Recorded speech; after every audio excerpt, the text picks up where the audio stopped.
when I'm in the mix. Everybody tryna stop me, but I'm too legit. Showing up with a brand new bag of tricks. I'm at the top, y'all know me, y'all never slip. New grip on life, I live it right. Getting everything I said in my sight, I shine bright. Nobody understand what it took for me to lead. I woke up feeling like I reached a new speed. Clock ticking, I strive with no limits. Making waves without a blemish on my image. The people listen when I speak another sentence. I'm on go while you're trying to replenish.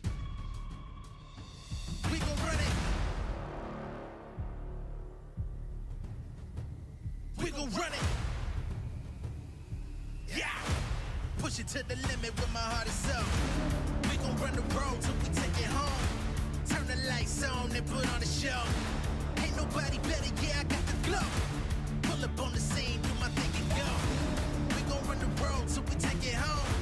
Turn the lights on and put on the show. Ain't nobody better, yeah, I got the glow. Pull up on the scene, do my thing and go. We gon' run the road. I'm in control. Where you wanna go? Push it to the limit with my heart is up. We gon' run the road. I'm in control. Push it to the limit with my heart is up. We gon' run the road till we take it home. Turn the lights on and put on the show.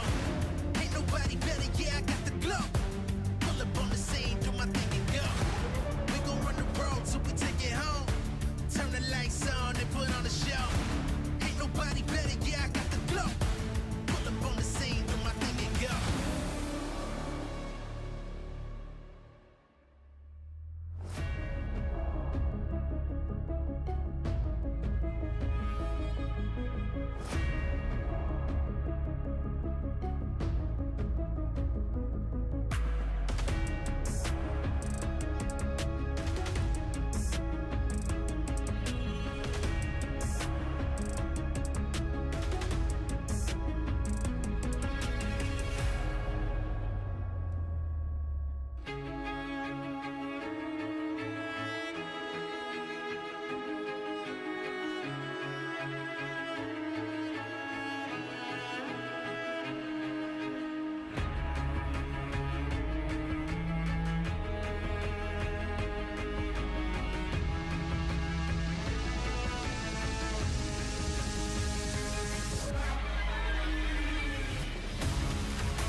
fear me. I'm not afraid of the battle. The battle should fear me. The only time is now. Jump into the unknown. I won't give up till victory is mine. I'm coming for it. I'm coming for it.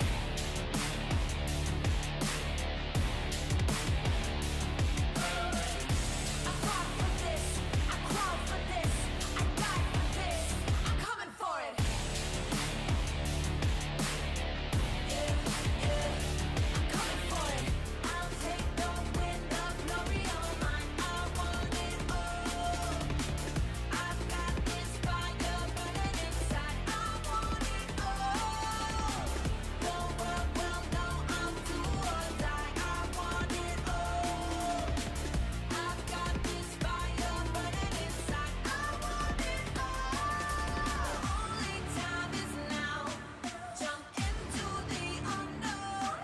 I won't give up till victory is mine. I'm coming for it.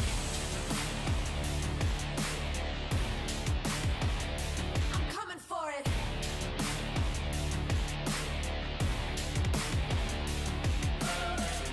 I fought for this. I crawled for this. I died for this. I'm coming for it. Yeah, yeah. I'm coming for it.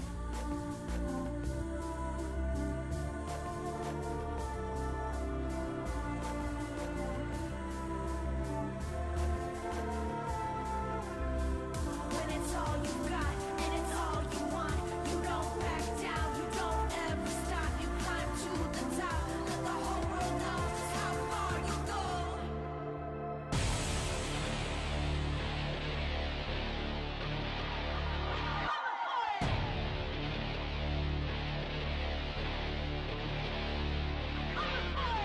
I fought for this, I crawled for this, I died for this.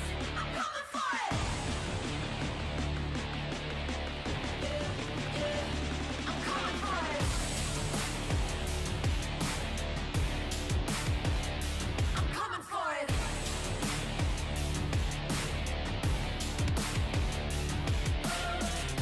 I fought for this, I crawled for this, I died for this. I'm coming for it. Yeah, yeah, I'm coming for it.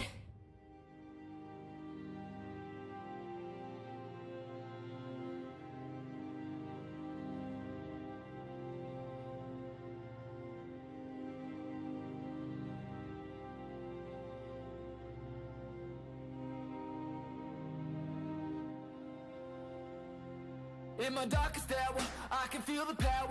Won't be devoured, never been a coward. They stone sour, I'm gunpowder. If I say it louder, can you hear me now? I got the power. Counting down the hours till the whole world knows this is what it's like to be powerful. Never gonna settle, I'm on another level. I'm powerful. I'ma let 'em know I got the gold. I'm in control. I break the mold. I show the world just how powerful I can be. Powerful.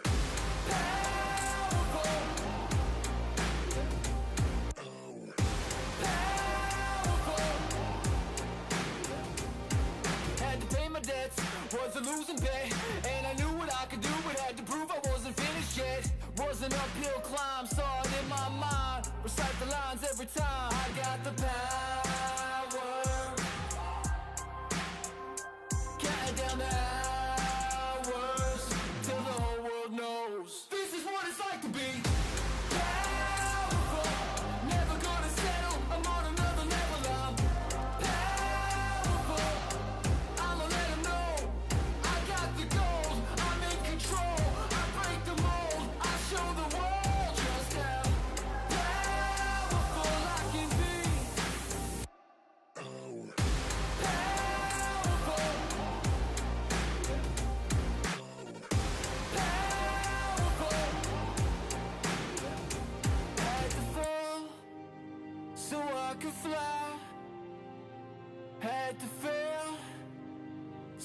I could rise.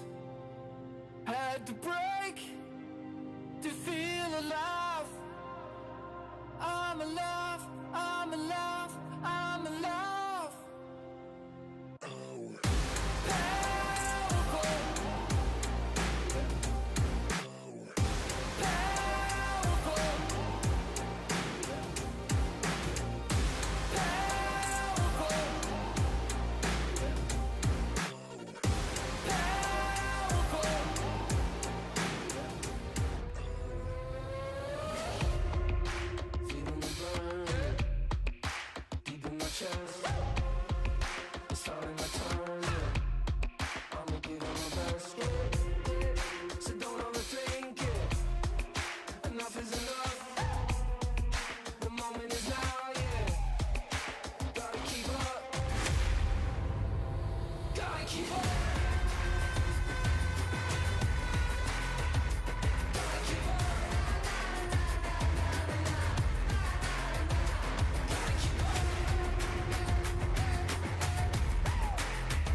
I'm going full speed at the pedal to the metal, can't outwork me. I'm going full speed at the pedal to the metal, can't outwork me. I'm going full speed at the pedal to the metal, can't outwork me. I'm going full speed at the pedal to the metal, can't outwork me. You better D up, before you get smoked, I'm taking the ball, I have for the go. I've been in my bag, you been in the trash, just move to the back, 'cause I'm on the move, come through like a truck, I'm packing the bell when you front of the back, yeah. I can taste victory, yeah, we about to make history. Just give me the ball, I won't let it fall, we about to light it up from the window to the wall. This the culmination of all my hard work. Them hours in the gym, I'm about to go berserk. Count it down, clock is on tick. Tick, tick, tick, tick, tick, let's get it in. Ow! I'm going full speed, got the pedal to the metal, can't outwork me. I'm going full speed, got the pedal to the metal, can't outwork me. I'm going full speed, got the pedal to the metal, can't outwork me. I'm going full speed, got the pedal to the metal, can't outwork. He's a beast, he's a monster, he's a force with the man. I scanned the room, forming up the plan. Fire in my eyes, got him stuck with sin. I don't play to lose, I just play to win. It's that hard work, effort that I'm putting in. I don't play to lose, I just play to win. Sound like broken records against me, let them records spin. Yeah, I gotta give it 100%, nobody go harder than me. Do it on purpose, I got the people depending on me. Mama mentality, got my game face on. Every time I step up on this court, you know that we won this time. I'm going full speed. I just pedal to the metal, can't outwork me. I'm going full speed. At the pedal to the metal, can't outwork me. I'm going full speed. At the pedal to the metal, can't outwork me. I'm going full speed. At the pedal to the metal, can't outwork me.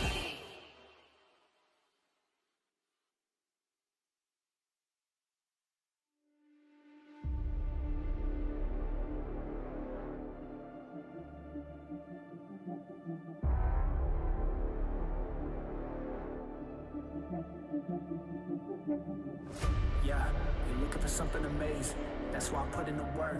That's why I grind on the daily. I'm running wild and I know that no one can tame me. Hall of Fame on my mind, they cannot contain me. I know that I can't stop now. There ain't no way I'm giving up. Won't back down. I've come too far and I know I'm gonna act out until I'm standing on the top. They hear me now. They hear me now. Let them know. Nothing can hold me back. Hold me back. You can try, but you can't hold me back. Nothing can hold me back. Hold me back. You can try, but you can't hold me back. Nothing can hold me back. I'll give it all I got to succeed.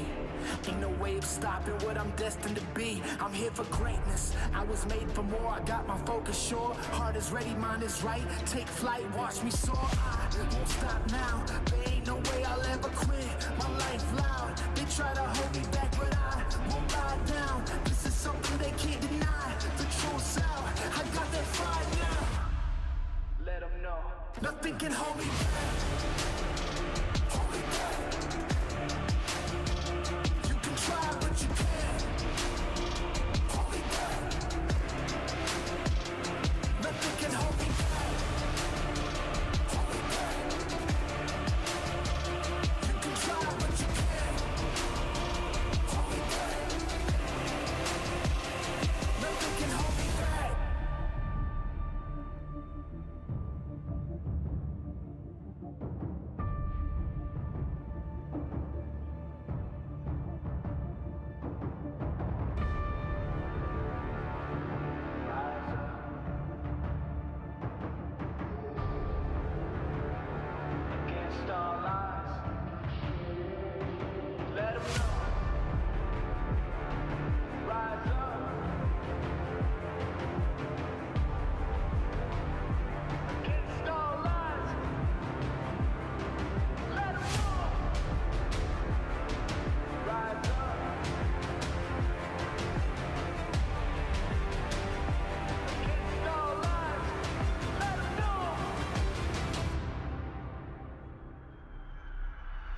Nothing can hold me back.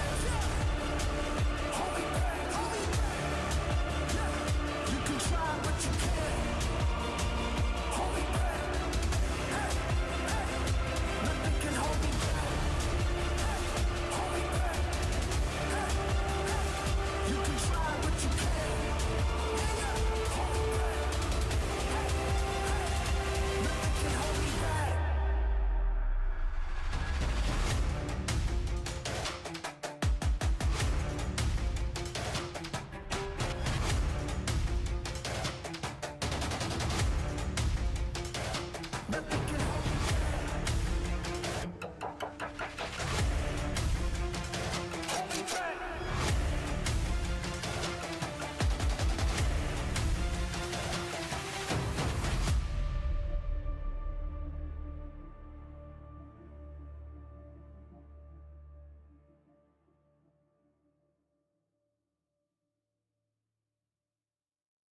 Man, this might be something lethal.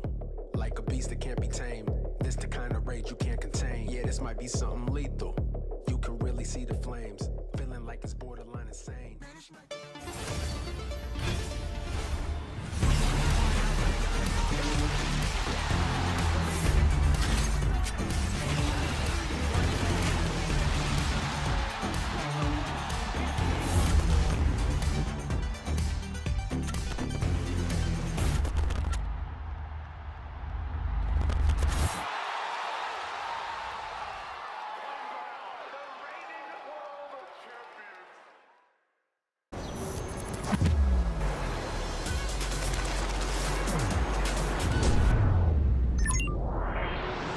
hunter in the dark.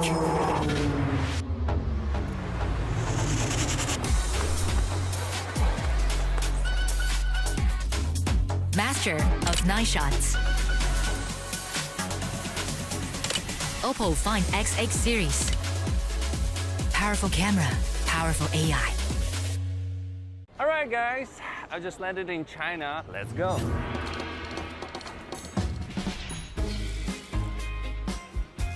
Play the local way, pay your way.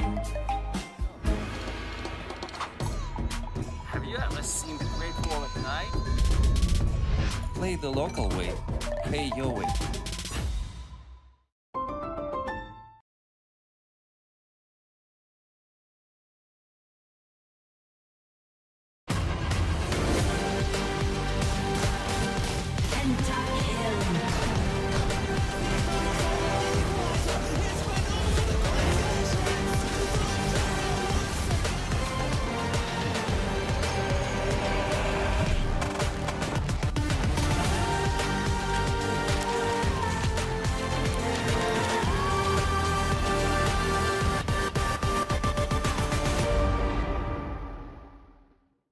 Then face your death, cause you play a roulette with each step. I progress, no less. Go ahead and place your bets, cause we know where we at, we know we top tier. Cause all the hate that you bring, we know it stops here. I'm taking off like a rocket here and stopping here. It's strange how they cannot see the future, but see profit here. Wait up, we gon' always win. Promise that that's not a promise, yeah, that is a threat. You know that I promise to bring the team commas. When the whole team win, that's when you flex. Win, and I'ma do it again.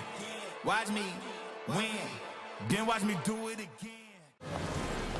What a car. Living the dream, huh? Sweet dreams are made of this. Who am I to?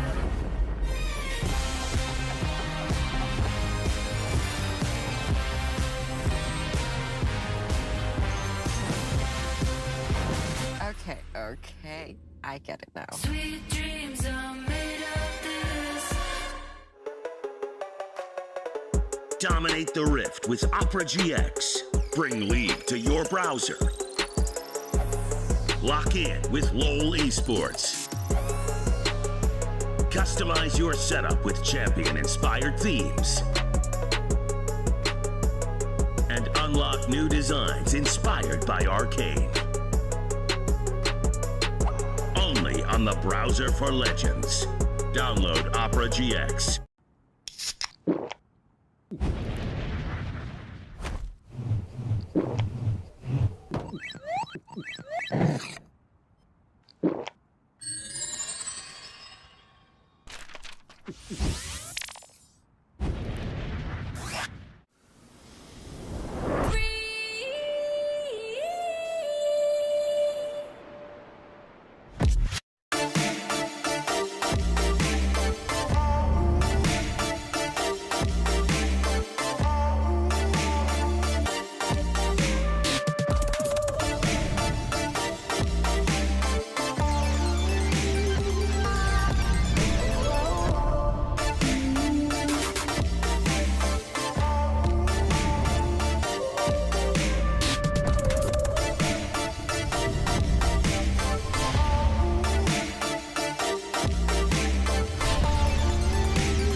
Rising with killer intent. The fury ahead is immense, but I will not bend. Look in my eyes, no, you won't see fear. Nothing but fire, and it's not even fair. They all against me, but I'm still here. So go ahead and let them know I'm more than prepared. An army's not enough to silence me. Go ahead and bring the galaxy. Nothing you do can rattle me. Go ahead, battle me. Get out my way.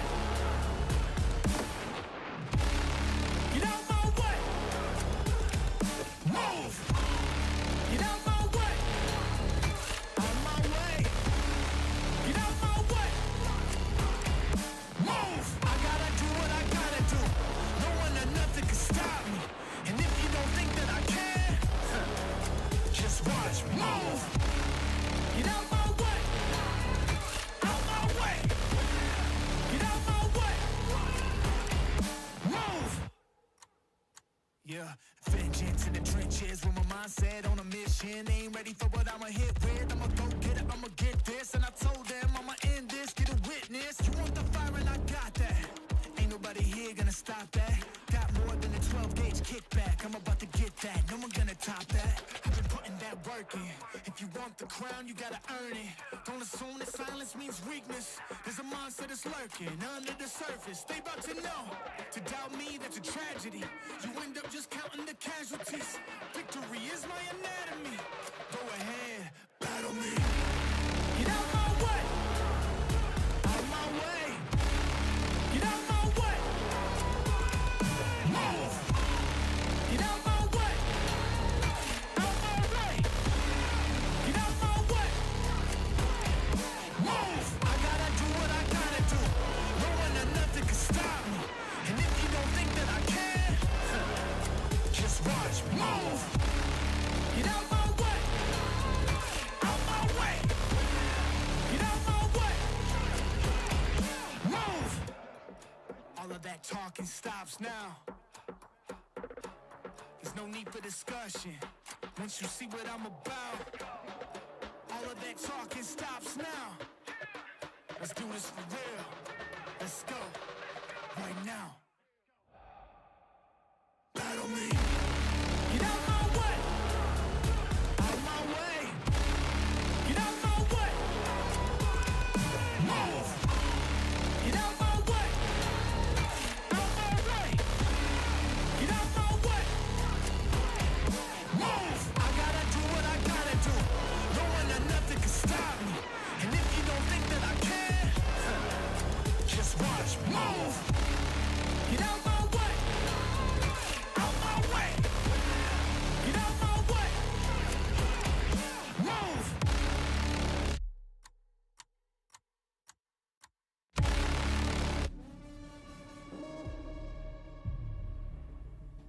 We gon' run it.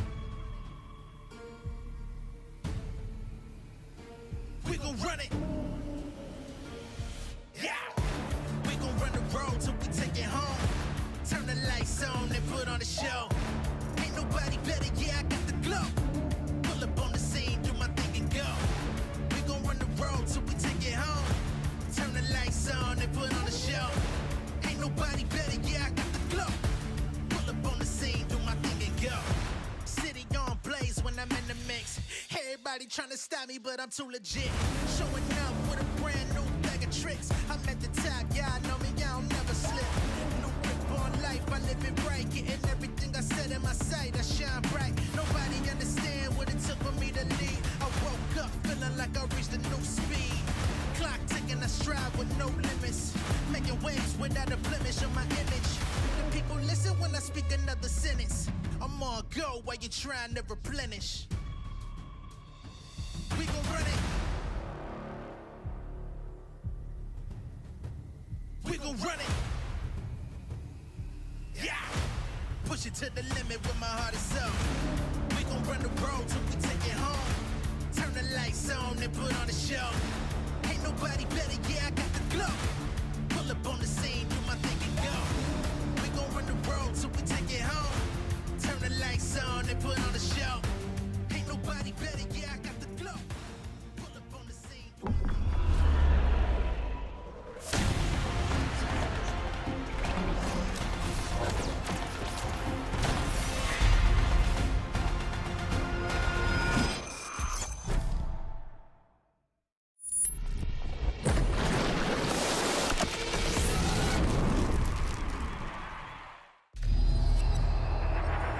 Something is coming. It's building, rising from within. It fuels the determination to battle against impossible odds. The fire within. Let me throw it down to the ground, make them turn around. I'ma look at you from the top, howling like a hound. It's not gonna happen, but in the back, huge! He's just too strong! It awakens here. Massive kill coming in. It awakens now. It was just cinema. Welcome to MSI. Hello, everyone, and welcome to an absolutely fabulous day at MSI 2025. The lower bracket final, I should say, with T1 walking into the halls of the Pacific Coliseum as well as anyone's legend.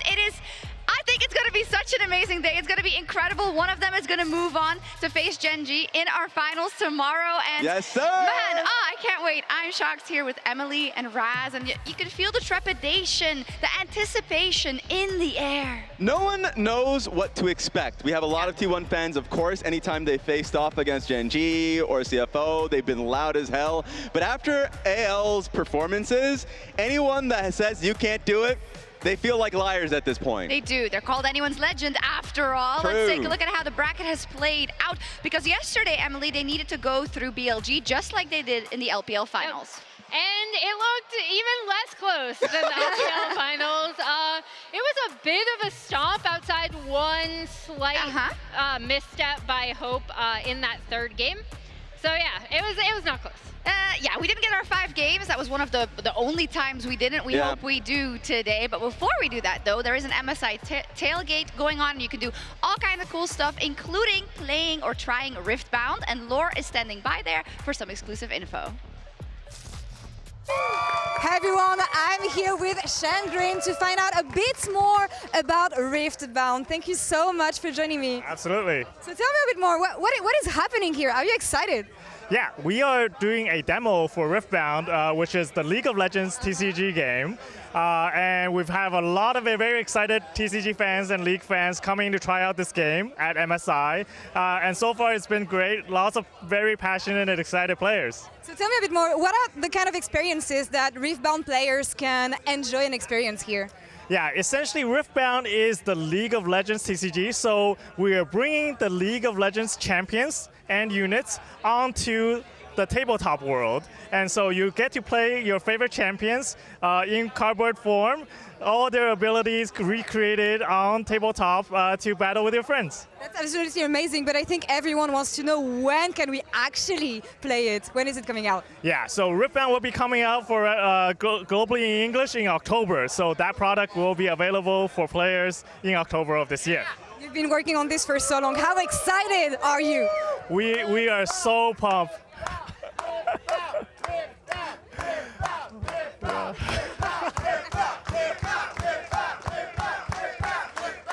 Must make you happy to hear this kind of hype. Yeah, we've been super excited. We've seen the fans really love the game at TF3 Macau last year. We've seen again the amount of passion at MSI this year. We'll be at Gen Con, and we are so grateful for all the player excitement, and we will be bringing this game to players globally in October. Absolutely amazing. Shangrin, thank you so much. Thank you so much. Thank you so much. Awesome. Can't wait to play. I'm a noob at these games, but they said the Volibear deck should be good for people who are just trying to get into it. So that's good. So let's talk about the teams we're going to see today, starting with T1. We, of course, saw them take on Genji in our real LCK finals.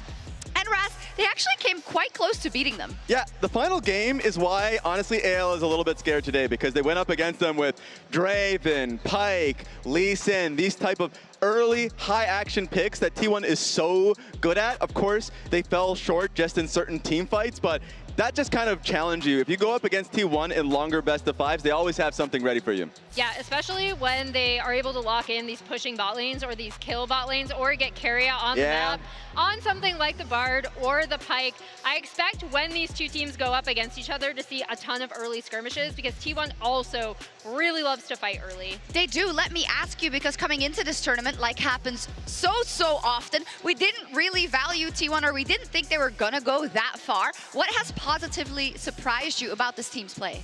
To me, it's been, I would say, the team fighting specifically from like Doran in the top lane, and also the generally like bot lane. For me, actually, I just always believed in the T1 Magic. That's been the one thing. I'm like, oh, struggling domestically, but their last 2 series, even getting to this event, was very fiery. So even though there was some concern, I was like, they'll get it together. That's odd. You predicted against them when they played Gen G. And That's you true, did but I not just believe in flip-flop. Gen G a little bit more. It's hard not to believe in Gen G. So let's take a look at some of those team fighting details. I believe we have a Telestrator each. It's going to be a duel. We have dueling Telestrators Love it. today. Yeah, and I'm going to beat you. But for me, this one is just going to start from the side of like game 1 versus BLG. BLG has a lead, and they're fighting for Soul. It's a pretty monstrous Soul too, so that's going to be a concern. And another point to mention is that Kyle doesn't have ulti as Bard, and very quickly, as you'll see when we start the replay, Shanks isn't going to be able to find much too. They noticed that On here is going to be taking up flank, so they push him out.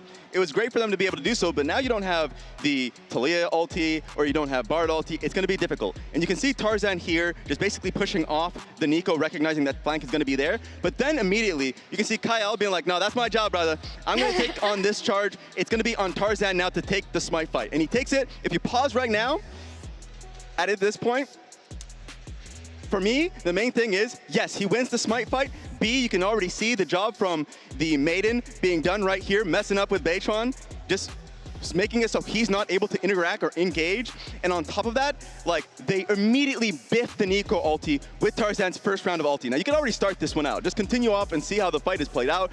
Then Tarzan focuses on Bin, so he gives space for Hope. And then at that point, when the rest of the team can start to participate, you can already see the Talia on the right side on the Tribush basically stopping them. So you see, in multiple points of the fight, they stop Nico and isolate her. They stop Bin from being able to engage in the backline, isolate him. They were behind in that team fight, worked magic. Yeah. They were just much, much better. It is a bit of magic the too. Best team fighting Yorick in the world. He I'll just say that. does. Yeah. I've seen some pretty crappy ones. Yeah, I was gonna say, Yorick But he shows you, it makes you believe. necessarily supposed to be in your team fight. Yes. But Flandra proves us all wrong. Yeah, he does. I said to be dueling Telestrator. So what are you going to show us, Emily? I'm going to show some T1 I'm just going to mess up with your... Get out of here, Raz. Get out. All right. It's going to be kind of in a similar area. Look, we're at Drake. We're fighting over Soul Point. T1 do have a bit of a lead. The big thing that I really want to highlight here is Faker looking for a flank on the Talia. And this is going to be set up really, really well. This Talia, Ornn, and Lucian combo. They actually had used it previously. So if we play through this a bit, we're going to watch them posture around. But again, the big thing that you're going to want to watch is how they're eventually going to be able to end up getting on Ruler. And it's going to start with Guma's culling, which is going to go across here. And that's going to push Chovy and Ruler back in this direction, setting up for Faker to wall across this way and really, really separate this river. So now the T1 have begun the Drake in earnest. Here comes that wall I talked about. The culling is popped. And if we pause here, Ruler is isolated. And here's where Doran, he's already called the Forge God. He's going to bounce onto him, and then he's going to immediately isolate Ruler as we play through. This is super important. Ezreal is really slippery, very difficult to get jumped on in combo with the Talia. Immediately gets taken out on the back half of this fight, even with the suppression coming out of Canyon. Owner is able to jump onto Keen, who's kind of the last damage dealer left. T1 get away with the team fight and the Drake. Ah, so your Talia ulti was actually useful. That's nice. It was. Okay, just making sure. I Telestrator better. I don't think so. I don't think so. You had added tools. We saw Doran's Ornn there, and it does give us a little time to talk about that because this was the big question coming into this year. They were the World Championship winning roster, Emily, and they made, I don't want to say a gamble, but it was definitely something that people questioned when it happened. Yeah, it was a little bit of a drama, I'd say. Yeah. But in terms of Doran coming to this tournament, his kind of ramp-up arc definitely started in playoffs for me. Yes. He's actually one of the reasons why they're here, and HLE are not. He stepped up against my team, KT. I'm still sad about it. But the big thing to me is his team fighting. You can see it here in that Ornn. I thought his Ornn was really good. His Gragas was really good. And he has been... outside of a few times, he has been consistently showing up in T-fights for T1. And that's the thing, at least people will believe in the championship pedigree and the past of T1, that they've been there, they've done that, they've been able to hit those leaps and bounds before. But for AL, it's been kind of like the opposite. This team is like, I wouldn't call them a team of misfits, but teams of like a team of players that have a chip on their shoulders. So this is, like I would say, an interesting juxtaposition between the two. Yeah, it's almost like the ones who have proven everything they need to prove versus the ones that want to prove everything on anyone's legend. Now, you might think, who is this team if you haven't seen them on the international plane? Once upon a time, they were called the Rogue Warriors. Then they were called anyone's legend. But they actually didn't really do anything of note, Raz, until this year. Yeah, so like the fact that you go through their history and you saw like 11th place finishes when they were on, what's it called, this organization in AL, but then they started to make key pickups. They picked up Shanks and Hope and Kyle, started to get a little bit better, 5th and 6th, and then you see them pick up Tabe and Flandre, and you also see them pick up Tarzan, and that's when they make the meteoric rise. In fact, I remember, Emily, beginning of the season, people saw the pickup of like, oh, the trade of Ale and Flandre, and I was like, oh well, so AL loses this trade. But they didn't. They didn't. Because Flandre has shown up. I feel like, especially in draft, Tabe and the rest of AL do such a good job of getting Flandre on these picks that he can either teamfight super well on or push side lanes. And going into this tournament, Flandre said something that was kind of awesome, where he was like, I feel like sometimes my passport can become a book of regrets, and he doesn't want this MSI to be added to that. Oh, I love that. They're so poetic. Everyone on AL is so poetic. So poetic. Tabe included. We actually had him in an interview on the desk yesterday, but I just want to kind of call out for people that are unaware. Tabe is a bit of a kingmaker in my book. The days when he comes and gets a new team that is struggling a little bit, and he finds whatever magic it is, whatever coaching strategies it is, and I think we saw a little bit of that on the desk yesterday. Raz, he is so inspiring when he talks about his players. The way he talks about Tarzan is the way that I want someone to wingman or talk about me, right? Like, you just want somebody who believes in you so wholeheartedly and allow you to do what you want to do. And even just hearing how Tabe talks about the team, it's very truthful. He's like, look, I recognize going up against BLG, our solo lanes are going to be the one that are tough. It's going to be an aspect of drafting, but pushing people to their limits. Also, the triple blocking that they do. There's so much that they push themselves constantly to be better versions of themselves that you start to see it, and it really does start with Tabe. It does. I'll be your Tabe. You're amazing, Raz. You're Thank doing you. an incredible job. And we love you very much. You love you very much. So, when you talked about having a chip on their shoulders, I think that goes for a couple of players on this roster, but I specifically want to talk about Hope, because he hasn't necessarily had the successes that he's want, and I wanted to shout out Carlos on X, who said the last time you faced T1 was October 29, 2022, 1 game away from finals, and he says, do it for the rest of JDG, do it for 369 Kanami Jagao and missing. Yagao mentioned. Toothpaste! Oh my God. My favorite guy. But yeah, it was 369's birthday as well, which is the other call out here. The big thing though, T1 really stymied that JDG team en route to the finals with a giant DRX Cinderella story over them in a 5-game series, right? And after that, Hope was replaced. Aye. So, I mean, it's not Hope's fault, right? But Gumayushi and Keria in that series with the Lucian Nami, they were so strong. And I think Hope is definitely going to be out for a bit of revenge. Yeah, and even just thinking about the fact that he was replaced on that world kind of like moving towards MSI, because they ended up winning MSI with Ruler. The same was with EDG. He was replaced on that one for Viper. They ended up winning Worlds that next year. So it's like, he is a player, especially this year, he's playing so well, like individually at the start of the year, and he is such a good player to play around anything the team wants to play. We're playing topside.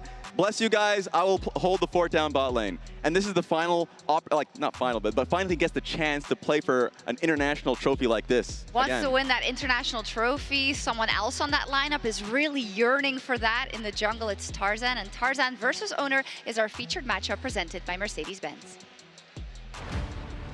An epic jungler battle is today's featured matchup presented by Mercedes-Benz. On one side of the rift is Owner. Mr. Aura has 2 world championships already with T1, and in his 8th international appearance is aiming for his first MSI crown. He leads all junglers at MSI in kill participation percentage and is 3rd in KDA. Canyon down for first blood! Who is first, you may ask? None other than AL's Tarzan. Tarzan was considered one of the best players to never win a domestic title, but ended that narrative by helping anyone's legend claim their first LPL final this split. Now Tarzan is looking to make his first ever international final. Ona holds a 3-0 record against Tarzan. Will the T1 jungler continue his winning ways, or will Tarzan lead anyone's legend to their first and his first MSI final? And as we look at these two junglers, I feel like Owner has been kind of an unsung hero for T1 for a while, just such a consistent performer from them. And then on the flip side, we heard what Tabe had to say about Tarzan. He is our light leading our ship to the harbor. Very poetic, couldn't say enough nice things about his leadership on this team.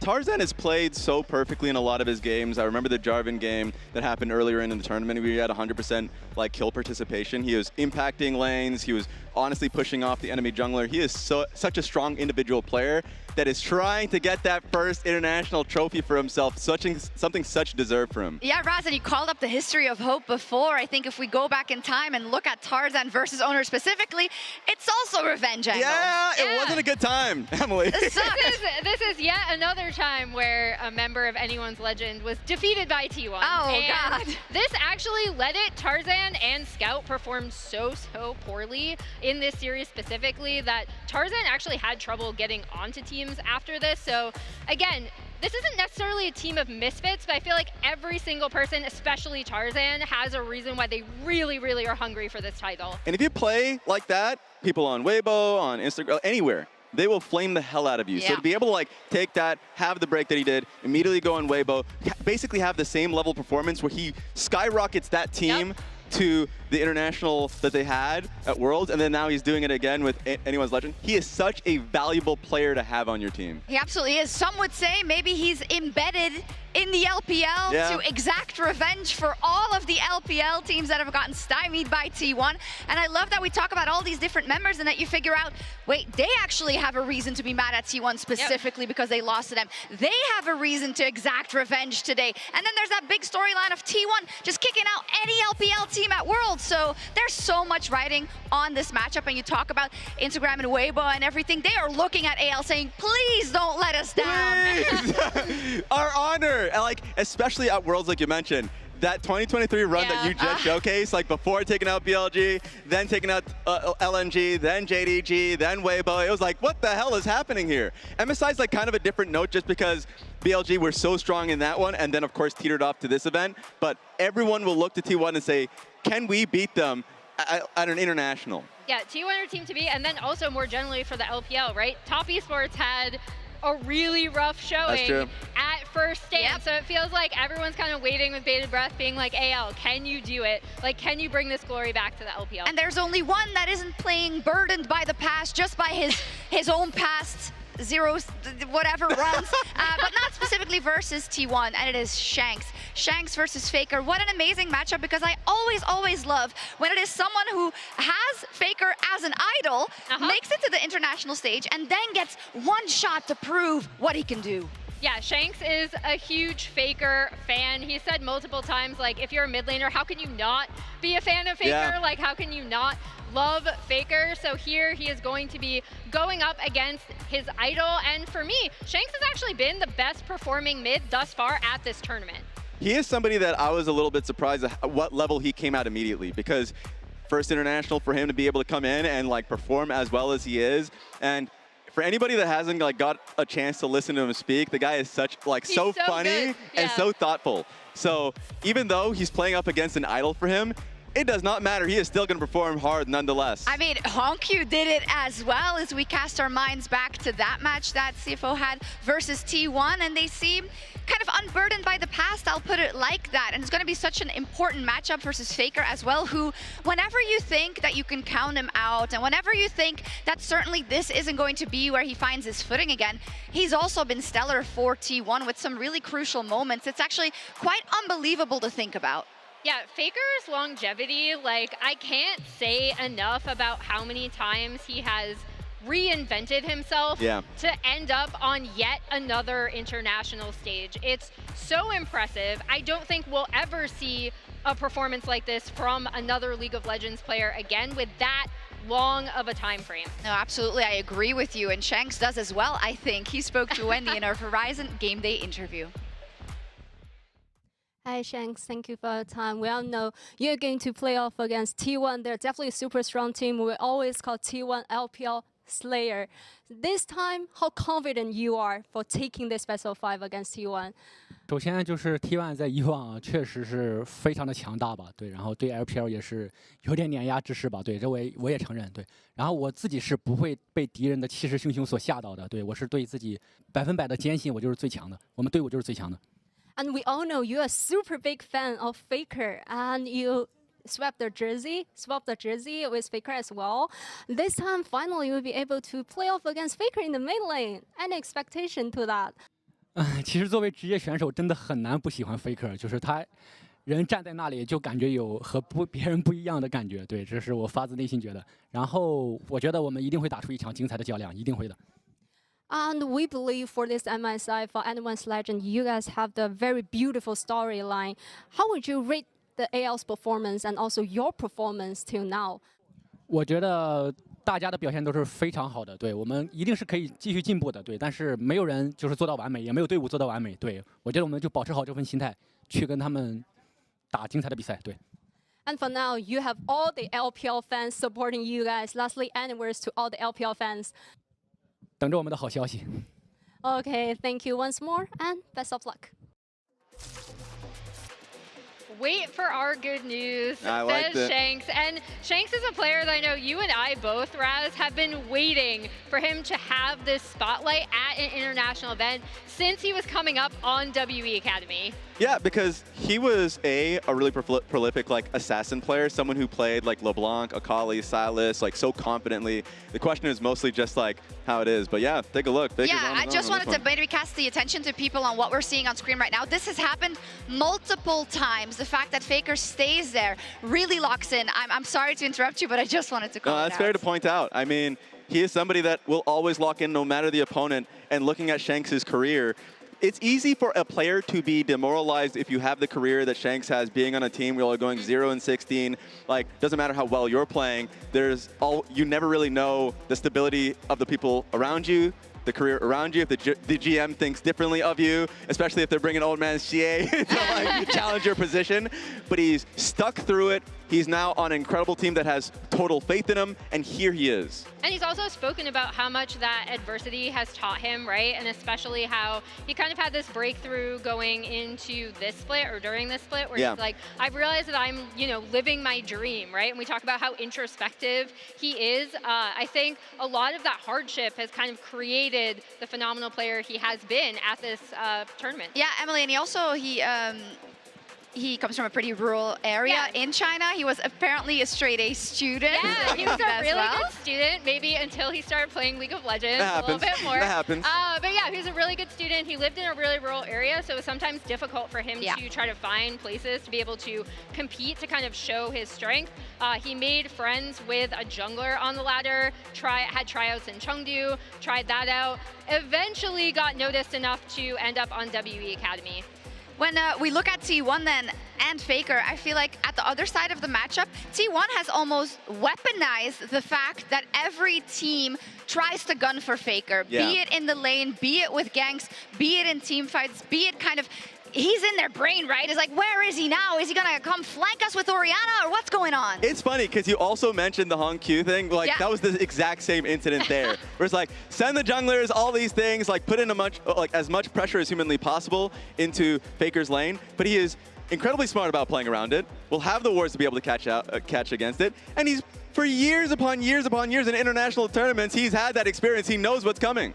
He knows what's coming, and also T1 in their drafts, one thing that people are like, oh, is it going to kind of hamstring their drafts if they feel like they need to get Faker on certain picks? Thus far, has not really been a problem for T1. And Faker in particular, I love him when he is on picks like his signature Orianna or the Talia. You really see how well he reads the map. And it looks like the rest of the team is also just willing to facilitate that for him. Keria plays a lot of things. He can always open up some space in the draft. Doran's willing to slam the Ornn when it is needed. So I do think we're seeing kind of a new beginning of this T1 roster, integrating Doran, but we'll see how they can do here. That is the big question. Will we see the T1 magic again? Let's see how the fans have voted at MasterCard GG on X and who they're calling the match for. Drum roll.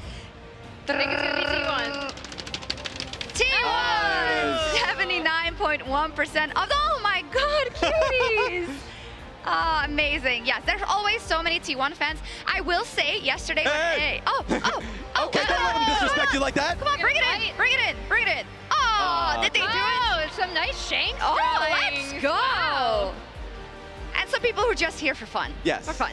And to see Faker, probably. I will say, as the fans' track record is 60. Oh, Seb, our amazing, amazing stage manager. Yeah, he's amazing. The fans' track record is 67% correct. You can vote every day at MasterCard GG on X to lock your predictions in too. With that, we have 3.5 minutes so we can really, really get into those predictions, right? Because we can talk about the magic on one hand, and we can talk about the chips on the shoulder of the members of AL and the fact that they're the first seed from the LPL, but it doesn't always work out the way you think it will. Emily, you want to kick us off? Yeah, so I think actually if you're going by performances on this tournament, by the way that these two drafting coaches in particular can go up against each other, these are two teams that do a lot of preparation. You've kind of seen it in those drafts. Yeah. You heard Tabe talking about it yesterday on desk when assessing BLG, and then he didn't leak anything looking This forward time. to T1. But he did say that, you know, they are a formidable opponent. They're really trying to prepare and draft.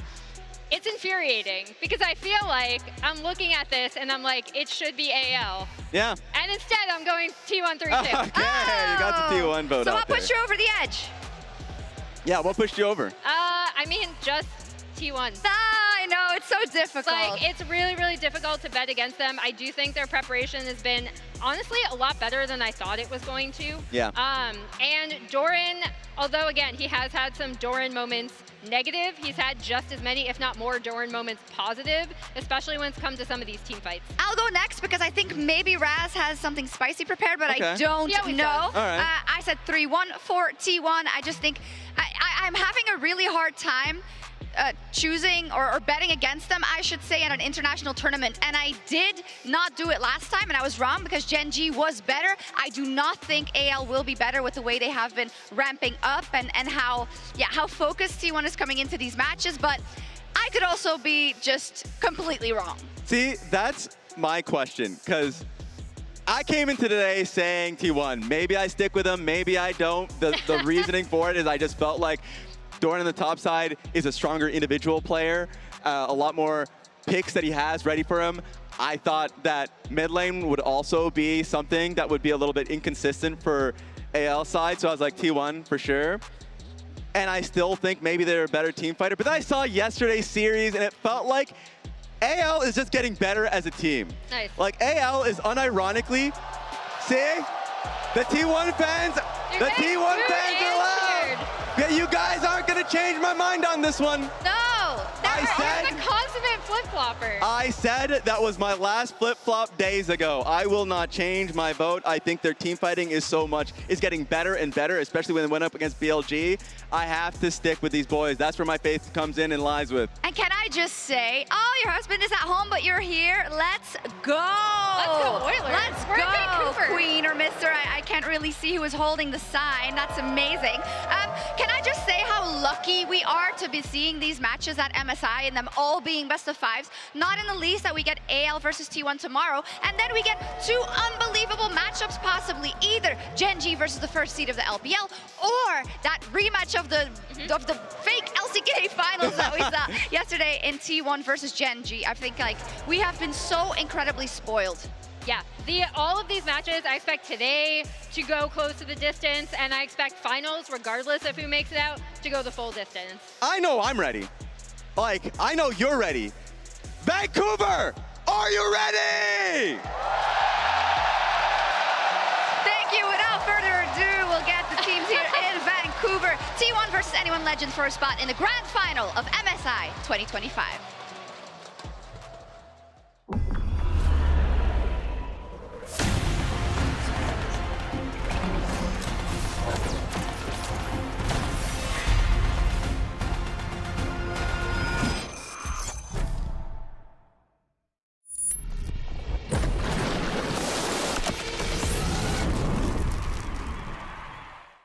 Let me throw it down to the ground, make them turn around. I'ma look at you from the top, howling like a hound. Let me take it off, push it up to another height. This is what I do. I'm a dog, not afraid to fight in the dark at night. Hello, Vancouver. We are here today to find out who is heading to the MSI Finals. T1 versus AL. Our challengers striving to fight Gen G tomorrow. I'm Azale here subbing in for Dracos today, joined by Kobe and Vedius on the cast. This is going to be an incredible match. It definitely is. And first of all, I just have to say this crowd is amazing. It seems like every single person went through the trouble of making a sign. Never have I seen more signs in the audience, and they are popping off before the first champion select.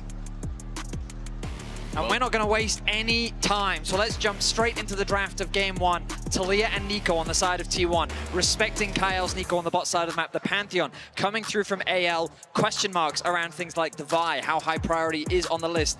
Do you want to give Faker his Azir? The answer to that is no. That is immediately going to be banned away by AL. A lot of power picks still up and available. The value of things like Annie in particular, very high in the draft. Varus, Pantheon, both still up at the moment. Ryze, target here as well. Oh, Pantheon, of course, already out, but Xin Zhao, another priority AD jungle. So a lot of options still available here. Orianna, definitely still up and available. Couple of mages here. You have to take into consideration things like the Gwen. Yeah, we saw this being highly prioritized by T1 in their series against Gen G as well.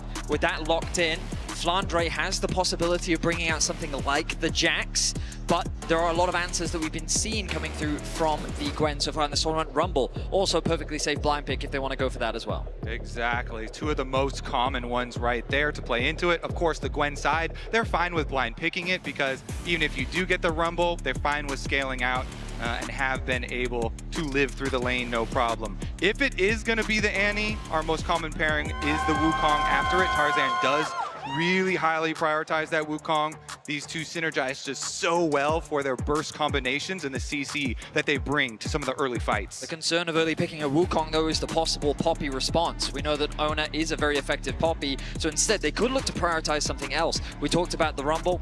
There are some AD carries that they could also consider prioritizing, something like the Ezreal as well. Right now they are hovering on the Wukong and they're not going to hesitate. This will give Ona the opportunity to counter pick, and being paired alongside the Gwen, I mean, they have a ton of options. We've seen something like the Sejuani come through. The Vi's, of course, still available if they want a little bit more dive threat. Yeah, Vi plus they burst champion for mid lane for Faker.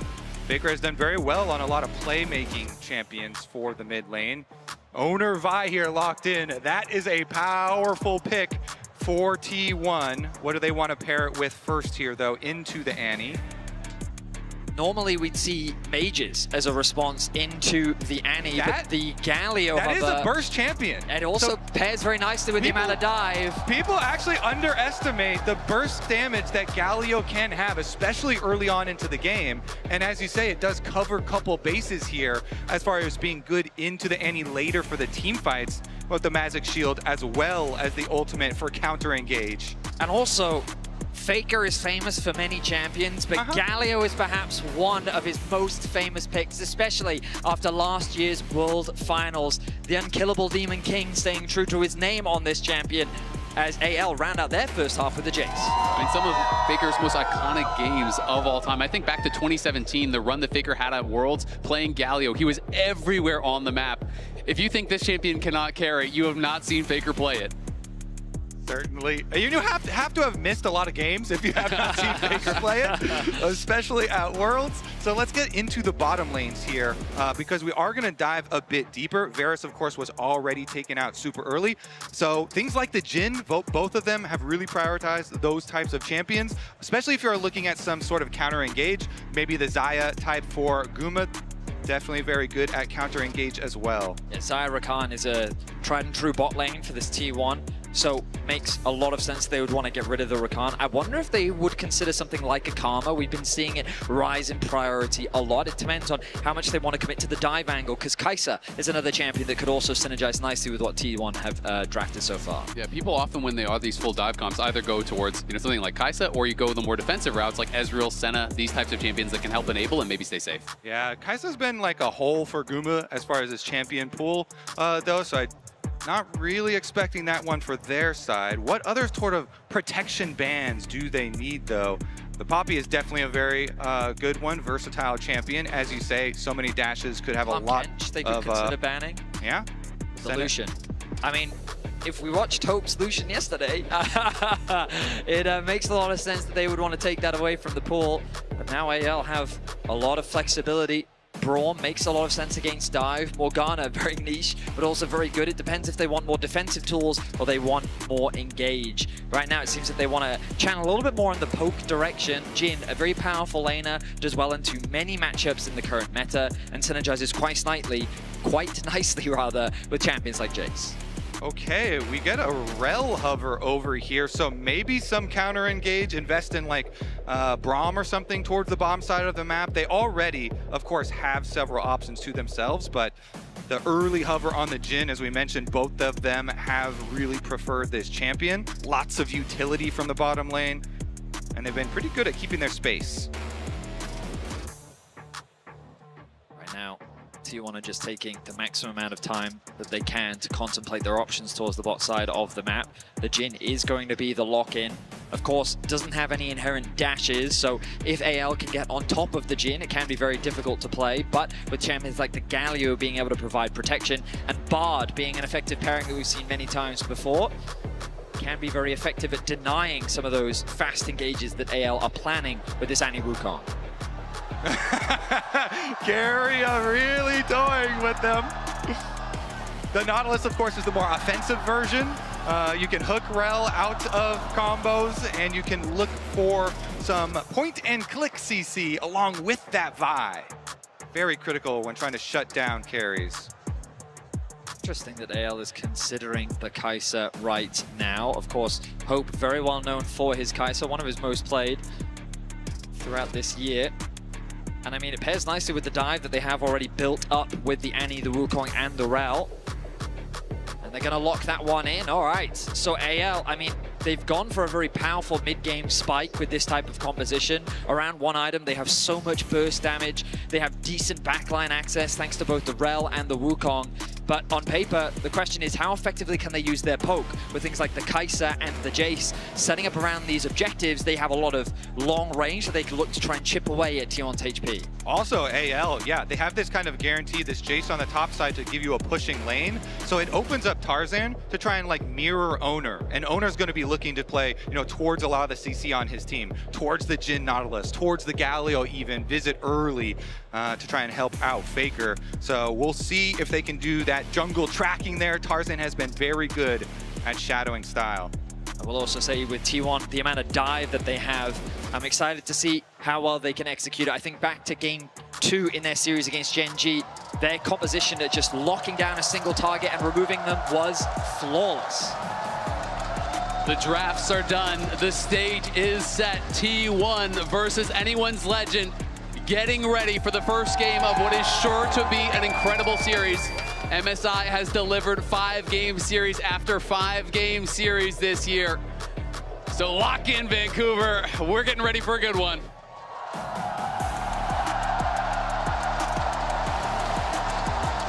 It is LPL versus LCK at MSI. On this stage, there's a tremendous amount of pressure here. The last 2 years, T1 have been stopped in this spot. Third place in 2023 MSI, stopped by BLG, stopped by the LPL. 2024, also stopped in third place by the LPL. I mean, even going back to 2022, we didn't have as many teams at MSI, but it was RNG that denied them. It's been so long since T1 was able to lift an MSI trophy.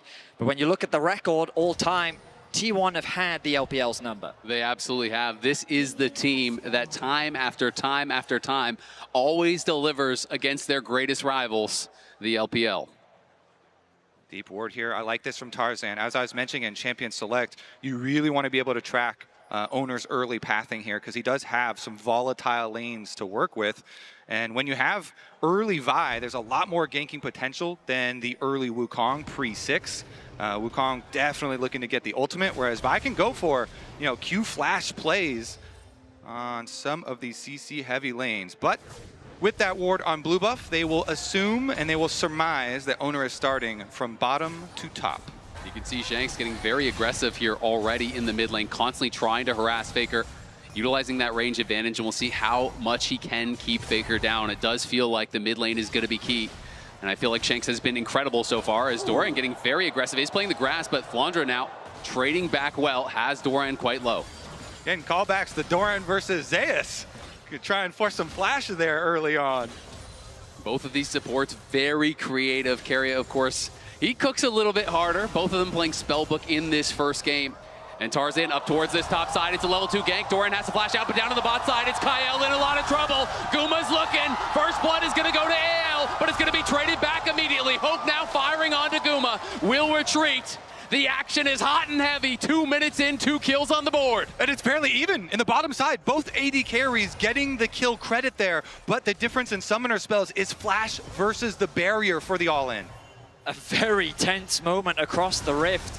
Tarzan looking for a very early play as Flandre gets low. Doran in trouble, has no flash. Flandre does have his flash available, but he is incredibly low on mana. Guma very low also.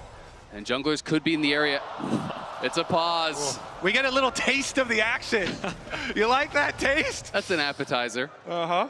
My goodness. Hopefully we can get a replay of that bot lane fight that we just had a kind of brief spectacle of, because while that was happening, you guys were talking about that top lane gank. Tarzan, super early on, wanted to make his presence known. And it felt like Owner already, he kind of adapted his pathing. He skipped past the wolves, he was threatening the top lane play, he saw that Flandre was looking to go to base, and he decided against it, instead clearing through the top side jungle instead. Yeah, I mean, Wukong, you always expect just to do these full clears, look to power towards that level 6, but expecting Doran to play it very aggressively as he did and getting some value there, them getting the flash down on the Gwen really early on, could definitely change this matchup and help out Flandre and help out AL with some push for the top side. And I'm struggling to remember any level 2 ganks that I've seen at MSI. It feels like even level 3 ganks are relatively rare, so definitely giving up a little bit as far as the pace in the jungle, hoping that they can really swing that top lane matchup early. And that's something that I value so highly with junglers, is adaptability and being flexible to the situation that you see within your lanes if they're trading that heavily to go and take a moment. But we'll see if you can get punished, because there is a reason those level 2 ganks are not very common. You can get behind and you can snowball against you. So let's look back at what happened in the bot lane 2v2. So the early level 2 came through from Kyle and Hope. The hook connects onto Kyle, and an early exhaust from Hope means that this fight looks very advantageous towards T1's bot lane. But the Kai'Sa passive coming in really valuable there for AL meant that they were able to get that kill just before Kyle ends up dropping. So the official reason on stage for the pause, some mouse issues on the T1 side. So we're going to hopefully get that sorted out very, very quickly. Hopefully have no further issues as we go forward. But of course, incredibly important for everything to be perfect in a match like this. Wow, we really got to stock up on mice for this tournament. We're back. We have had some mice issues. All right, we are stocked up. We'll walk in as Doran, he's in trouble already. Tarzan is back, and Tarzan claims another. AL are hungry in this early game. It's Tarzan with the camp, the king of the jungle here, going top lane so hard. And look at the minimap. During that, they had swapped over, so it is Owner and Keria up there, but it's already too late after the action has already finished. AL with an effective early game plan. They get Doran's flash, and then they're able to find a follow-up gank. They find themselves with a small gold lead early. Shanks looking to get a nice trade off in mid lane.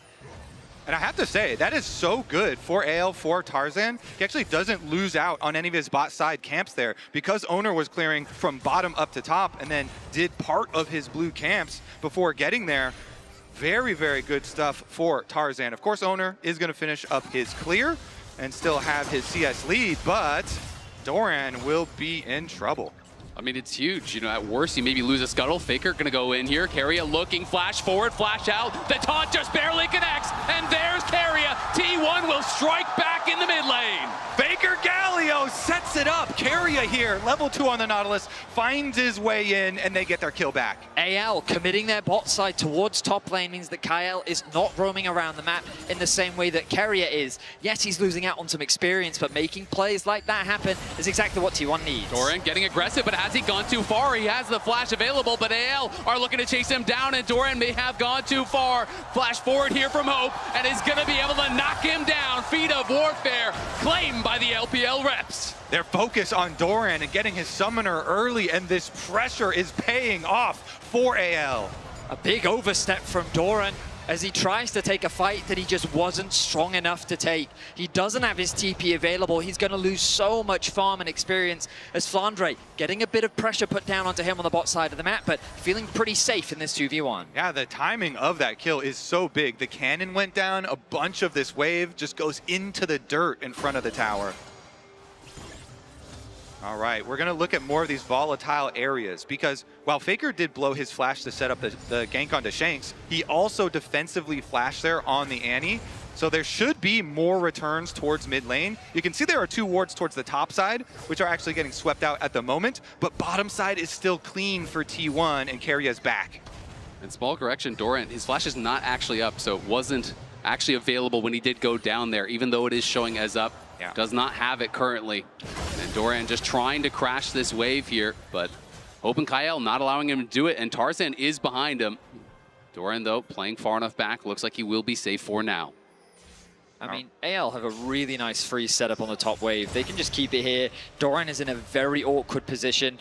The good news for him is that his team is still getting stuff on the map. They do secure that dragon on the bot side, and now they can look to steal away some of Tarzan's bot camps and put some pressure onto Flandre. But Doran is just being suffocated from all this farm as AL find another good trade. Yeah, it looks like T1 are going to send multiple people over to attack Flandre and force him off. But while they're taking away some camps from Tarzan's side, Tarzan is doing the exact same here on T1's jungle. He is camping that top lane so incredibly hard, splitting the map and taking away multiple camps. Just play safe, the classic top lane experience. Neither of these guys can even get in range for experience. So it's going to be Kael TPing down here, double TP to make sure that Flandre can grab this. Beautiful use of the early spellbook teleport there from Kael, who gets down and makes sure Flandre cannot be dove there. Faker now face checking, is going to find 2 members from AL. Do they have the damage to knock down the Galio? Faker trying to kite it out. Looks like he just barely will be able to get back to the tower. Keria arrives and Faker survives. He just wanted to get a ward down. AL were looking to reset. They set up a trap, but they didn't quite have the damage. That early null magic mantle doing wonders. As Kael and Keria, they trade a bit. Shanks is going to need to catch this wave, and we find ourselves with another pause. Everyone's switching to trackballs. Clearly some peripheral issues that I expect we will get resolved very, very shortly. But my goodness, AL and T1 off to the races in this early game. It feels like that AL is getting the better ever so slightly, but T1 is not slowing down. They are cross-mapping appropriately. They did get that first dragon. They're putting what pressure they can on a Flandre, but as AL, just as you highlighted, they're doing a good job, AL, of making sure that Flandre still has access to that farm, recognizing that he's at risk of a dive. They commit the TP from the support, and they escort him through that wave to help get that push out. You expect that the Grubs is going to be the next big point of contention. Resets are going to need to come through, and I would be surprised if T1 give that up without a fight. Yeah, so far, Doran is the one losing out the most in this game. Tarzan lost out on a little bit of camps, but I think it was well worth the investment and the focus that they put early. So the update on stage is that Doran is now having some mouse issues here. So we see the refs are there with him working through that. And hopefully we'll be able to get that sorted out here for us on stage very quickly. I think, why is this jungler always attacking me? Why is my mouse messing up? Like, yeah, you didn't see it, but Tarzan actually ran over and unplugged it. Yeah. It was a real-life gank after the camp. It was the pre-game gank. Yeah. He's just so efficient with this pathing. I know, that pathing is crazy. He's on a recall, he's running across stage, he's unplugging the mouse. Genius. Now, the biggest concern I would say that T1 have is that it's Hope that got all those kills. He got a kill in the bot lane 2 versus 2, and he gets the kill up on towards the top side against Doran. And so this Kai'Sa, who in the early game, you know, generally at her weakest point, doesn't have the strongest first item spike, is getting invested a lot of gold and is quickly ramping up. And we've seen what Hope is capable of doing when he gets some resources. Exactly. I mean, just yesterday, he was so good against BLG. You know, when he got a lead, we saw him dominating. The Lucian game was stellar, but really the entire series, it felt like if he got an inch, he took a mile. And so definitely going to have to be on point here on the T1 side to prevent Hope from just getting out of control. Feels like everyone is staring at him at the moment. Like, okay, come on. Of course, the pressure high. We are only in game one. If you've just joined us, it's T1 versus AL. It is a fight for the finals of MSI. It would be a rematch for both teams against Gen G, who was able to get the better of both of them in epic, intense 5-game series. A lot of people have a lot of hopes for this series because both of these teams went 5 games versus Gen G. Both of them dealt with BLG in 3 games. Yep. So only one of them has hope. Exactly. There's only one hope on that stage. But it's exciting, and it's just crazy to think, like, T1 definitely didn't have a bad spring split, but in terms of expectations coming into this tournament, so many thought that HLE would be the representative from the LCK alongside Gen G, and to see T1 coming into the tournament, a lot of the conversation that I was hearing was, regardless of what you think of their play, it's T1 at an international event, right? And I mean, that's just the pedigree that they've been able to earn themselves just because of how they always do level up. And it's no different at this tournament. They get to play on the patch for longer. They figure out the way in which they want to play, and they bring some of what they've established in the LCK, some of the new things that they've learned, and already they've just become a force to be reckoned with here at MSI. They absolutely have, and they just seem to do it every single time. The regular season struggles, when they have them, don't seem to translate to international. It was the same story going into Worlds last year, and they walked away world champions. This team seems to thrive off of the doubt, thrive off of the struggle. It just makes them stronger. Yeah, for like the whole year, everyone expecting HLE and Gen G to be the reps. But into this game, with some fresh mice in everybody's hands. And we've got our lanes finally answered and evened up. And I wanted to talk a little bit more about the junglers, because already we've been seeing Tarzan have huge impact on the top side of the map. But it was Ona that so many people were talking about during T1's regular season. And Tarzan, ever since he joined AL, it feels like AL has completely changed their approach, the level of play that they've brought. And we got a really meaningful interview from Taba yesterday where he talked about how important Tarzan is to this team. Historically, the record favors Ona, and that was back in 2023 Worlds where they met in LNG versus T1. Yeah, and that one was definitely a very rough one for Tarzan. Got flamed a lot for it. So it could be a very meaningful match here for him to get some revenge and redemption versus T1. I mean, it was just so fun listening to Tabe speak about Tarzan. He couldn't say enough positive about him, talking about Tarzan being the guiding light for the team that leads them to safety, the captain of the team that they can always trust in. You can tell how tight of a relationship they have, how much this team really does believe in their jungler. Yeah, you truly can. As, from all of the interviews with Tabe as well, talked about him a lot. This was after the games yesterday, but he also gave a long, in-depth interview with Dom and Yamato, and he talked about how at the beginning, Kael, he was very shy and had some problems with communication. And when Tarzan joined the team, he treated him like this younger brother. And since Tarzan's Chinese is so good, he really improved the communication there. And it's no wonder that those two have such good synergy within the game. And they have become the best jungle support duo in the LPL. They have become incredible. And that is the fun, I think, of this Anyone's Legend team, where there's so many players with these improbable stories where it feels like, you know, they were overlooked or they were underrated or they were passed by other teams, by other players, and they've come together to be greater than the sum of their parts. Kael here, potentially in trouble, is going to get hit by the deadly flourish. Hooked after, but it won't be more than just a trade there. Doran just fighting down here with Flandre. Taking the worst end of these trades, just trying to stay relevant after these 2 early ganks that Tarzan used to put him quite behind. Now, I will say I am a little surprised to see AL so respectful towards the Grubs. This is an objective that this team absolutely loves. T1, though, was able to get it pretty much uncontested. AL didn't put up much of a fight. Instead, they've prioritized on farming through the jungle, wanting to work towards that first item. And as we were talking about in draft, when you see this AL comp, I feel like that they spike so nicely on that first item. The Trinity Force for the Wukong, the Malignants that we're expecting for Shanks. These champions, once they've got their ultimates online, when they're ready for the mid-game team fights, is something that T1 needs to be cautious of. You were talking, Kobe, about how much burst Galio can do, and Faker is going to go for a damage item first. You know, has the mask here, is going to be building in, likely towards Riftmaker as we see that first item most often. But sometimes people will go tank into damage or just pure damage. So Faker here definitely wanting to bring that extra AP threat here alongside the rest of the dive that T1 is drafted for. Yep, and he's got his early Merc treads to deal with the Annie setup as well. Can be very critical when you're looking at layering those CCs. The extra bit of tenacity can be just enough. Nice hook does connect. Deadly Flourish is going to root, but buffered out there on the crash down by Kyle. Ona just hovering around the bot lane to make sure they can get this push out. Notice that Faker has the push in mid as well. So T1 will be first to this objective. We look at the minimap and AL is in a position to contest. Both top laners should have their TPs available. X-Flash used by He's threatening, he's gonna pop the ulti here onto Hope. Deadly Flourish is there, and here comes Faker's Hero's entrance. The CC not quite layered as Kyle is there for the peel. And Owner on the other side in a lot of trouble. Owner trying to survive, but he cannot do it. Tarzan has knocked him down. Carry of the target now. Tarzan flashes forward, Cyclone on 2. Faker next to fall. Doran in the midst of everyone. Can he turn it around?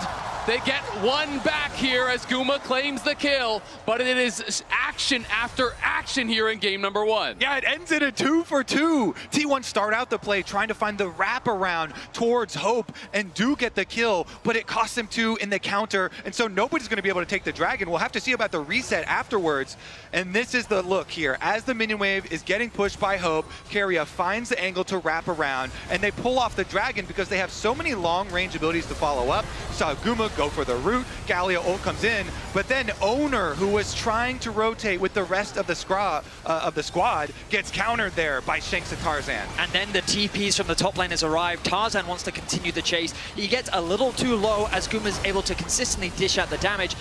Doran, I thought that he was in so much danger on the backside, but he was able to create enough space between him and AL that he was able to get away to safety. Now T1 not slowing the game down. Looking for a potential dive here. Keria is behind him. Flandre in some trouble.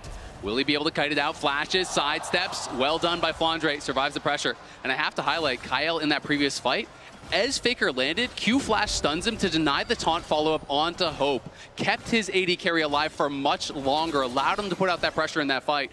Kyle already looking good in this game number 1. And look at T1's call. They made the effort to put so much more money into this Gwen. They're like, fine, on reset, they'll go for the dragon, but we will get so much more money.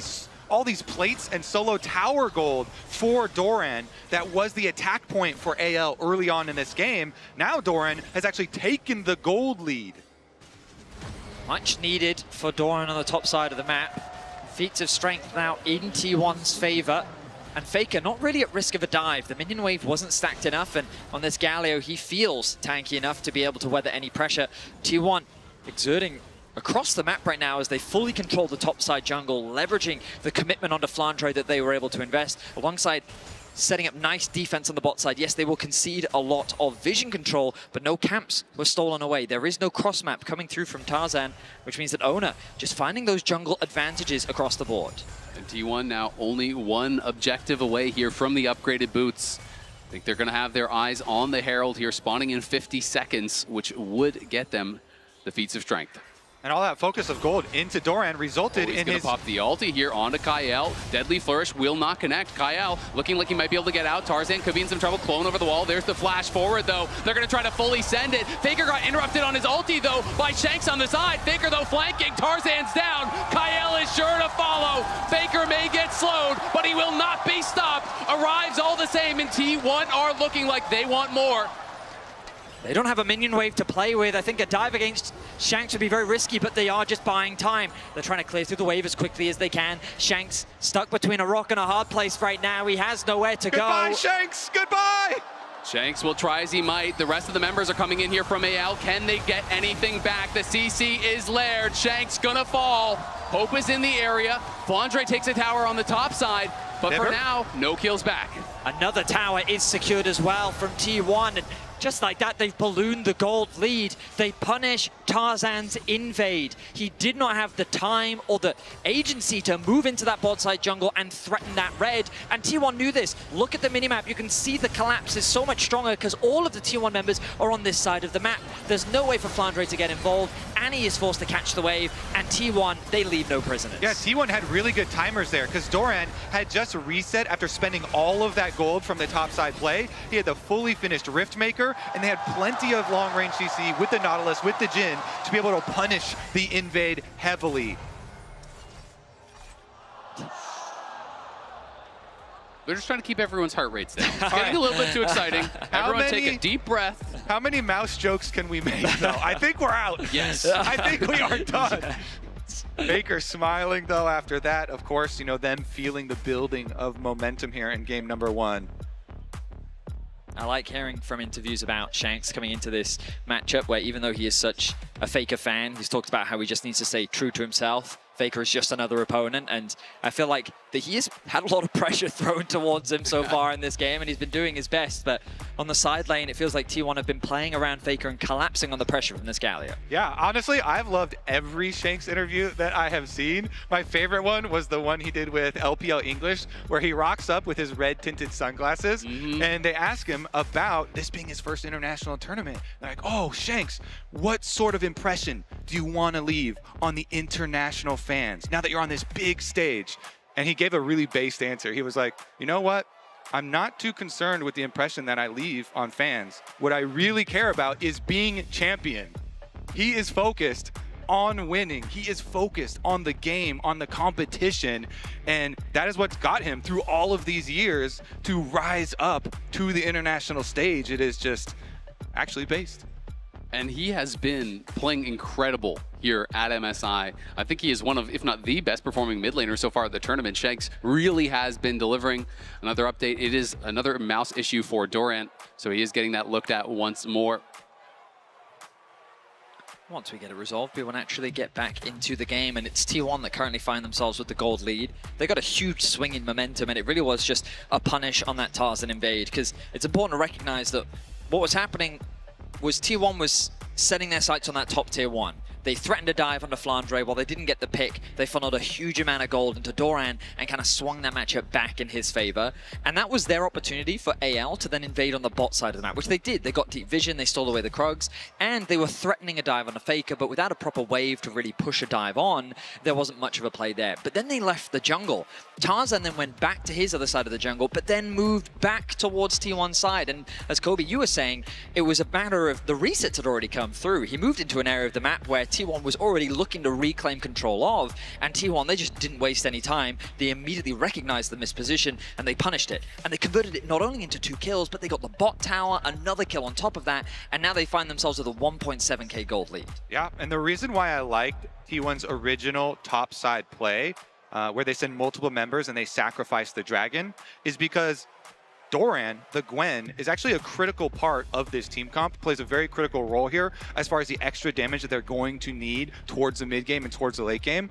Because Galio and Jhin are very burst-centric, this Gwen has the opportunity to be such a big carry as we get to these team fights. And that's why it's so critical that we make sure his mouse is working. You do need a mouse for League of Legends. Can confirm.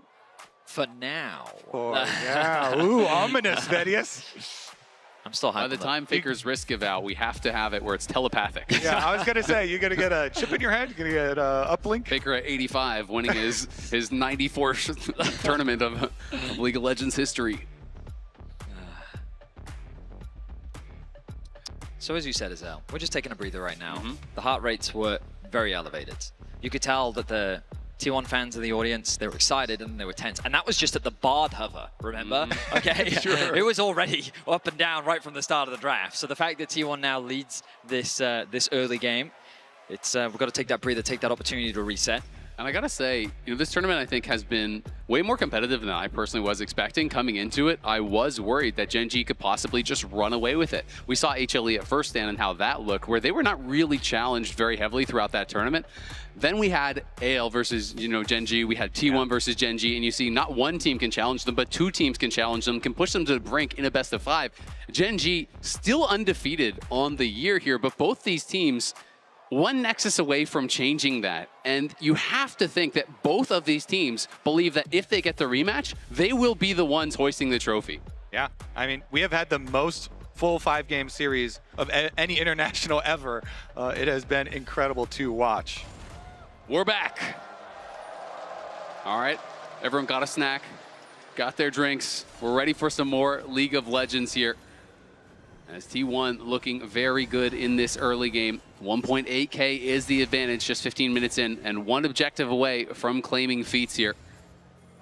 Now, of course, supports play a vital role for both of these teams. But what's impressed me already in this game one is Carrier has been involved in every single kill that T1 have been able to find. He has been leaving Guma isolated in a side lane so that he can roam around the map. He's been working closely with Faker specifically to try and attack Shanks, and so far in this game they've succeeded, finding himself with a 0-2-1 scoreline. Hope is the player that's just kind of been picking up these kills where he can in the exchanges, but right now across the board it is T1 that find themselves with the gold lead. A large part of that is because of these 2 towers that they were able to secure, and with the 3rd dragon on the horizon, both teams will be setting their sights on looking to grab that objective for themselves. It is good that you mention Hope though, because he just did his 2-item power spike. Now with the Rage Blade, the Kai'Sa very capable of making some of these pick plays. AL, they have so much CC on their team to set him up with Plasma.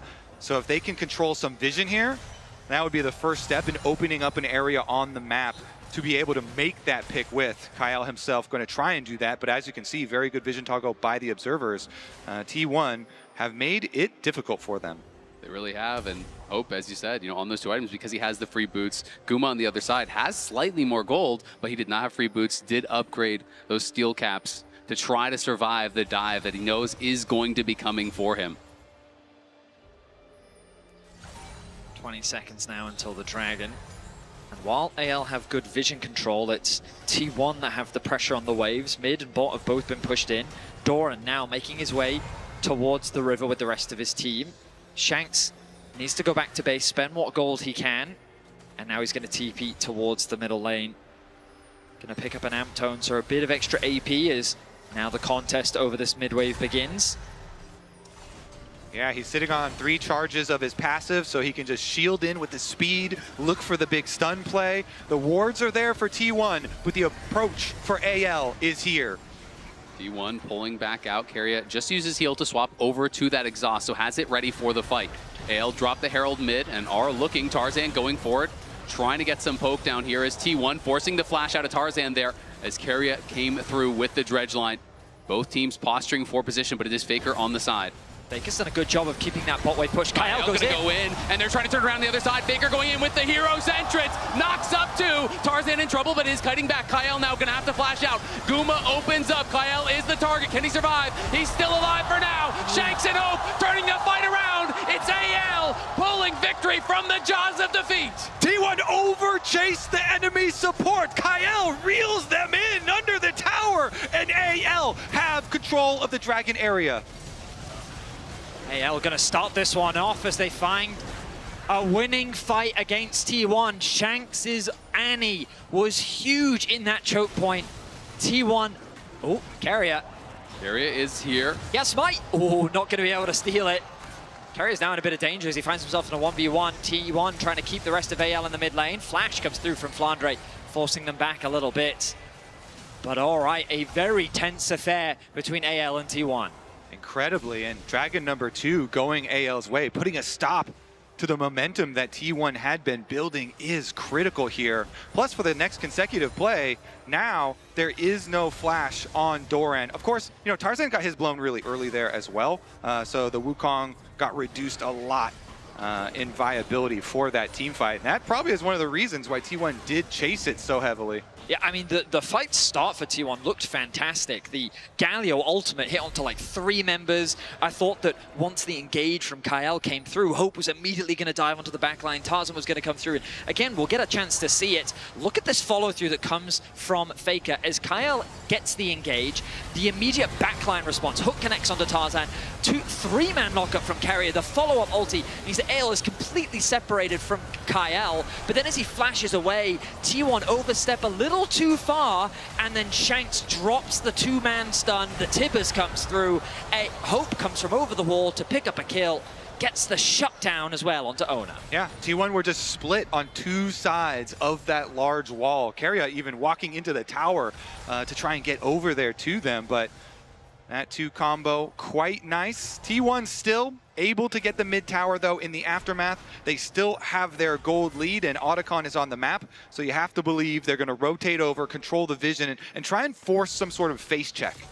Off the back of that fight though, AL did claim the upgraded boots. T1 though, as they often do, starting up the Otacon here. Flandre is now in base, has the teleport available. Will AL get here in time? Hope and Shanks are trailing, and T1 is killing this fast. Teleport now coming in here from Flandre. Will T1 look to turn, or will they try to finish? Shanks now repositioning on the side, will be spotted by T1. As Kyle moves forward, stuns up Doran. Doran in some trouble from the Magnet Storm. The Deadly Flourish is going to connect as Guma opens up, and Tarzan has stolen the Otacon. AL trying to just run out, but now Hope is there. Hope's going to be hit by the exhaust, goes in aggressively, but it's Guma now, free, it's Guma firing, it's Hope in some trouble, he's getting locked down by Faker, but Hope is just taking over.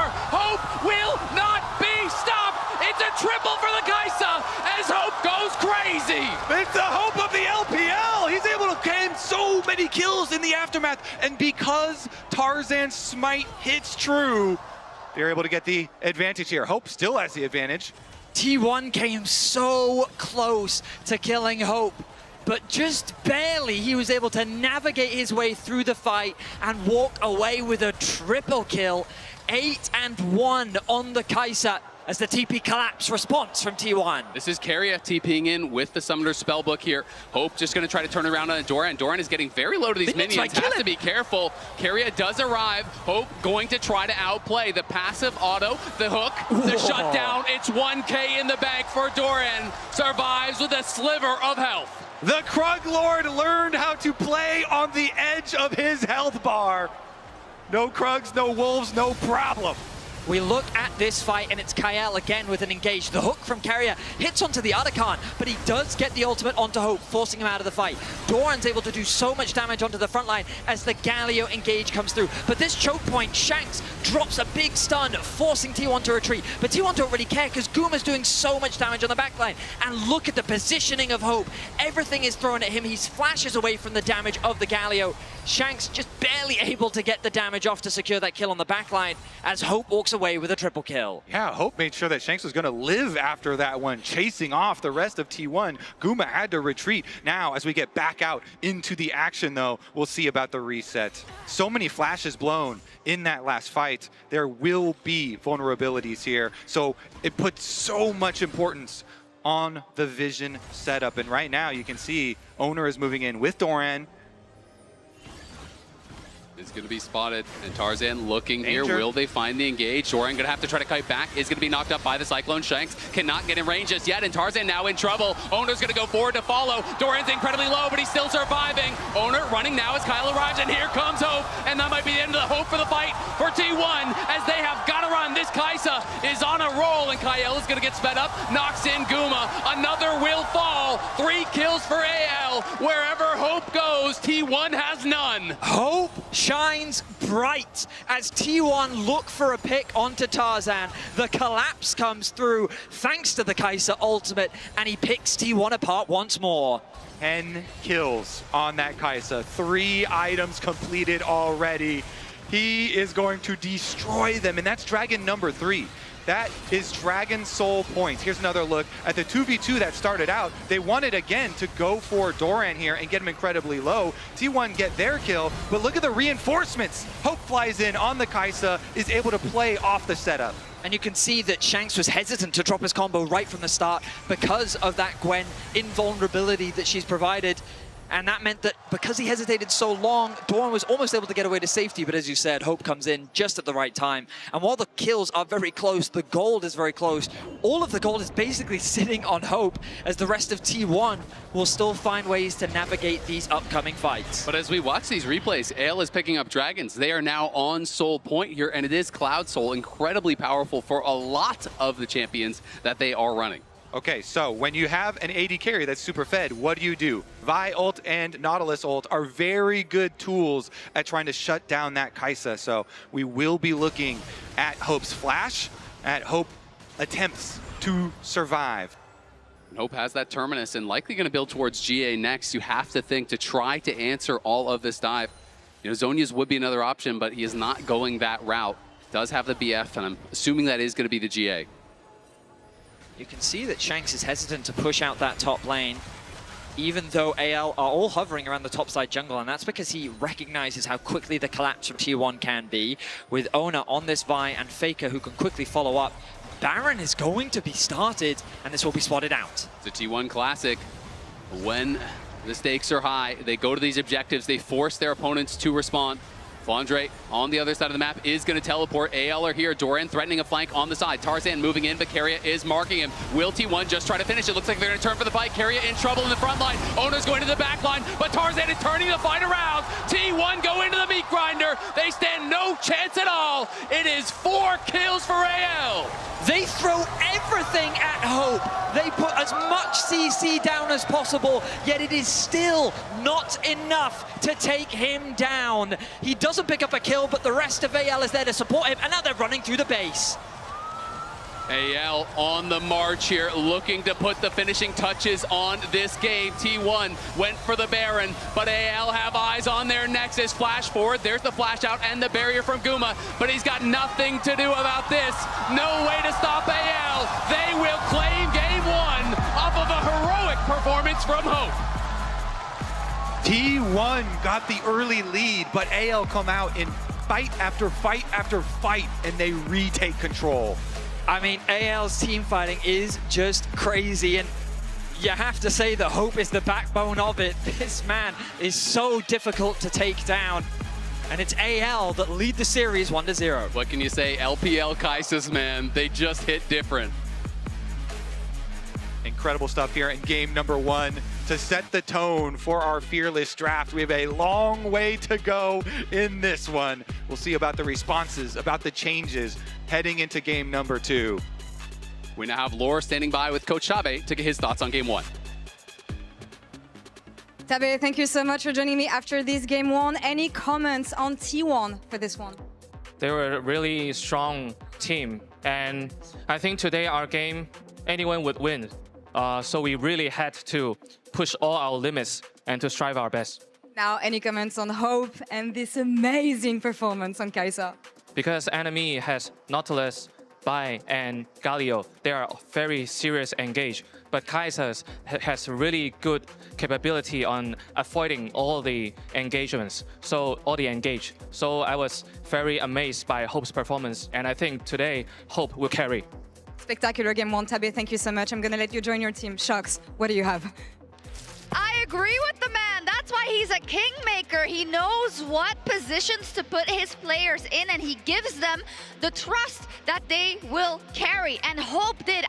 This is a true carry performance that we've not seen many of this MSI, Emily. Yeah, and it's so amazing for Hope to be the one to really step up here, right? Because looking at this team, we're like, okay, we can see standout performances from a lot of the other players. Hope's been consistently good. This is his first breakout insane performance, and what a way to do it in game 1 against T1. And it's not as if they didn't try to stop him. No. Like Tabe said, there was Vi, Galio, the amount of times they tried to just stick onto him, but he just narrowly escapes. So it's important to actually focus on the first replay, and thanks to the reliable Cisco network, every second counts, and he made it count around this team fight right here.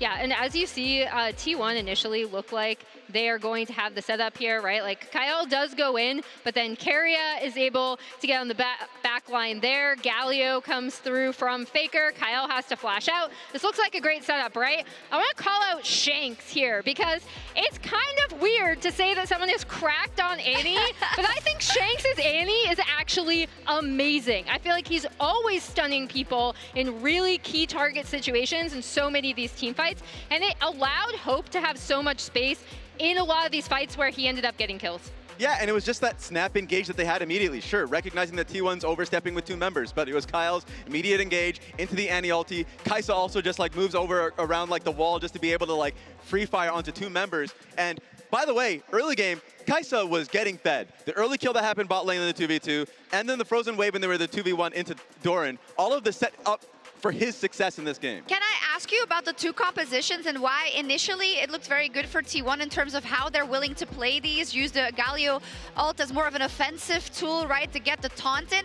Where did their composition break apart? Was it just that Kaisa was so fed? Because it seemed like even in the intricacies of the engages, they just couldn't get them off. A little bit of that, and I think the goal lead was starting to expand for T1 because not only did they get the full tower top side and they weren't able to get dove down bot side, and then they were basically punishing the invades that they were starting to see from AL, but that Otacon fight that they were fighting into the corridor and really couldn't access the backline, like that was allowing Kaisa to just free fire. And that to me was the reason that kind of broke the game open. They were fighting into a tri-bush that they couldn't really enter. Yeah, and so many things go wrong here for T1, despite the fact that, again, like Raz said, they are in a good position. They've set the map up pretty well.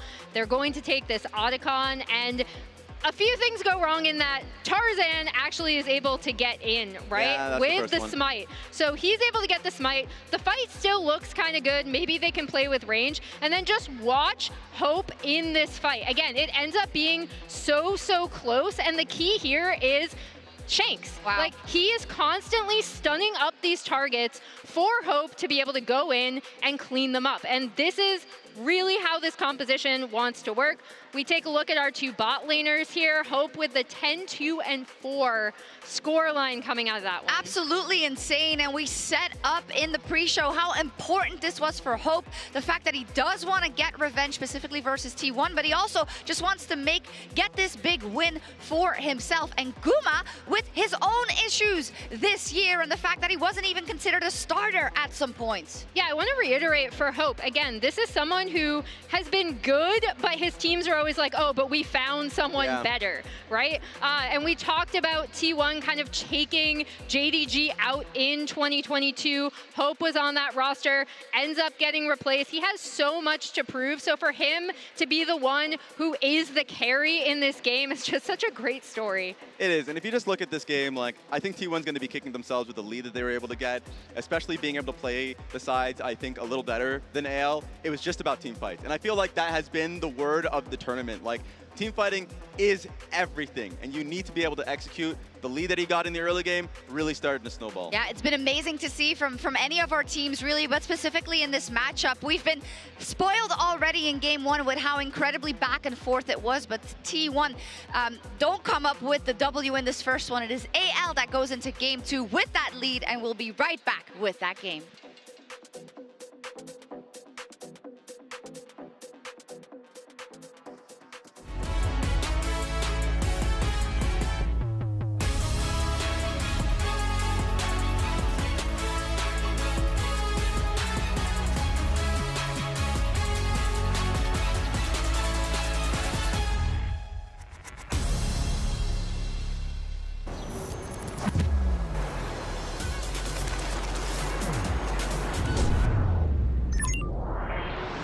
Hunter in the dark.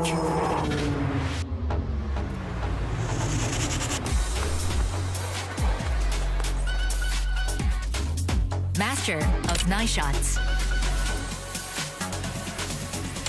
Oppo Find XX series. Powerful camera, powerful AI.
What a car. Living the dream, huh? Sweet dreams are made of this. Who am I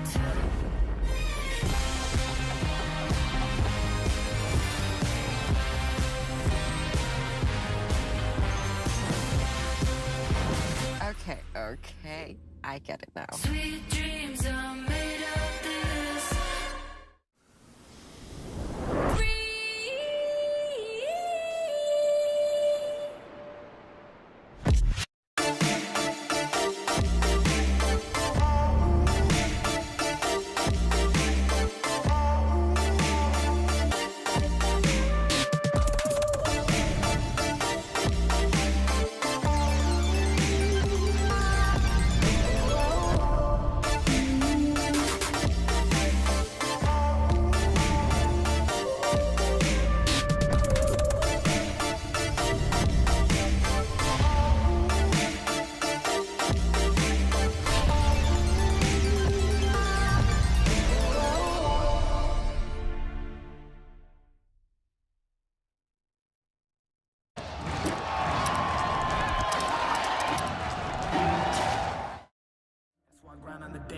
I'm running wild and I know that no one can tame me. Hall of Fame on my mind, they cannot contain me. I know that I can't stop now. There ain't no way I'm giving up, won't back down. I've come too far and I know I'm gonna act out until I'm standing on the top. They hear me now, they hear me now. Let them know nothing can hold me back. Hold me back. You can try but you can't hold me back. Nothing can hold me back. Hold me back. You can try, but you can't hold me back. Nothing can hold me back. I'll give it all I got to succeed. Ain't no way of stopping what I'm destined to be. I'm here for greatness, I was made for more. I got my focus sure, heart is ready, mind is right. Take flight, watch me soar. I won't stop now, there ain't no way I'll ever quit. My life loud, they try to hold me back, but I won't bow down. This is something they can't deny. The truth's out, I got that fire now. Let them know nothing can hold me back. Hold me back. Try, but you can't hold me back. Nothing can hold me back. Hold me back. You can try, but you can't hold me back. Nothing can hold me back.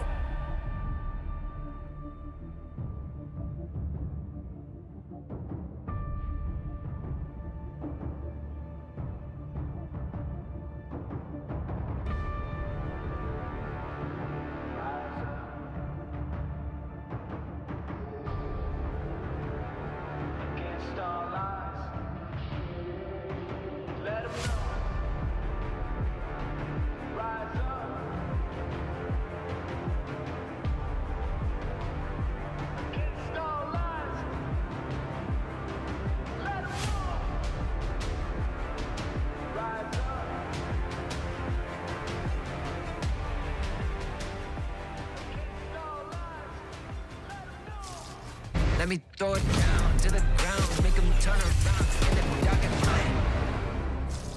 As Kyle moves forward, stuns up Doran. Doran in some trouble from the Magnet Storm. The Deadly Flourish is going to connect as Guma opens up, and Tarzan has stolen the Otacon. AL trying to just run out, but now Hope is there. Hope's going to be hit by the exhaust, goes in aggressively, but it's Guma now, free. It's Guma firing. It's Hope in some trouble. He's getting locked down by Baker, but Hope is just taking over.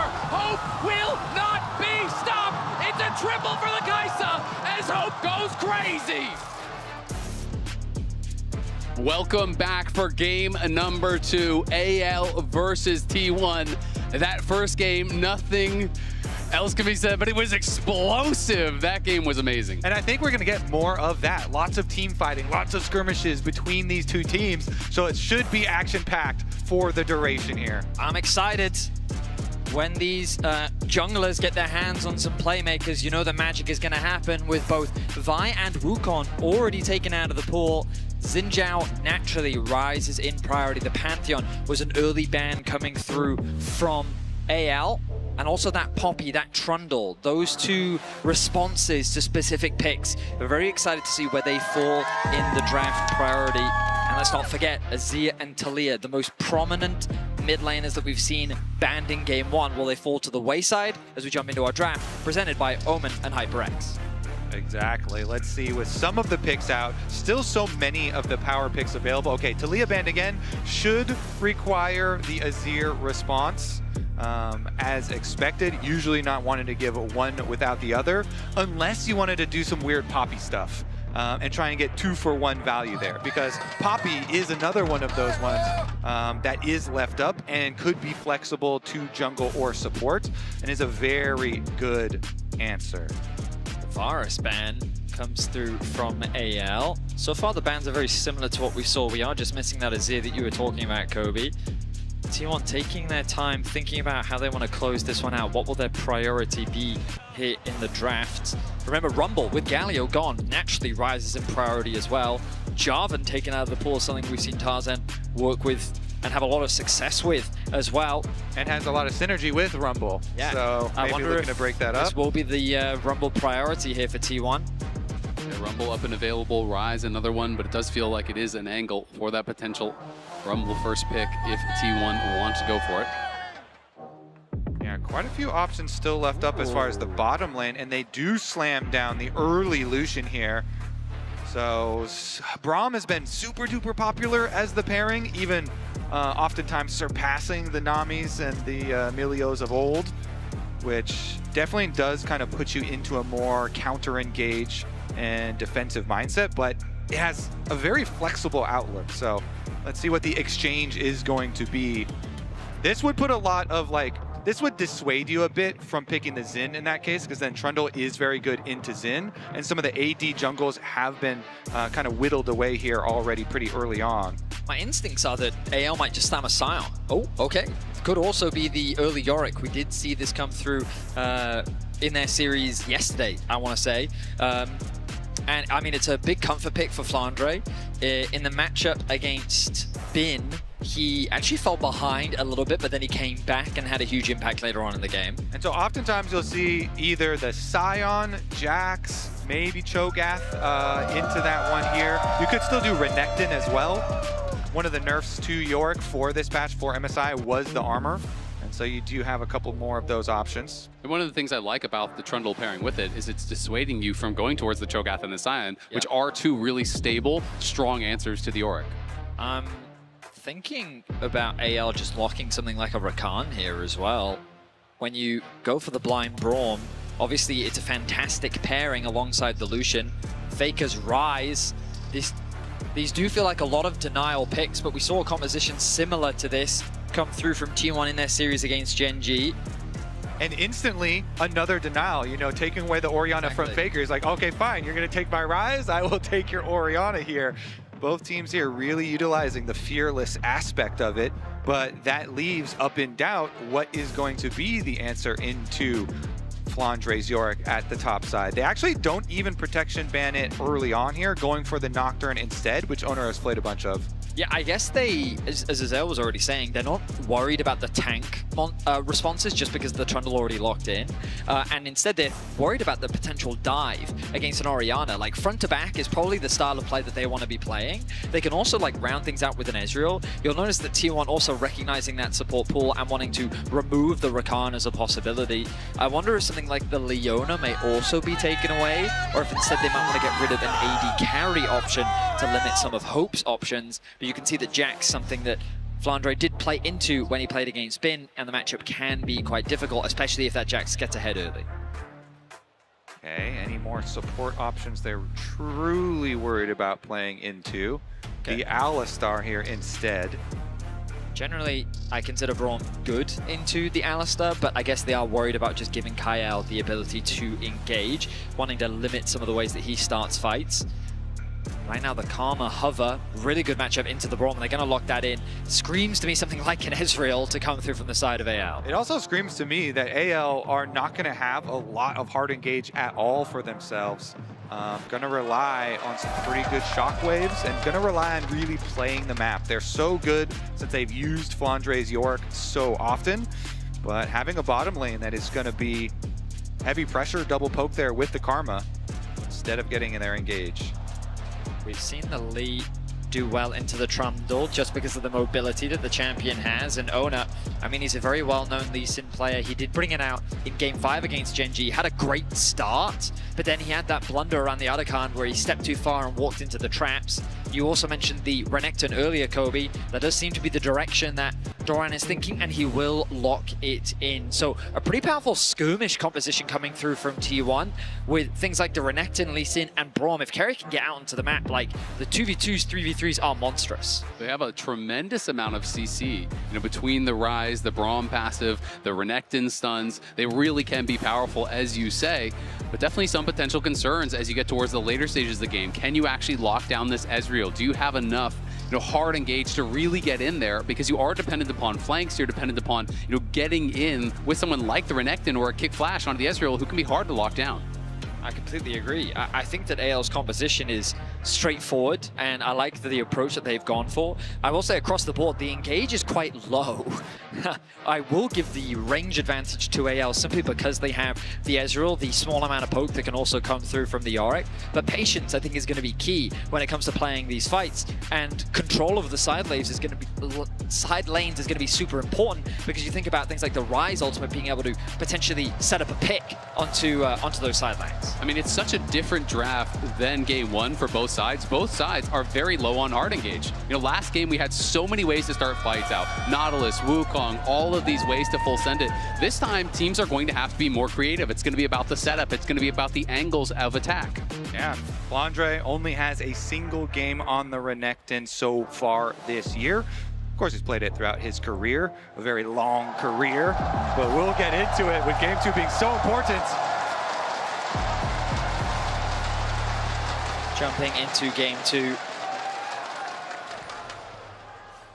Keeping an eye on early vision, always super important. You'll notice Flandre making his way towards the bot lane will drop the ward for his bot laners. AL know they have solid range, but against the Braum in the early skirmishes, you have to be extremely careful. And it is going to be Spellbook again here for Keria. Loves playing it, really does fit his style. Such a creative and flexible support player. And Doran here sneaking in behind Tarzan. Has not been spotted just yet. And I don't even think they actually had vision of that ward going down. You're so right, Doran being very sneaky here will net them a little bit of additional information that Ale is not wise to. Sneaky Doran.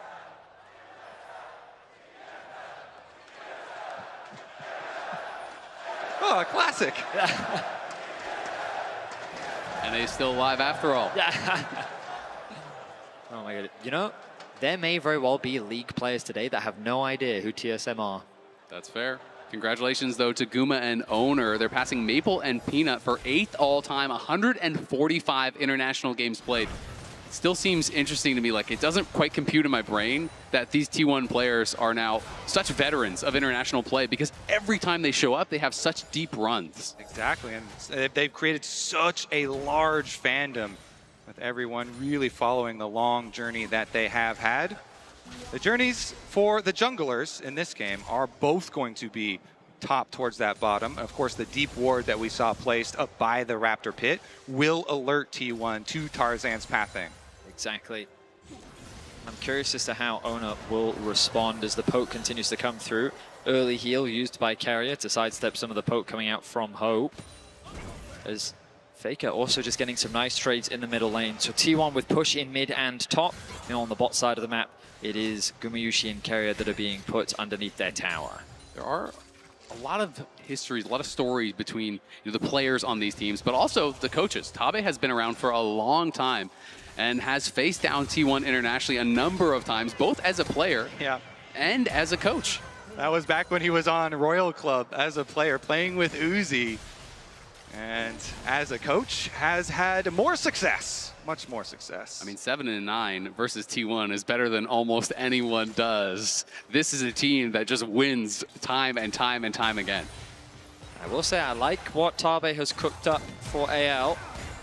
Doran looking for a trade once more against Flandre. The back and forth between the two top laners is they're left isolated. Keeping my eyes on the junglers. The full clears are about to complete, and here we go.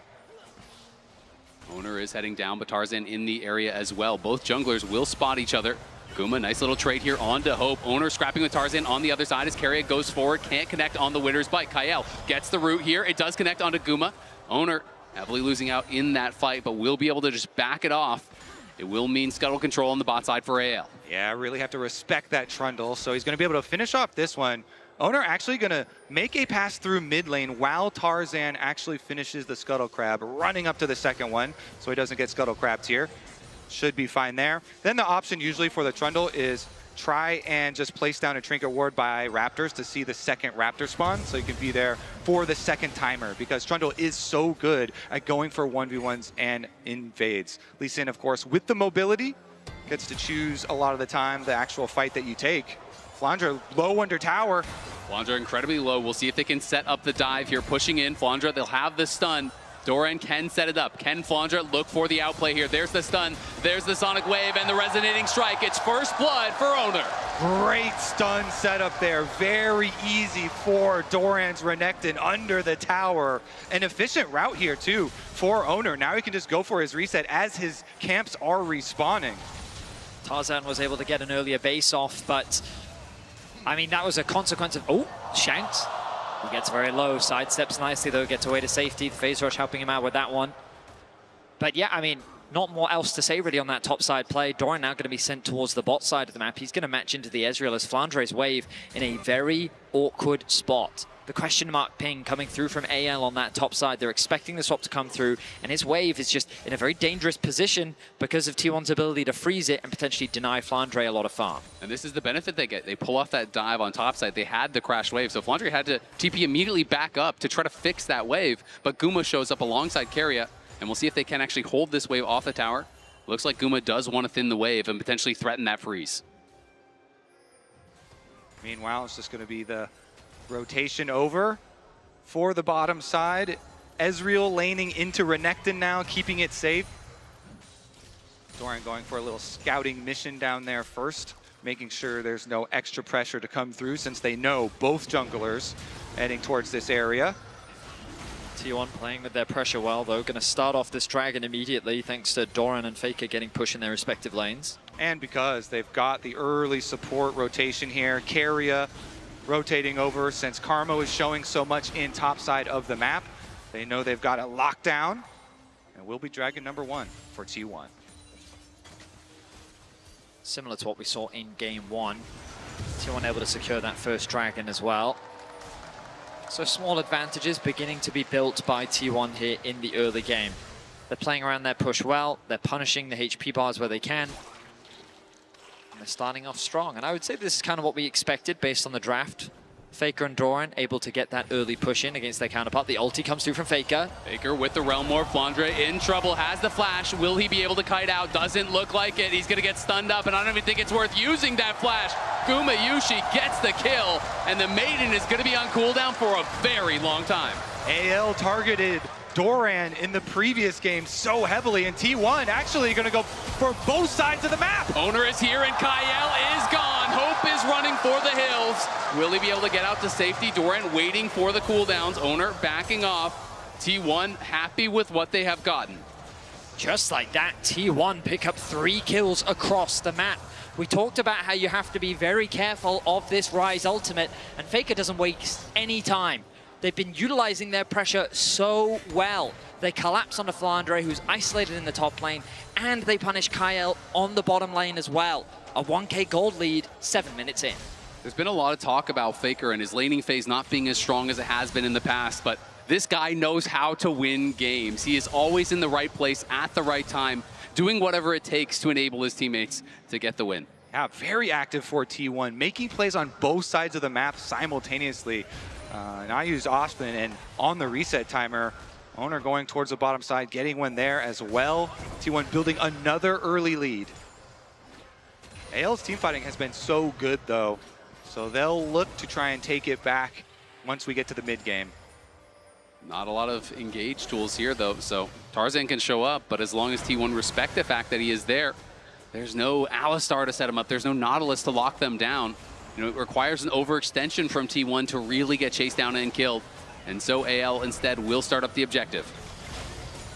Bit of damage being thrown down onto Carrier as Ona tests the waters. The grubs being collapsed on by T1. Here comes Doran as well from the river. Yeah, Doran is running up here. Tarzan gonna be able to grab the first one. Kyle looking, and Owner goes in. Owner jumps back out. Safeguard to safety. Tarzan has to flash as Faker and Guma were putting the pressure on.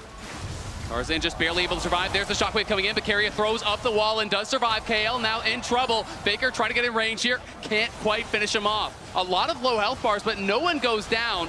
And someone is going to have to answer Flandre in the bot lane because no one has TP right now from T1. So instead, they will try to keep the pressure on top here. Doran is behind him. They know that they're going to give up plates on bot side. Will T1 try to force the dive? Doran, if he's going to go, he has to stop that recall now. Kyle incredibly low, flashes forward, gets one. Can he get in range for the slice? The dice, the stun, the croc is here, and he is hungry. It's Doran extending the play. He was pushing mid lane, then goes up through the jungle here, as you say, to trap them behind the secondary tower. They do sacrifice something on the bottom side, a little bit of turret plate money to Flandre, but very worth for T1. T1, 5 kills to 0. We're not even at the 10-minute mark, but they are looking to skirmish. They are looking to fight where they can. We talked about it in the draft, how this Braum can provide so much value in these extended fights. And after chipping away at AL's HP bar, they knew that they could chase for more. A healthy gold lead, the Dragon spawning in about 1 minute and 15 seconds. And T1 in a fantastic position here in the early game. Doran at the center of much of the action here, involved in all but one of the kills. A significant gold lead, even though he gave up some plates in CS on the bot side to make that move. He's been put in a position to succeed here, and the pressure will be on him to do so. Yeah, meanwhile, into the side lanes here for Faker, for Rise. Comfortable position as they have Carrier kind of rotating over. There's plenty of vision for Shank, so it shouldn't fall under any pressure, but is going to start to be fairly difficult for AL as they move in and get those deeper wards through the jungle. Owner now going to replace some of his own. Carrier sitting on that spellbook Ghost. Could give him an opportunity to go a little bit more aggressive if he sees one. But for now, both teams, I think, content to just continue farming here. And T1 does feel like they're in much better position around this Dragon. They have the vision control in the river, but AL does have a couple of deep wards, so we'll at least be able to spot a potential approach from T1 if they go for it. Ono with the Sundered Sky finished means that he is so strong on this Lee Sin. Notice that he's just abandoned his topside camps, made a beeline towards the bot lane, with Tarzan being spotted on the top side as well. There should be an uncontested Dragon that T1 will start immediately. Good vision coverage around the river, and Carrier recognizes he doesn't need to be around the Dragon, so instead he can make his way towards top, try and prevent the dive. And T1 are calling Carrier over to help Doran defend. Doran in a lot of trouble, pops the ulti, slices out to safety. Carrier goes in, hits the ulti. Tarzan in trouble, but Flandre is the one tanking the turret for now. Carrier popped the Ghost just to get there in time and use the flash to help save Doran. Great allocation of resources here from T1. Braum is so good at defending. They call for the rotation from Carrier. He gets there initially, and that's going to be enough. They will hold it while taking the Dragon Shanks bottom in trouble. side. Shockwave connects onto Faker, but Shanks has nowhere to go. Tanked up by Faker, knocked down by Owner. Another successful play in the side lanes from T1. They extend it to 6 kills, and AL is getting nothing on the cross map. A few camps are being stolen, but Doran is just a monster. And with Carrier at his back, this play feels impossible for AL. T1 in a fantastic spot, reading the movements here, and now Tarzan in some trouble, has no flash, and he's got nowhere to go. You have to think, slowed down, stunned up, and Carrier takes him down, but on the other side, Doran gets knocked down by Kyle and Flandre. Flandre, though, potentially has overextended here. Guma gonna look for the chase. He's sped up by Kyle. Can Carrier connect on the Winter's Bite? He can. He is slowed down. Guma trying to get in range. The dash not there just yet. Looks like they will be able to walk it out. Yeah, a little bit of an overextension there. Tarzan goes really deep into the jungle, but because Guma had not fully recalled, he gets punished. They get the extra kill, and that means they can push back out for more turret plate money here. At least a little bit of tower damage. Guma feels confident in the 1 versus 2. He doesn't even have Carrier near him. Got it. But with how strong he is on the Lucian, he is now level 9. Hope just ticking over as well. I mean, T1 is accelerating this game at a rapid pace. 13 minutes in, the kills are 7-1. And bear in mind, while Tarzan was on the top side trying to make a play happen, he was able to steal away a Grom. Oner just took his entire bot side jungle. He has nearly a full level over Tarzan right now on this Lee Sin. He's continuing to ramp up. And it feels like that as we get closer to this Herald, this 3rd Dragon, T1 can just force these fights that AL is not strong enough to contest just yet. They absolutely will, and they already have the feats of strength, have those upgraded boots through here for T1. A lot of magical footwear though, so not a lot of value grabbed from it just yet, but will be coming through soon, you have to think, as Tarzan in the area, trying to see if Dorian would go too aggressive. Oner and Keria are here as well. Tarzan will spot them. Kyle there trying to keep him safe. Tarzan now is the target. Will be able to back up. Nice pillar. Buying some time as Keria will pop his barrier there with the spellbook and stay safe. I feel like with these compositions and with the early lead that T1 have, they're going to be in the driver's seat. They get to choose basically whatever fight is going to take place because AL have so few ways of actually forcing the issue in their favor or actually choosing the moment. Flandre locking down Faker. Looks like he wants a position for an all-in. He's trying to chase after Faker here, who is in some trouble. He's going to go for the Realm Warp. Can he actually interrupt it? He cannot. Doesn't have his cage available. You can bump him with the edge of it, but didn't have it up. Faker gets out to safety, but nice job by Flandre getting some pressure down. The True Shot Barrage will not interrupt him, but you can see Tarzan here to back him up. Keria, though, again, always covering the side lanes. Yeah, Keria, another shadow here, but the ghouls are doing some work. Ooh. Oh, Tarzan's behind him, and now I think they are going to go for the dive. The TPs are coming in. Tarzan has his eyes on Faker. Kyle there as well, but Oner is coming in. Teleport response from Doran. He is on Shanks. Tarzan's fighting on the other side. Doran trying to take down Shanks. He flashes forward. He takes him down. He's looking for a second. Flandre now in trouble as everyone piles in onto Doran. Doran will fall, but can AL get out? Another teleport coming back. It's Faker re-arriving to the fight. Oner kicks off Tarzan, takes him down, and Flandre trying to kite for his life. Kyle has the tether in onto Keria. But here comes Guma, Yushi, and Faker. Oner fighting. The maiden living. Oner surviving as T1 wipe AL out of the bot lane. The collapse from T1 left AL in ruin. They lose 4 members in that exchange, and it all started with them trying to dive Faker. They see how low his HP is. The TPs come in rapid succession, but the arrival of Doran swings the fight. Yeah, Keria locket shields there, and then Faker's going to be able to recall. Doran, though, just absolutely destroyed Shanks, deleting him. Did go for the flash, and in the end, he does go down. But as you say, the rest of T1 are able to collapse, and you'll see there on the mini-map, Hope the Ezreal cannot join, so he just goes back to push the mid wave.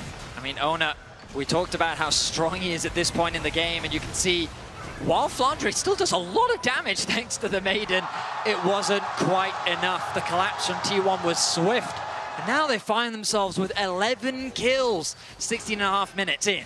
And it's a small thing, but a critical one. Flandre didn't focus down the tower when Shanks arrived. So when Doran stunned him, the tower was on him. The tower bot lane lived with like 10 HP down there. So that got so much extra damage to help Doran knock Shanks down immediately. Yeah, this one's snowballing so heavily in favor of T1. Should be effortless to pick up Dragon number 3 for themselves with a large gold lead with so much CC to their advantage. Should be able to push in on AL. I guess the silver lining to that tower not going down earlier, they've got objective bounties on it, so they can hope to try and get an objective bounty on that tower standing there. You look at that thing and it's gonna die. 25 HP on the tower. Oh, Kyle, he's in danger. He is, but Hope is here, as is Tarzan. Oner should be fine here. Realm War coming through. Faker posturing aggressively, but Tarzan trying to turn the damage down. Oner, nice kickback, looking for Kyle. Is going to try to get out to safety, but there's the shockwave over the wall from Shanks. AL low on health.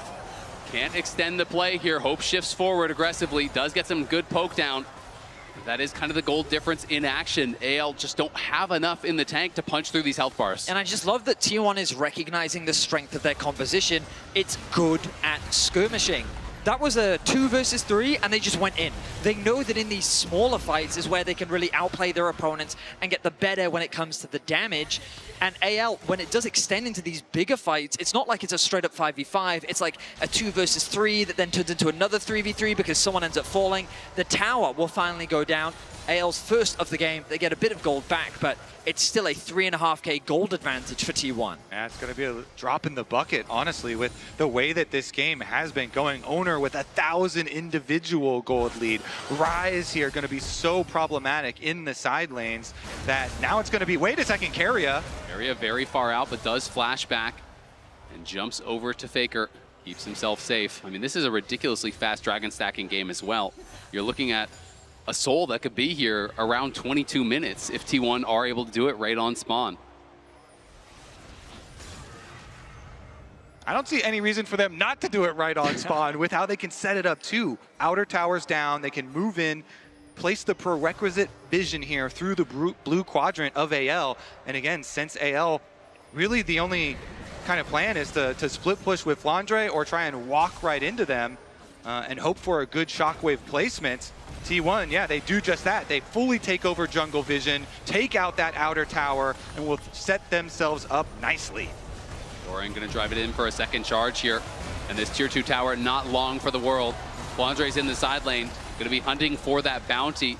We can already see pings from T1. They are gonna be heading up there, sending Doran to respawn. And Flandre knows he cannot stay around to try to knock that tower down. So T1, again, an unanswered play here. 2 towers in the mid lane and extending that gold lead to nearly 5,000.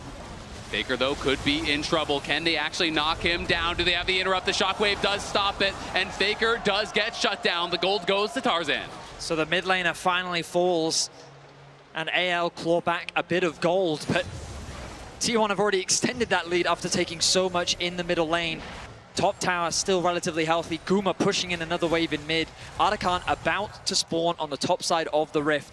AL gonna look to recall, but we know T1, they are not afraid to force this objective. And critically, Faker didn't waste the flash here. He knows he's going to have that available for the next dragon fight, for these big objective fights, and T1 are not even going to wait for the dragon. They're starting the Otacon now. Yep, they have such a good advantage. They can just force on these objectives. AL are coming, though. They are going to fight. We'll see if they can find their way in. Keria not allowing them to get past here. Guma in a good position. Tarzan trying to force his way in, but they're immediately turning around to him, and the culling is getting so much damage down. Doran into the back line. Hope over the side, trying to go in. He shifts in onto Keria, but it's a shutdown there over on Owner. Shanks is trying to run as Faker is behind them. Doran and Faker. It's a triple for Guma, but it's the solo laner's getting so much work done. Doran flashes in. Hope tries to shift out. Gets back over the wall with the flash of his own. Shanks now running from Faker. Doran trying to corral Hope here. Hope looking to try to make an outplay. Shanks on the side. Faker flashes in. He takes him out just as his teammates do the same to Hope. T1 get an ace, and they're going to claim the Otacon. They may lose Owner, but they will take every last member of AL, including the Otacon. And then look at the Dragon just 50 seconds away afterwards. They can reset and move their resources over to the other side of the map. T1 bounced back after game 1 ruthlessly as Keria acts as gatekeeper in this brush, making it so difficult. And remember, at this point, it is a 4 versus 4. Hope is coming up through the river, and then T1 just forced the fight, knowing that the TP is coming through from Faker.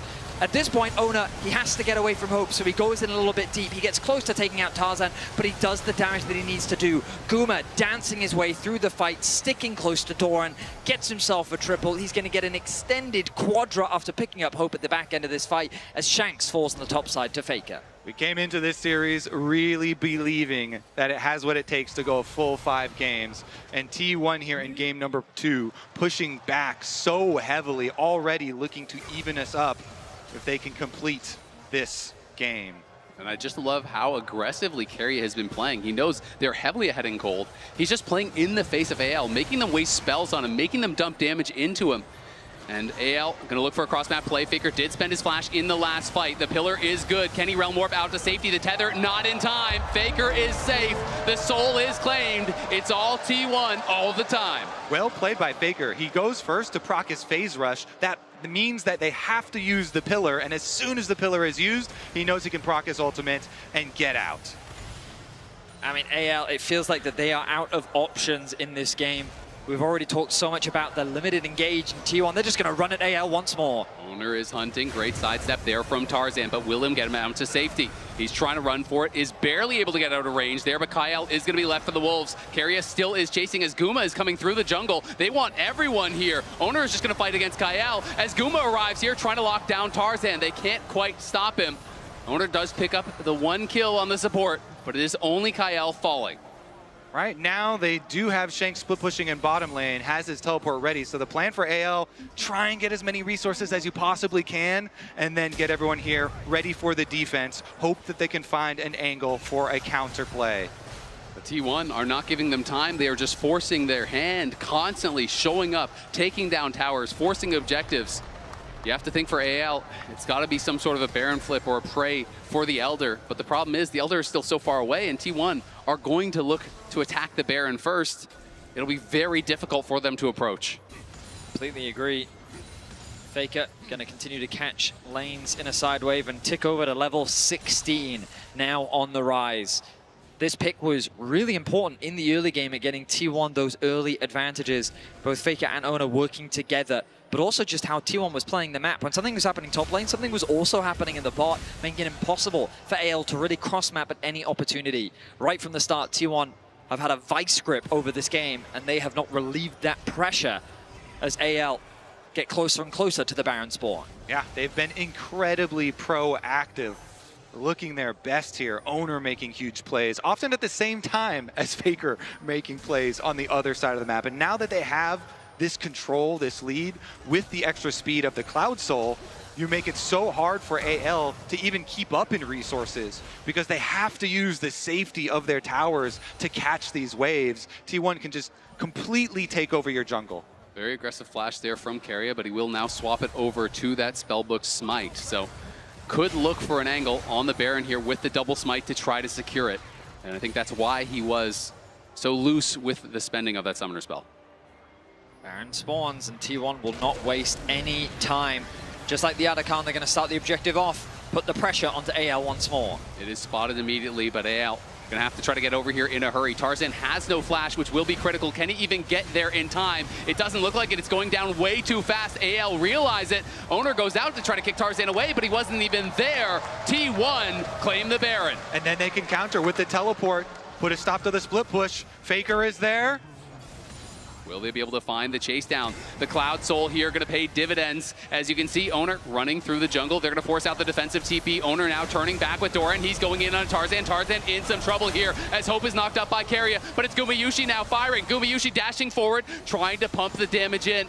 Doran and Keria are low, though. AL will survive the onslaught and back off. The shockwave from Shanks was good, but he just doesn't have the damage to do anything significant in the fight. It did slow down T1 a little bit, allowing for AL to escape. But T1 continue with their relentless pressure, and Faker back to pushing in the bottom lane. Honestly, right now, AL, they need to just send multiple people into one area of the map. But they're going to look for Doran. He's got his flash, so it should be fairly difficult to catch him. Yeah, it doesn't seem like there's really much of an opportunity to do anything. T1 pushing on the other side, looking for the last of the outer tier 2s here. Keria steps forward and just pushes Shanks back. Pops the barrier with that Summoner Spellbook, just constantly rotating through these spells. You can see Doran just fighting here on the side. Tarzan will be able to get the blue buff, but will he be able to actually get out to safety? Doran slowing him down with the Stride Breaker. There is the slice, the dice. Tarzan in a lot of trouble. Owner is going to be here as well, as Tarzan seems to have overstayed his welcome, has no flash, and looks like there is no way out whatsoever. Owner takes it, jungle diff. Yoink, thank you very much. And yeah, we're seeing this because there's not a lot that AL can do from behind with this composition, and so the little rotation over with the extra speed from the Cloud Soul. Another pick for T1. Yeah, I mean, if you are an AL fan, don't look at Guma's items. Just avoid eyes from that area of the map because this man is monstrous right now. He is extremely fed, and if things weren't dire before, with itemization like that, it feels more than dire now. Elder spawning in 55, and you have to imagine that T1 will continue to do what they've done throughout this series. Objective spawn, objective start. Yeah, immediately. No reason to hesitate. And honestly, Vedius, if you are an AL fan, probably start visualizing the next games. Yeah, there's a lot of places you don't want to look. Yeah. You know, the 2-level lead for Faker, the additional item for him, the additional item for Owner. I mean, they are ahead everywhere, not to mention the Cloud Soul, which is going to make it incredibly difficult to escape a losing fight here. As Keria, again, just posturing so aggressively, always stepping forward in the face there of Hope and the rest of AL. They're just trying to thin out the waves here, see if there's any sort of an opportunity for them to get over to what feels like an inevitable Elder start here for T1. But Tarzan critically has no flash, so if T1 go for it early, it's really hard to imagine how Tarzan would even be able to get to the pit.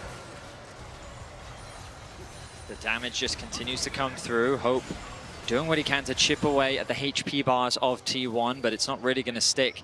Our observers highlighting for us how little AL can see on the map. The Elder will begin the suffocation of vision in full effect as AL trying to force their way into the river. They have to just full send it. This is the Hope, the Elder Dragon fight. Tarzan trying to get his way in, but T1 eyes on the Elder. They have claimed it, and now the fight begins in earnest. Look at Doran flashing after Hope, but Hope flashes out in time. Doran in the midst of everyone as Keria and Faker arrive. The HP bars are disappearing for AL, as is their time in this game. T1 crushing the fight. Guma flashing forward. Can't quite take down Hope, but he sure as hell takes down Kyle. Owner is hunting. Owner will find his target. It's a clean ace for T1 as they march on the Nexus. Game 2 domination from T1. Early, active, and are going to finish it here in under 30 minutes. T1 battling back here. It was a strong start for AL, but it's T1 in game 2. Absolute domination. 14,000 gold lead, 23-4. T1 have tied us up. Just a beautiful demonstration of a well-played snowball. From start to finish, they got the lead and they only continued to grow it with relentless pressure onto AL, seemingly having no answers at any point.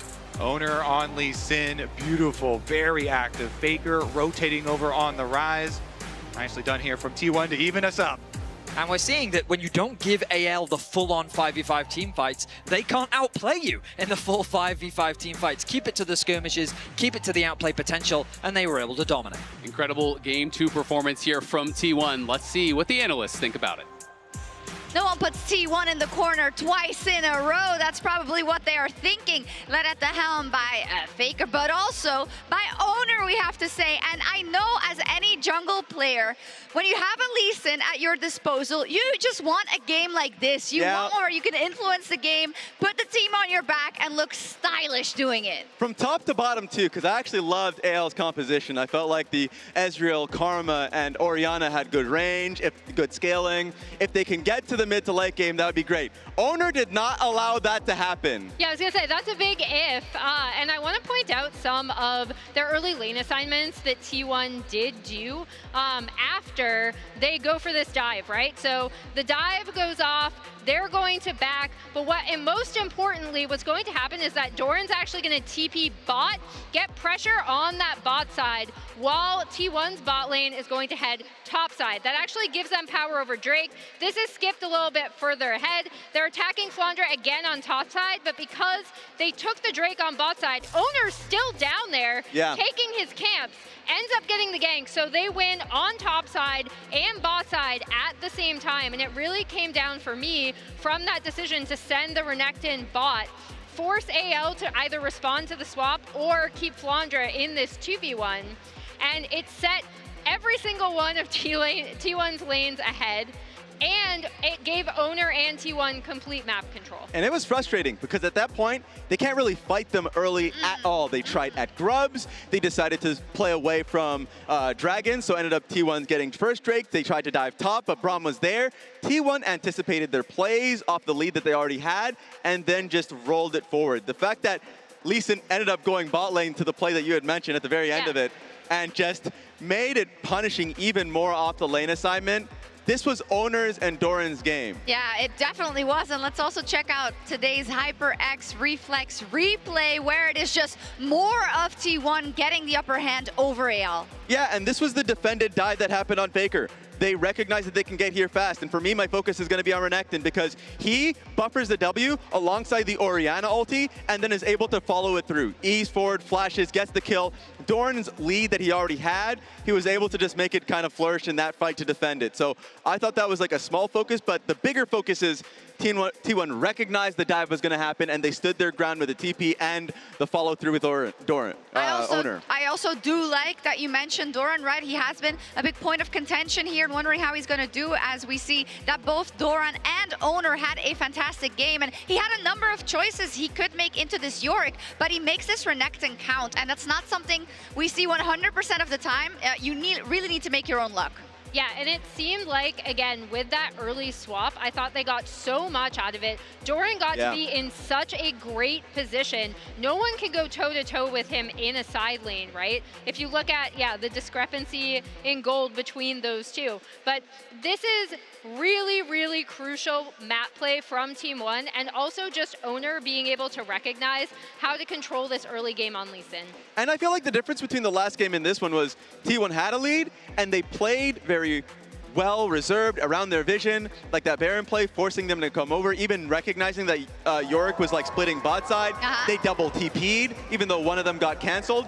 Ryze chased them out. They recognized last game they made a misstep that really snowballed against them. I thought it was a great recovery this one. Yeah, and so lucky for us, we get at least 4 games of this matchup as we see that the crowd has so many signs for both teams. I guess it will over-index a little bit towards Faker and T1, but nevertheless, Emily, it just goes to show how important this matchup is for both fan bases, and I am really happy we get 4 games at least. Yeah, I've seen so many cool Flandra and Shanks signs. Yeah. That is cute. Nice. Shout out to the person who had the picture of Flandra from Snake back in like 2015. The deep dive on that one. I know. But for me, then AL looking at this, right? You obviously lost so much control in this early game. I'm looking to regroup and seeing what we can do to kind of stay in the game early against this T1 power. Yeah, absolutely. I think AL has one thing on their mind, and it's make sure they can stymie that early power that T1 brought, that they can get to those team fights that they love and cherish so much. And AL will be moving on to the blue side as we head into game 3.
And I'ma do it again. Watch me. Win. Then watch me do it again. All right, guys, I just landed in China. Let's go.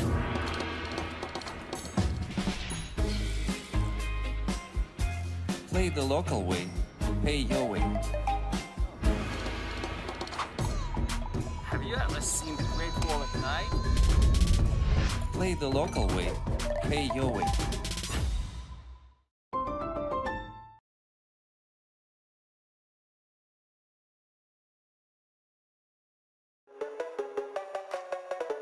Dominate the Rift with Opera GX. Bring League to your browser. Lock in with LOL Esports. Customize your setup with champion-inspired themes. And unlock new designs inspired by Arcane. Only on the browser for legends. Download Opera GX.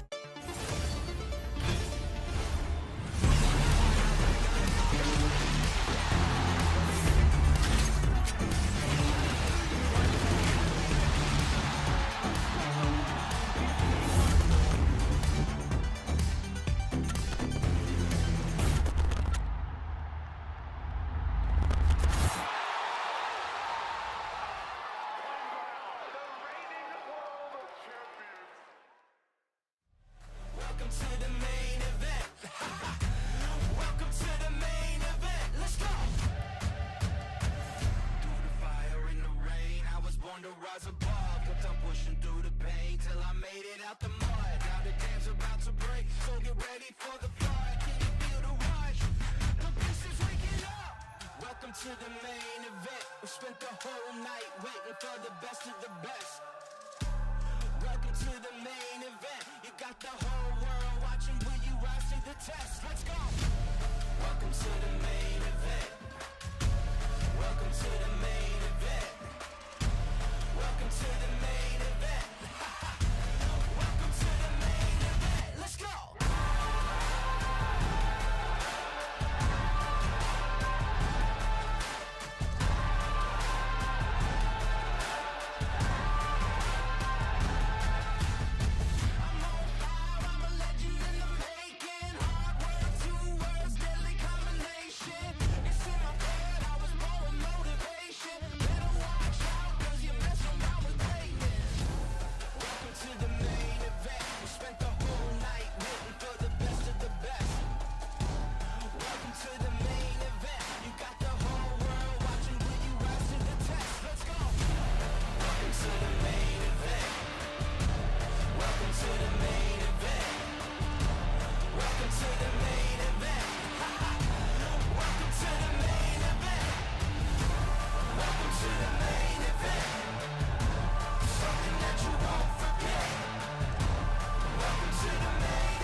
Let me throw it down to the ground, make them turn around in the dark at night.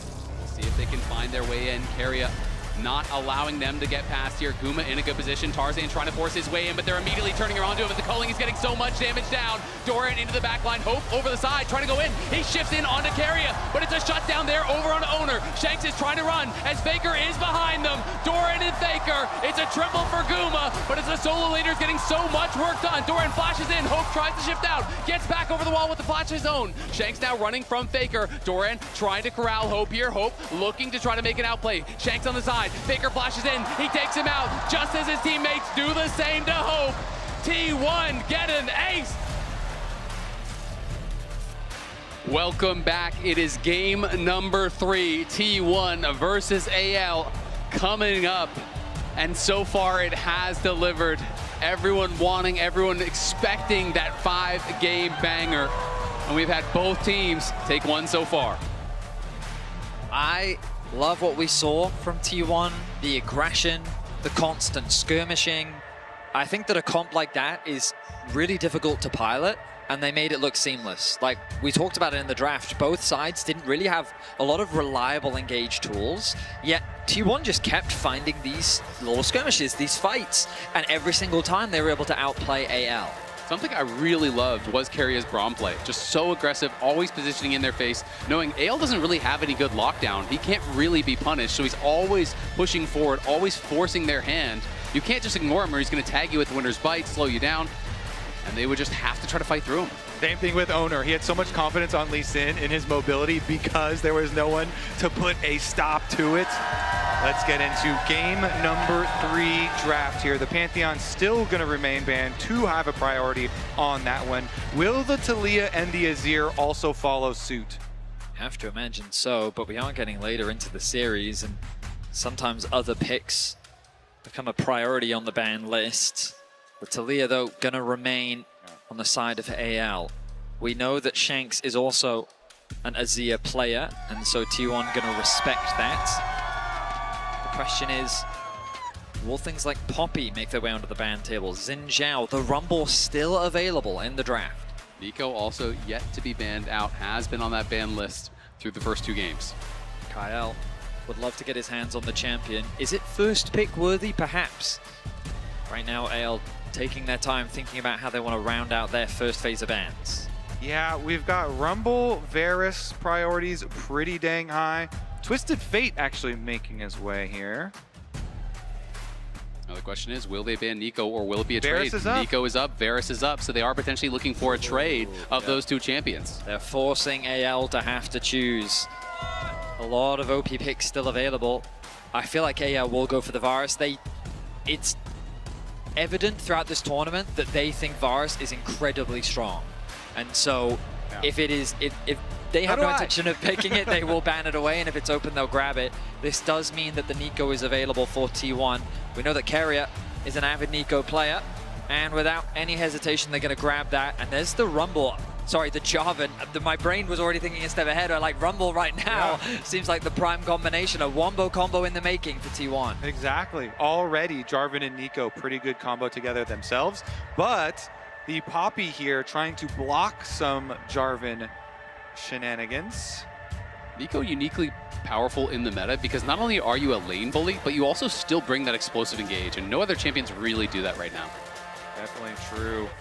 One of the few range champions that really gets tons of priority. But there we go, we break up that Rumble combination with the Jarvan, snagging it away. I wonder if maybe that'll be like an Ornn for Doran then, I'm guessing, because Galio's already out. So T1, that would be like the next possible answer into a Rumble usually. As well. Yeah. Could just go something safe if they want just that tanky front line on the top side. You did mention the Ornn, both very viable options into the Rumble. This is the counter matchup that Whippo spoke about, wishing that he had actually, let through the Rumble earlier in their match and tried to bring out this Ornn. So we'll see, how he's going to be able to actually perform on it. Doran very solid on these tanks, and it can be quite a good matchup. T1, though, quick to remove the Poppy. You've already seen how many dashes are coming through from the side of T1, and they do not want to have to deal with that. The disengage that Poppy provides against this much engage as well is good to be rid of. AL, you imagine that the AD carry pool will be their direction. Maybe a Misfortune could be a good ban. Xayah potentially as well. Corki going to be the one to make its way onto the list. Yeah, Corki burst damage there, along with the definitely very potent there with the Nico. Honestly, so many options down there, but we're whittling away at a lot of these engaged champions. Silas gonna get taken off. I mean, it makes a lot of sense. Lots of good ults to steal already. A lot of really good ultimates to steal, especially Nico. We've seen Silas's have huge impact in the draft, especially. Other AD carries that they could consider. I mean, we already mentioned the Misfortune, Xayah, maybe Senna for Gumayushi, but you wouldn't typically pair it up alongside the Nico. they're thinking more team fight, and so they want to take the Civet away. This does mean that Gumayusi still has a lot of options available to it. And we've talked a lot about the Wombo combo potential. Aurora fits neatly into this comp. Caitlyn, always an option for Guma as well as you get deeper and deeper into Quite right. Fearless. And definitely could go for one of those pushing Callista, lanes. too, everyone's favorite. He said the word. Everyone's favorite if you're an AL fan, you know. Definitely, that pick has not done very well at MSI, 0-10. It's actually the losingest champion of all time. Losingest? Yeah. That is a beautiful descriptor. I think the champion with the most games played ever in MSI history without getting a win. That's crazy. The previous record was actually Malphite at 0-8. Callista is 0-10 now. Wow. Yep. That is a fun fact. Thank you, It is a Zale. fun fact. Not for the Callista players, but for everyone else. I do love this this Aurora takeaway as well for T1. Shanks has been so good on it, Flandra as well. And so they're just going to opt, okay, fine. You take my Aurora, now I'll take the Victor that you spammed so much. I will say that you've got a Victor and a Varus into Jarvan. That does make me worried for AL.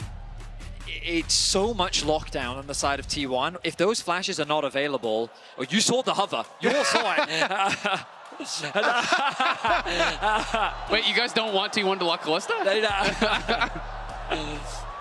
Definitely not going to be the case, but this team comp is so well set up for a misfortune that you mentioned way earlier, this Wombo combo. They have so many avenues for engage, and as you're rightly pointing out, these carries on AL do not have any safety. They do not have any dashes or even that much peel on their team. So this definitely looks like it is going to be dangerous for Shanks and Hope as far as their positioning. Here's what we'll say.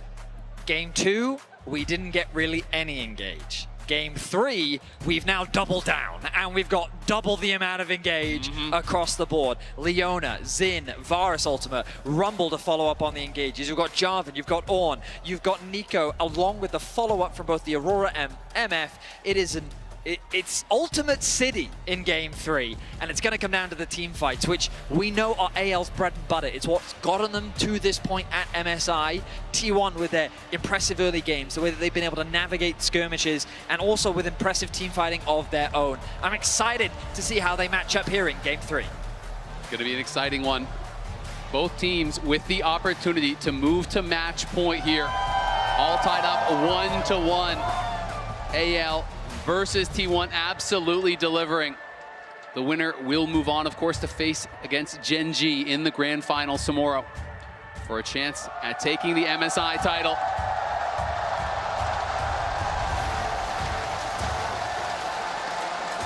And either way, that will be hype. We'll get a follow-up on a full 5-game series.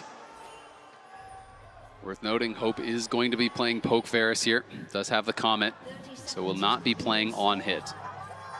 Will make it a little bit harder to get through this Ornn, but AL also have multiple damage threats. When you think of Jarvan, sure, if he gets onto a Varus, he can do a lot of damage, but Xin Zhao, I feel, provides so much threat onto the backline as well. And when you pair that up with things like a Rumble, high AP damage from the top side, the Victor scaling in the late game, AL have a lot of power in their composition. And you can see AL, all of the players' records here against T1. Shanks actually with the highest win rate, only having played against them in this series. His first time getting to play against his idol Faker, who he met earlier at the event. They got a photo together, and you could just see how ecstatic he was to have a picture with the GOAT. No, and we were joking earlier about how for so many teams around the world, if they could have the opportunity to beat T1, it would be like getting revenge, because they've just been at so many internationals, they've knocked out so many different teams, they've stopped so many players.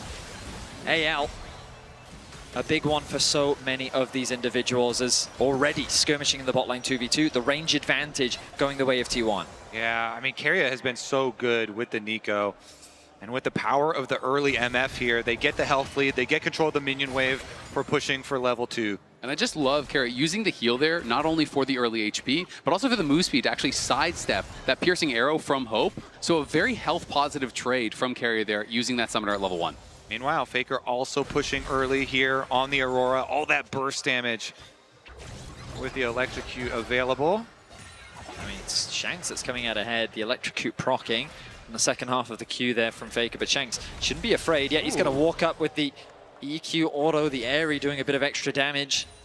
Nicely played positioning. Shanks just leveraging his range. That's why Aurora can struggle in these matchups, because as you're seeing on your screen right now, it can be difficult for Faker to trade back if Shanks doesn't over-aggress in the lane. And we did just see, or AL just saw Owner on the ward on Raptors, so they know he's on the bottom side. So Tarzan as well revealing on the Raptor ward. It means both these mid laners have full information. Faker's got to be so careful. One more spell, and Shanks could flash in and try to get that solo. Faker does level up to 3, but as you said, Vedius, can be very difficult in these range matchups. Generally, we have seen Aurora picked as an answer to melee matchups, where you really can bully out. It's very difficult for Faker to actually close the gap, but Shanks is low on mana. And Shanks knows the limits of the Aurora. Deny on the cannon, at least, though. Oh. And the laser, the crowd reacting so heavily to every spell there. The laser not landing, the cannon going down, and Faker gets to clean it up. And it is so important when you're in a tense situation like that. All of these dodges that Faker is having, if one of those lasers had hit, he could have maybe threatened for an all-in. Tarzan now trying to push Owner out here as the bot lanes are getting involved. Great sidestep from Owner. Avoids that Zenith blade, but now Guma is the target. Will KL flash in? He is going to. There's the cleanse, there's the flash, there's the first blood. It's Hope that claims it. Guma got sectioned off from the rest of his team. And now Faker potentially going aggressive here onto Shanks. Procs the electrocute with that weirding, and Tarzan continuing to scrap with Owner. Those 3v3s on the bottom side can snowball so heavily. In. Barrier going to be forced there. Will survive. Yeah, Keria using his flash as well. So many summoner spells down here on the bottom side of the map. Definitely expect junglers to revisit. And currently, I see a Xin on my screen. They're looking. No one's fooled by that minion. It's going to give you extra gold. They're locking him down, and they are knocking him down. 300 gold from a minion. First time I've seen that one. Tarzan is doing so much work already in the early game. Not afraid to contest Owner on the bot scuttle, but he just realizes this early on into the game, Xin with the Varus Leona, they should be able to win out on these skirmishes. And T1, just a bit of mispositioning from Guma. He doesn't expect the collapse from Hope and Kael. Now, unfortunately for Hope, he does lose a decent amount of farm on the bot wave, and Owner does a good job of cross-mapping, stealing away the Gromp respawn from Tarzan, but still, AL off to a good start. Yeah, certainly. I mean, those bot lane skirmishes can snowball so heavily. You know, Carrot going for that flash play onto Hope and then falling in the aftermath as just a little bit of an extended trade. During these support recall timers, is going to be Keria returning first, but he's on vision.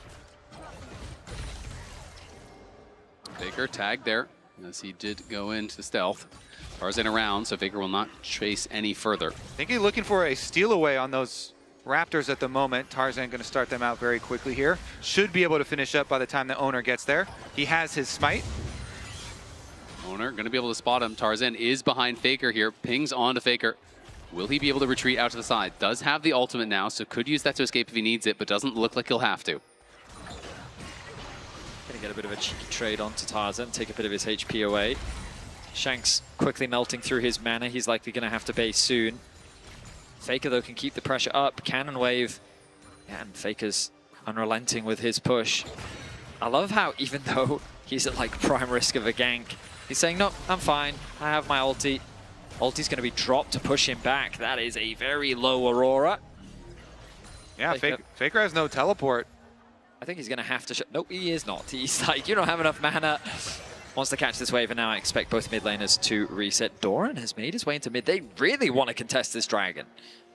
See if they're going to be able to do it. Owner is going to be first there to actually pull it. Tarzan in the area, though. Andre is up on that top side, but has his teleport available, and Faker is still quite low. Honeyfruit there really going to help him out as he collects those through the river. So Doran can now... Here comes Dorian with the engage. He's going to be flashing forward. The combo is perfect onto Hope. Beautifully done by Dorian. Knocks him up, flashes in, knocks him up again. Is going to TP right back up to topside. But Flandre could TP down if they want to continue to contest. Really smart from Doran. He knows after the bottom lane exchanges, no flash on that Varus means no dodging on his ultimate. Right up against the wall, just nails it there, taking out the extra kill before teleporting over. I love this plan from T1, and The TP back to top lane means that Doran doesn't really lose much off the back of it. They saw Flandre TP early to bot lane, which means that after he pushes out that top wave, they can just match back up Guma into Hope. The farm swinging the way of Guma Yushi with about a 2-wave advantage, and after getting that kill, he now holds the gold lead in the 1v1. Very good Ornn play, made possible by the early skirmish and the low mobility carries there. Still on the reset though. Tarzan's feeling fairly healthy, gets back out, gets his Scuttle Crab before the spawn of these grubs. AL are here very early. They've got Kyle already positioned, so plenty of vision advantage for AL towards the spawn of grubs. Shape Splitter used there to be able to scout out that side brush and does spot Kyle, who is getting some very good vision around those grubs as you're talking about, Kobe. Doran is down on the bot side with no TP, so he will have to move if they want to try to contest this, because Flandre has moved early. He's already around mid lane, but was spotted by that ward over by the Raptors. Shanks did just hit 100 stacks, so his E should now be upgraded, giving him a lot more wave clear in the mid lane. I don't know if T1 are going to contest or not. I mean, Doran is still on that bot side. They're definitely fishing around, seeing is there an angle to at least steal one grub. But Flandre is in range. Faker poking back and forth here with Shanks. Proxy electrocute. Flandre now heading back towards bot side as he realizes the grubs are ours. T1 not going to commit without their top laner. Yep. And after they finish up here, AL already sending Rumble back down. Flandre not going to lose too much.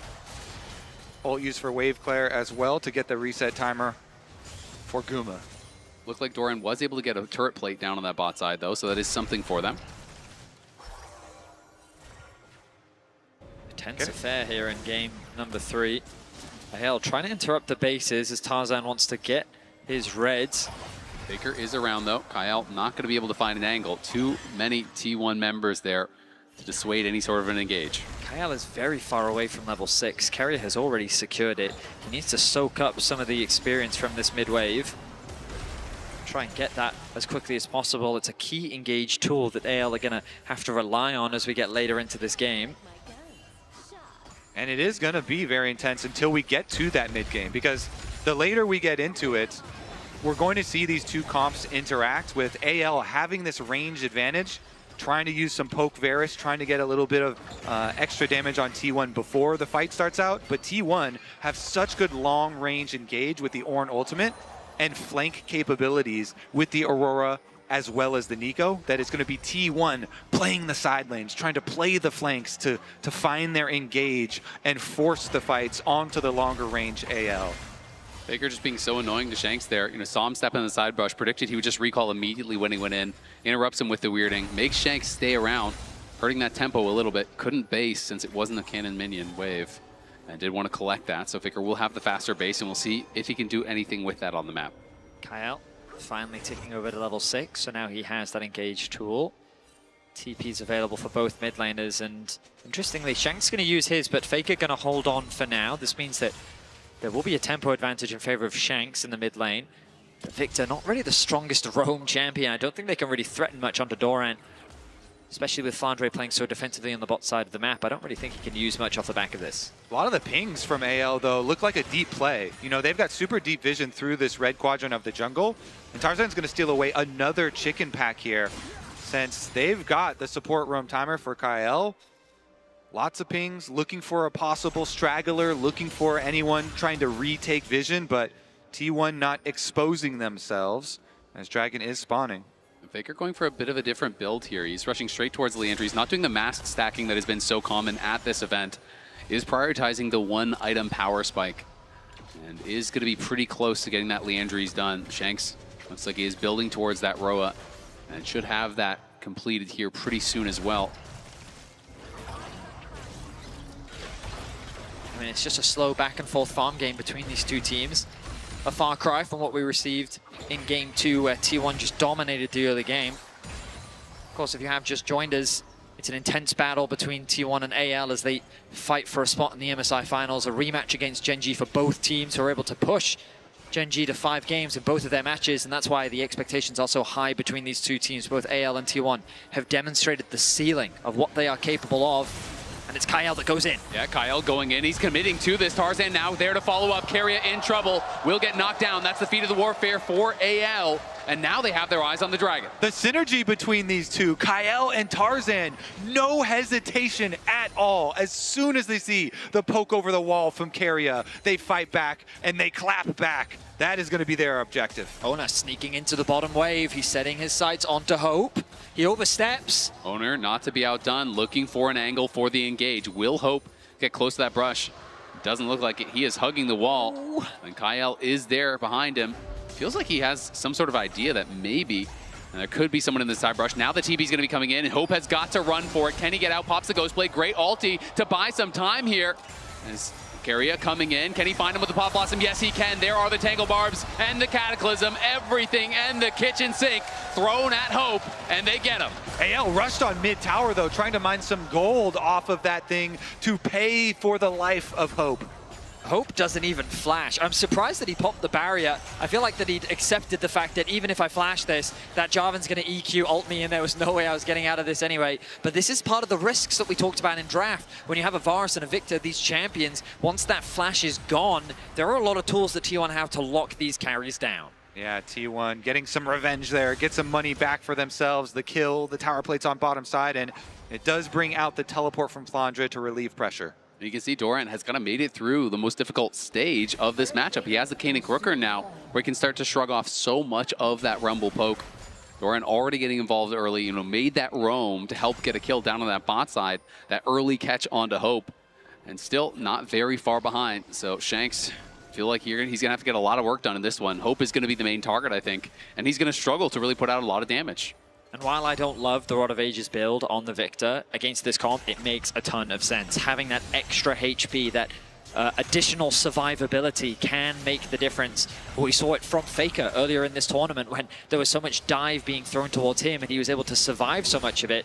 Once that Zhonya's comes through as well, you're going to have a lot of tools to help weather the burst that T1 will be threatening with this composition. But it does mean that in this early game, this Victor not going to be doing a huge amount of damage. Yeah, when this game pops off, it's going to pop off very, very hard with the amount of engaged tools that T1 have at their disposal. Of course, they're still working on the Proto Belt for Keria, which is the last real big extra tool that they need to bring together the very scary Ornn, Aurora, and Nico engage. Very interesting. Guma does go for the standard Bloodthirster, but then is going into lethality second here. So, more commonly we do just see full AD items, Infinity Edge, Essence Reaver, these types of things. The AD scaling on the MF Ultimate is so powerful.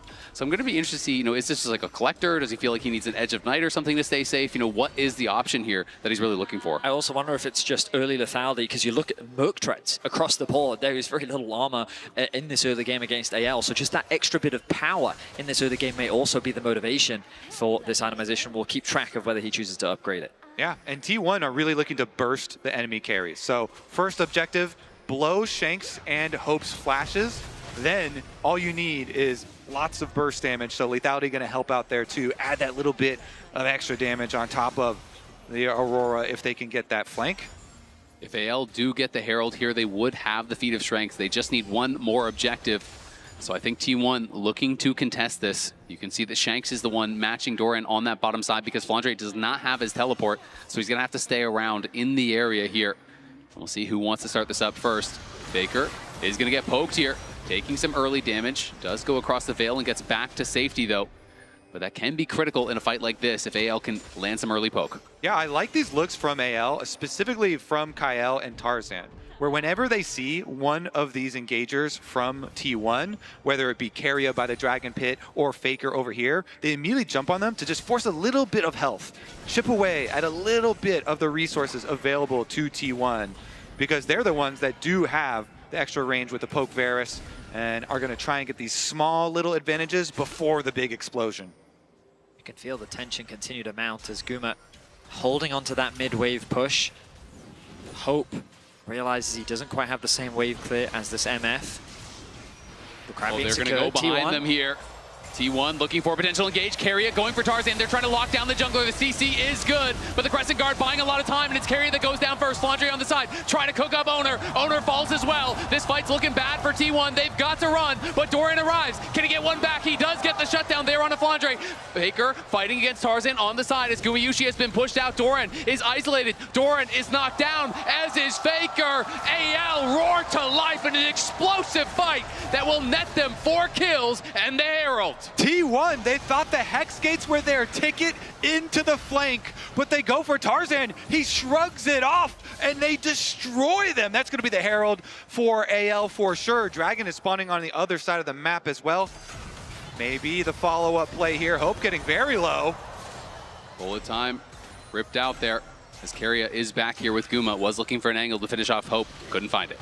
Hex Gates are going to allow T1 to get back out on the map and look for the counter on Dragon, though. So while the extra kills and the Rift Herald goes the way of AL, during this replay, T1 will probably be taking a Dragon. The ultimate timing from Tarzan was beautiful, and the way in which they just turned their attention onto Carrier, I mean, that target focus was great. The arrival of Doran is a little bit late, and while he does pick up this kill, the fight is already so split. Shanks forces Gumayushi out of the pit. Doran is forced back because it's a 3 versus 1, and Tarzan in the jungle picks up a pick onto Faker. It's also worth noting Faker's ultimate just slightly misplaced. The edge of it overlapped with the wall, so he couldn't actually bounce through to the other side to try to escape there from Tarzan, which potentially ended up costing him his life. I will also say that the damage from Hope, very scary. It took off a chunk of Owner's HP when he was so close to getting away as well. 7-3 the kill difference. AL with a 3k gold lead off the back of this Herald. Guma trying to finish it. He will not be able to find it. Tarzan navigates through the jungle. Drifts left. He's going to drift right. Nah, the angle's too tight, not able to make it, but it will get him to top lane, another tower for AL. Drifted too close to the sun. Yeah, they can finish this one by hand, though. It's okay. Get Shank some money on that tower. And the worst part about it for T1, where I was theorizing this comp is going to look to step number 1, blow the summoner spells off the low mobility carries of AL, then go for the big team fight to try and get those kills. They didn't even get the summoner spells off of Shanks and Hope because Tarzan was able to shrug it off with his ultimate and the big counter engage from AL. So T1 still have so much more work to do to be able to find a successful team fight for themselves. And AL, now with this gold lead, now with this map lead as well, getting down these turrets, having so much more room to work with, they will feel very confident. So far in this series, we've seen T1 rush Arakan. Game 1, Game 2, it spawned, they forced a fight. I imagine in this game, they're not going to be as quick to force that objective. Given that you're this far behind, of course, you still want to try and force a fight where you can, but starting the Arakan can put you in some serious danger against the lead that AL have built. That being said, it is T1, and whether they are ahead or behind, they will start these objectives if they think it's a good angle. If they feel like, hey, we need to force a fight, they're going to go to the objective, they're going to look for a turn. And T1 has turned around so many games in their history through that confident shot calling. If I was them, I would be hoping that AL starts something up and then they can look for a flank. But we will see. I mean, in terms of itemization right now, it's not that different between the two teams. Of course, the gold lead looks scarier than it actually is, but there's still a few components coming through from AL. The collector was completed for Gumayushi, so we will have that slight execute towards the end of it. But it's Tarzan, where a lot of the gold lead is sitting, and he is the one that has that fully completed Black Cleaver. And given that he's got 4 kills, he's going to be a tough one to deal with. T1 setting up vision around this Arakan. Yeah, I like this, because then if AL try and start something up and make use of their advantage, then maybe T1 could find their dream flank. Maybe they wait for the Otacon to shred a little resistances off of AL to make up for the gold deficit. And they do have a lot of flowers already picked up off the Rift. So if they could maybe smite steal or something, I mean, that it's objective 20 away. to 3. I'm kind of surprised that T1 was able to find so many. But Tarzan now saying this space belongs to AL. They will clear out this vision. They will push out that bot wave. And now the pressure is being put onto this bot tier 1. They're getting all those extra petals. That's the advantage of the pushing lanes that they had early on in the game. Baker getting poked out, though. It's going to be hard to defend this tower on the next wave, potentially. Yeah, the siege here from AL with their range advantage looks very good. Faker on the side, just trying to zone out any potential dive, as it's Guma's job to clear out this wave, though. But Tarzan and Kyle are behind them. They're going to go in immediately onto Faker. Chuck him out to half HP. Owner cannot connect on the flag and drag. Carrier now getting engaged on. He's getting burst down by Shanks, and he is just gone. Shanks deletes him from this world as Faker goes between worlds and tries to start the fight. Guma running from Tarzan. Doran is here. Kyle is low, but it's AL again, crushing the fight, it feels like. Guma flashes back to the tower. Doran and him going to try to hold their ground here, but it's a 2v5. They need to cut the wave. Guma trying to heal up as much as he can, but Tarzan flashes in and knocks him down. It's a multi-man knock up there from Doran, but the heroics are not to be. Doran falls as well. AL lose no one. They'll get the tower, and they will get the Otacon. Tarzan is such a Chad. He just walks up to them, starts fighting between towers, chunking out multiple people, and AL pick T1 apart. Carrier and Faker are still alive, considering fishing for exit kills, but they will not find any. We look back at this play, and as you highlighted, Kobe, Tarzan with the aggression immediately onto Faker, sidesteps the knockup from Ona, and with the arrival of the Rumble, the combo dropped onto Carrier. He's eviscerated from the fight, and it turns into this one-sided affair for AL. Yeah, that Leona combo into Varus ultimate, and just deleting Carrier as well.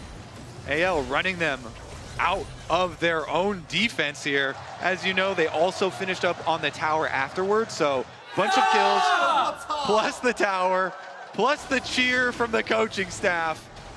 And AL will feel very comfortable now. Doran could be in some trouble. Equalizer going to get dropped, but potentially could walk this out. Flandre, though, overheating, slowing him down with the Electro Harpoon, and they are going to commit the Arcane Storm, and he is not going to be able to get out of this one. He is tanky, but not tanky enough.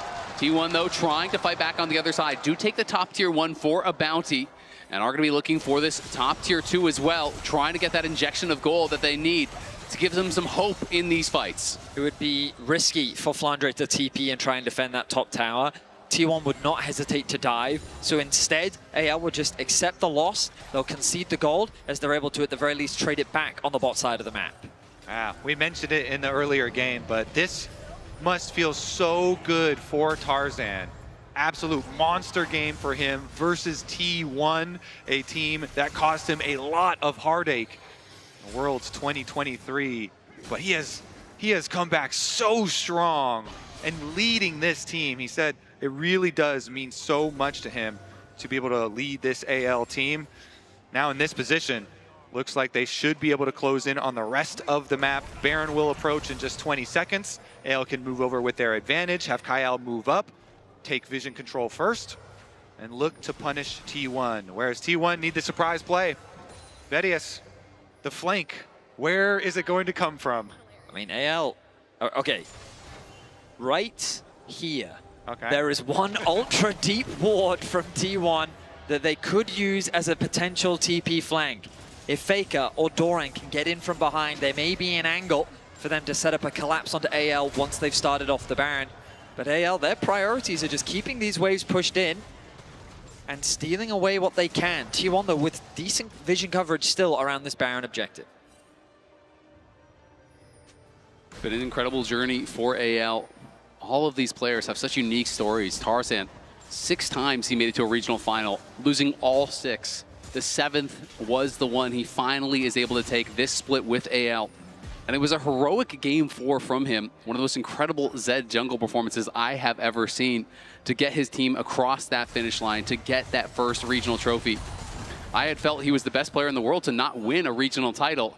That has been checked. And now he is on the hunt for the international title. Yeah, it's been heartwarming to listen to all the interviews coming from this team.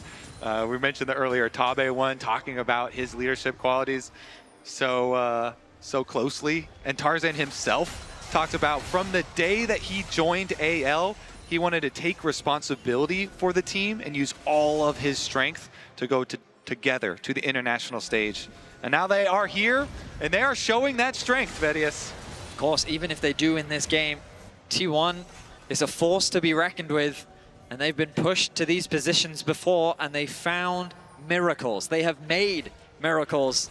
There is a reason why Faker has so many world championships to his name as they go in. Looking, they've caught Shanks. Can they knock him down? He goes golden to buy some time. Doran can't get the redirect as he was CC'd, but the Pop Blossom will only buy a little bit of time. Oner goes back in, but Oner is by himself, trying to take Kyle with him. The bullet time gets one there from Guma, as Faker was hunting Hope, did force the flash, but it's 1 for 2. AL with the advantage, and they are hunting. Guma slowed there by the equalizer. He has to run for it. Tarzan on the side, seeing if there is an angle. Doran trying to buy some space for his carries, but he's getting slowed down, and Doran's in a lot of trouble now. Flandre is going to overheat, and Doran may just follow the blast cone, tries to get him out to safety, but it is not enough. Tarzan is pushing mid lane. It is just Faker and Guma here to hold the line. A valiant effort from T1. They thought that they had caught out Shanks, but the Seeker's arm guard buying him enough time for AL to turn the fight in their favor. Carrier with a good ultimate just doesn't quite translate into the damage that they need. And while Guma lands a multi-man ulti across the members of AL, it only ends up picking 1 kill as AL find 3. Both of the times so far this game that T1 have tried to go for the big fight for themselves, tried to go for their picks earlier with the Hex Gates, or just now, it has just been better responses from AL. Of course now, T1, they know they need to make that surprise play, and so they choose their moment, they make their play, but as you say, Shanks just gets his Zhonya's off, and then here come the reinforcements. Doran getting stunned in the fight, meaning that he couldn't get that follow-up as well, was huge. He does do a good job of keeping Hope out of the fight, but at this point the fight is already lost. Guma does good damage onto 3 members. He does get himself a shutdown onto Kyle, but at this point the fight is already over, and AL just chase for the cleanup kills. I mean, Shanks so difficult to take down, has a 3-level lead now, make it a 2-level lead as Faker had leveled up after that replay. Shanks nearly 18 though. This guy is monstrous right now. Doran in some trouble. Kyle gonna go in. AL look like they want to just pile in. Tarzan is chasing here. He is confident the equalizer gonna get dropped on him and Oner. Oner's gonna have to leave Doran, I think, but Guma, Oner, everyone coming in. T1 gonna look for a fight. Can they find it? The Pop Blossom CC is there. Faker arrives. Flandre in trouble, but Guma's gonna be knocked down on the other side. Hope and Tarzan kill him, and Tarzan flashing forward, getting another, diving into the back line. The shining light of AL. Tarzan will lead his team to victory. AL on the march. T1 tried their best to fight back, but once AL had gathered, it was just too tall of a task. They win the fight once more, only Oner is left alive, and their base is falling to pieces. T1 thought they had an angle. They wanted to go for the comeback, but AL would not allow it. It is just Oner here trying to clear out the wave, is able to cut the minions. That may buy them some time, but the Grubs there doing some work as well, still tanking up the tower. It's enough. Oner kills the minions, and they decide we're going to go for the dragon instead. Oner with the defense there buys them some time, but AL will take the dragon in the aftermath. Here's another look. They full send actually on Doran, and Doran survives for so long that it does open up the counterattack possibilities from T1. Look at the flank from Guma and Carrier. The combo looks so good, but Tarzan turns his attention immediately onto Guma, limiting what damage he can. Then Shanks arrives from the other side, the additional damage threat, and T1 end up getting collapsed on.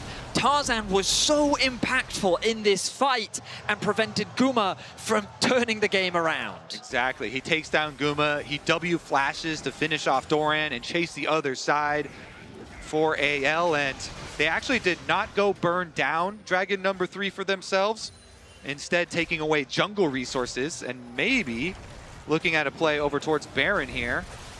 T1 are going to TP for it. They have Kyle in their eyes. Tarzan, though, coming in. Kyle's just going to flash around in onto Guma as Tarzan arrives. Kyle will fall. Hope is caught. Has no flash. Here comes Faker. He goes between worlds. He's trying to knock down the AD carry. Carry arrives as well. The CC getting piled in, but it's a great equalizer across the team. It is Shanks standing strong in the midst of T1.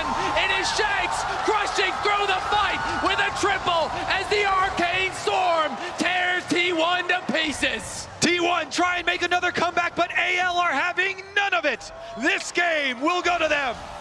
AL stand strong.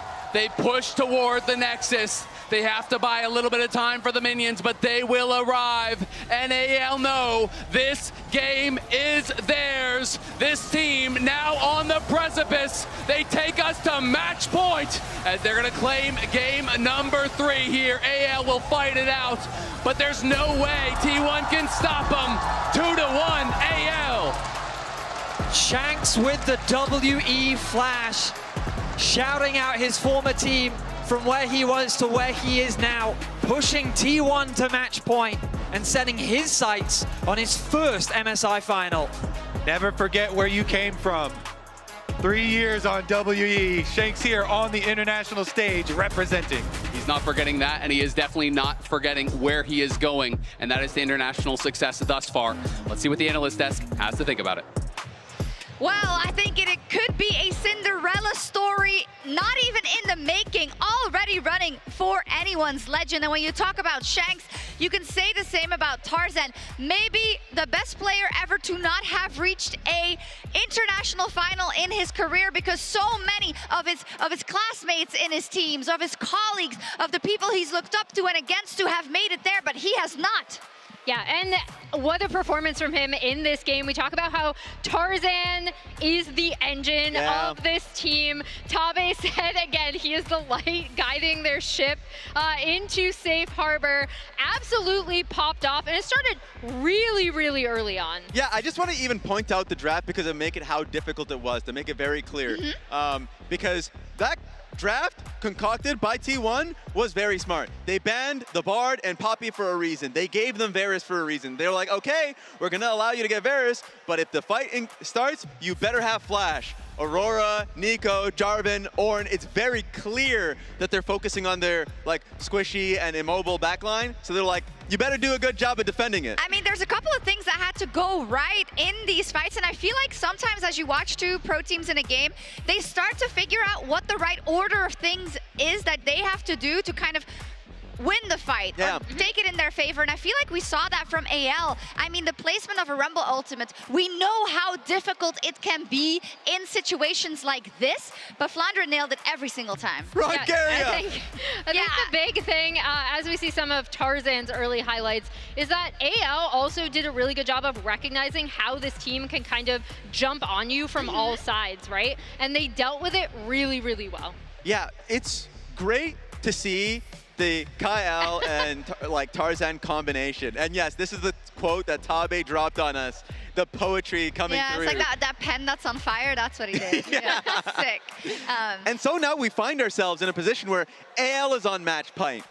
T1 has to fight back. It's kind of crazy to see. And you could see them getting ready for it just because they have in their mind, one more battle unless T1 comes up strong. Absolutely, and I feel like for them, it's like, okay, we've gotten this far. Now we can really play from a position of strength. We know that we have the upper hand in these skirmishes and these fights, and maybe we should take a look at a few of these fights. There was a big one. I kind of talked about the goal coming in from T1. If we can start this one out, they see a focus on Flandre and Tarzan. The goal is going to be able to kill Flandre. Now, if you can run this reel, you can basically see a good decision from Flandre. He goes up. He decides, I'm not going to be a part of this target.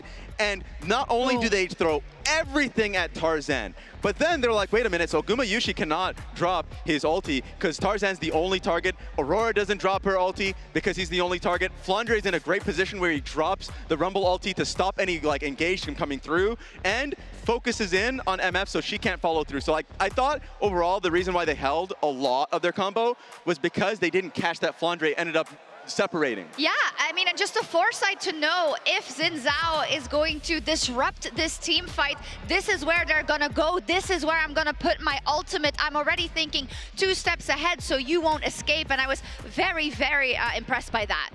And I'm going to go through another team fight. All right, let's see what you got. This is kind of how, I know, Raz and I are doing dueling telestrators all day, right? So we start up here, and the big thing I want to point out is that Flandre, after having cleared out mid, he's actually walked all the way down, so he's going to continue down here. And as we play this through, it's a little bit of a waiting game until he gets there. However, they recognize Tarzan goes in onto Faker, and immediately when Keria steps up, Solar Flare, pause here, because the big thing is that Keria is one of these two huge backline threats with Pop Blossom. He was not able to get it off in this fight. The Rumble ends up coming in. This equalizer is going to go down across beautifully the rest of T1 as we play this out. Flandre was absolutely cooking in so many of these team fights. Even when Guma ults, he's not able to get a lot of damage onto anyone's legend. And they clean up here. They recognize that they can get the redive on the back half of this. And this was the fight that really, really set them ahead.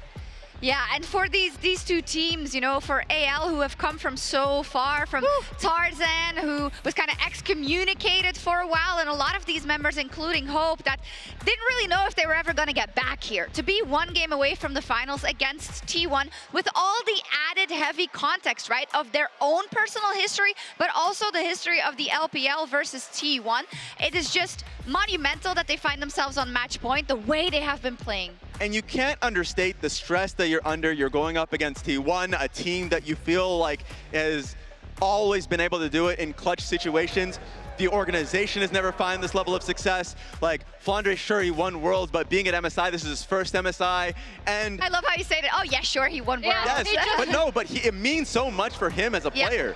So being in this position where they are now on match point is a crazy state to be in. And I want to bring up Shanks again, right? Because I've been talking about how I've watched him on WE Academy to see him flashing the take notes followed by the WE logo as he's going in to siege the T1 base. Really, really strong Victor performance after a little bit of a shaky laning phase early. And now, before we go into this break, we always talk about T1 Magic, and I know that's a little bit, maybe you can't really determine what that is, but it mostly means to me that they can come back from impossible situations or difficult situations, that they can be on the same page in these skirmishes, and I don't really think we have seen that much in the games where they were behind. Are they going to start now, quickly? They have to. I don't think so, but they must. Yeah, T1 have to make that magic rain down right now, or they are out of MSI, and anyone's legend, they can make it to the MSI final with this next game.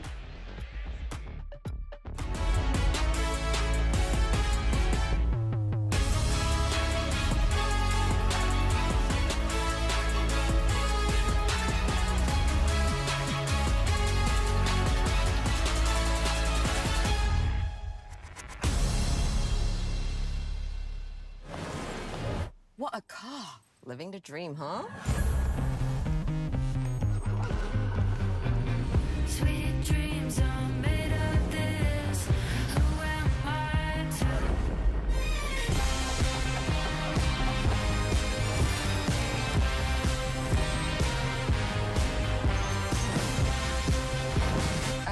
Okay. I get it now. Sweet dreams are made of this. 传奇该如何铸就？ The prophecy has been fulfilled. Never doubt Uzi. He changed the meta. He pushed the limits of the game. Uzi now reigns as king.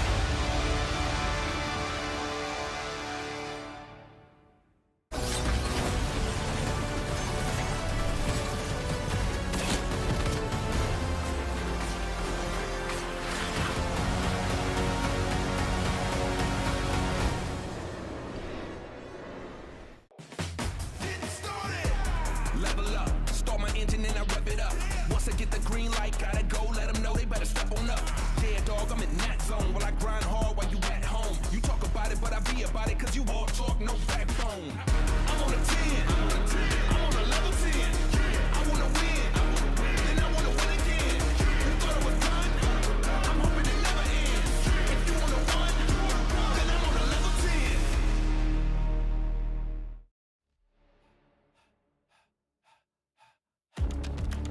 Feel the earth shake, chaos around me. So many enemies, they all surround me.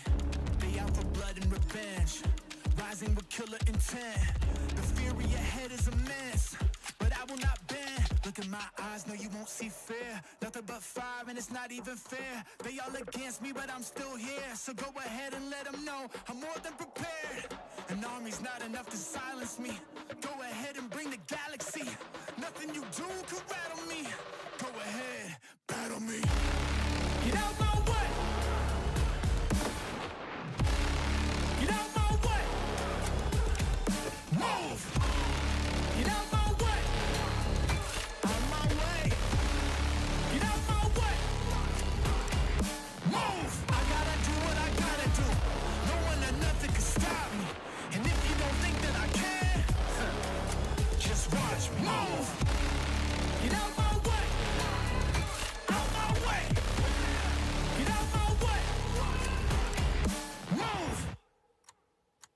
Yeah, vengeance in the trenches with my mindset on a mission. Ain't ready for what I'ma hit with. I'ma go get it, I'ma get this. And I told them I'ma end this, get a witness. You want the fire and I got that.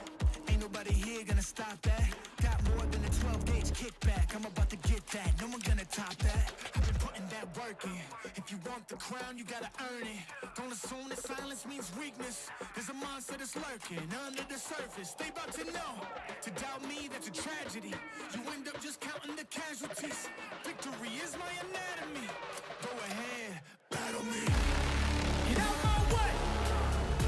Out my way. Get out my way. Move. Get out my way. Out my way.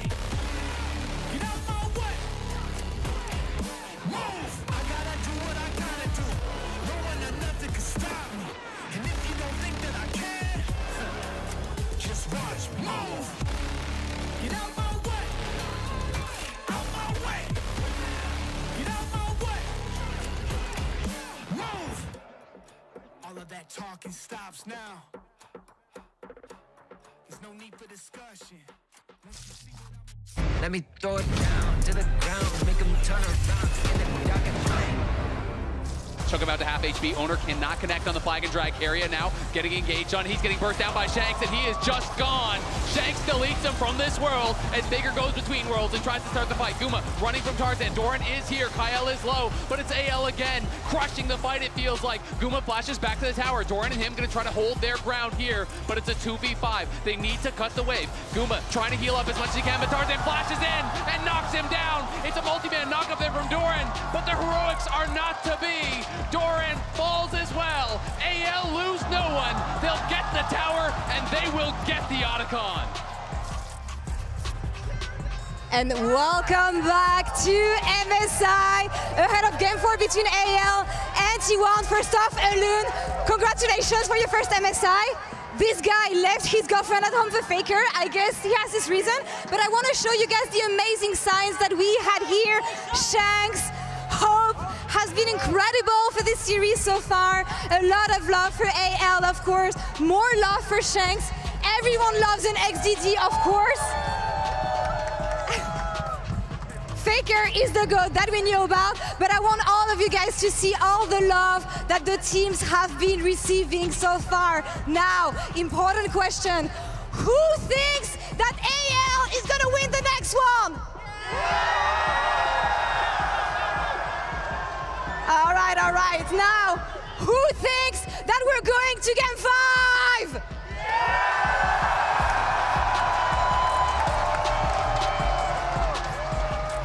Casters, over to you. We are all hoping, I think, for that Game 5. The excitement that it would bring would be incredible, but AL are looking locked in and trying to prevent any sort of a comeback from T1.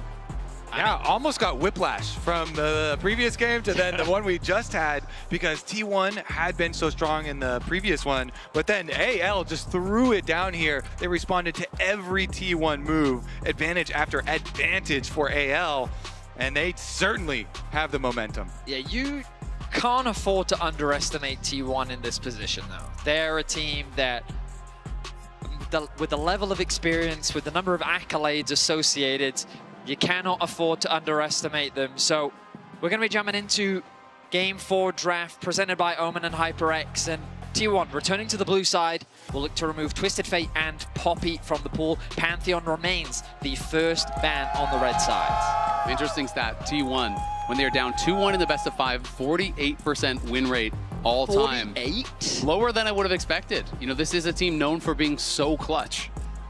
I think 48 is personally something damn impressive, personally. But you're already down. All right, are we going to see... They win everything, Vedius. Are we going to see the Talia Azir double ban again? I assume so.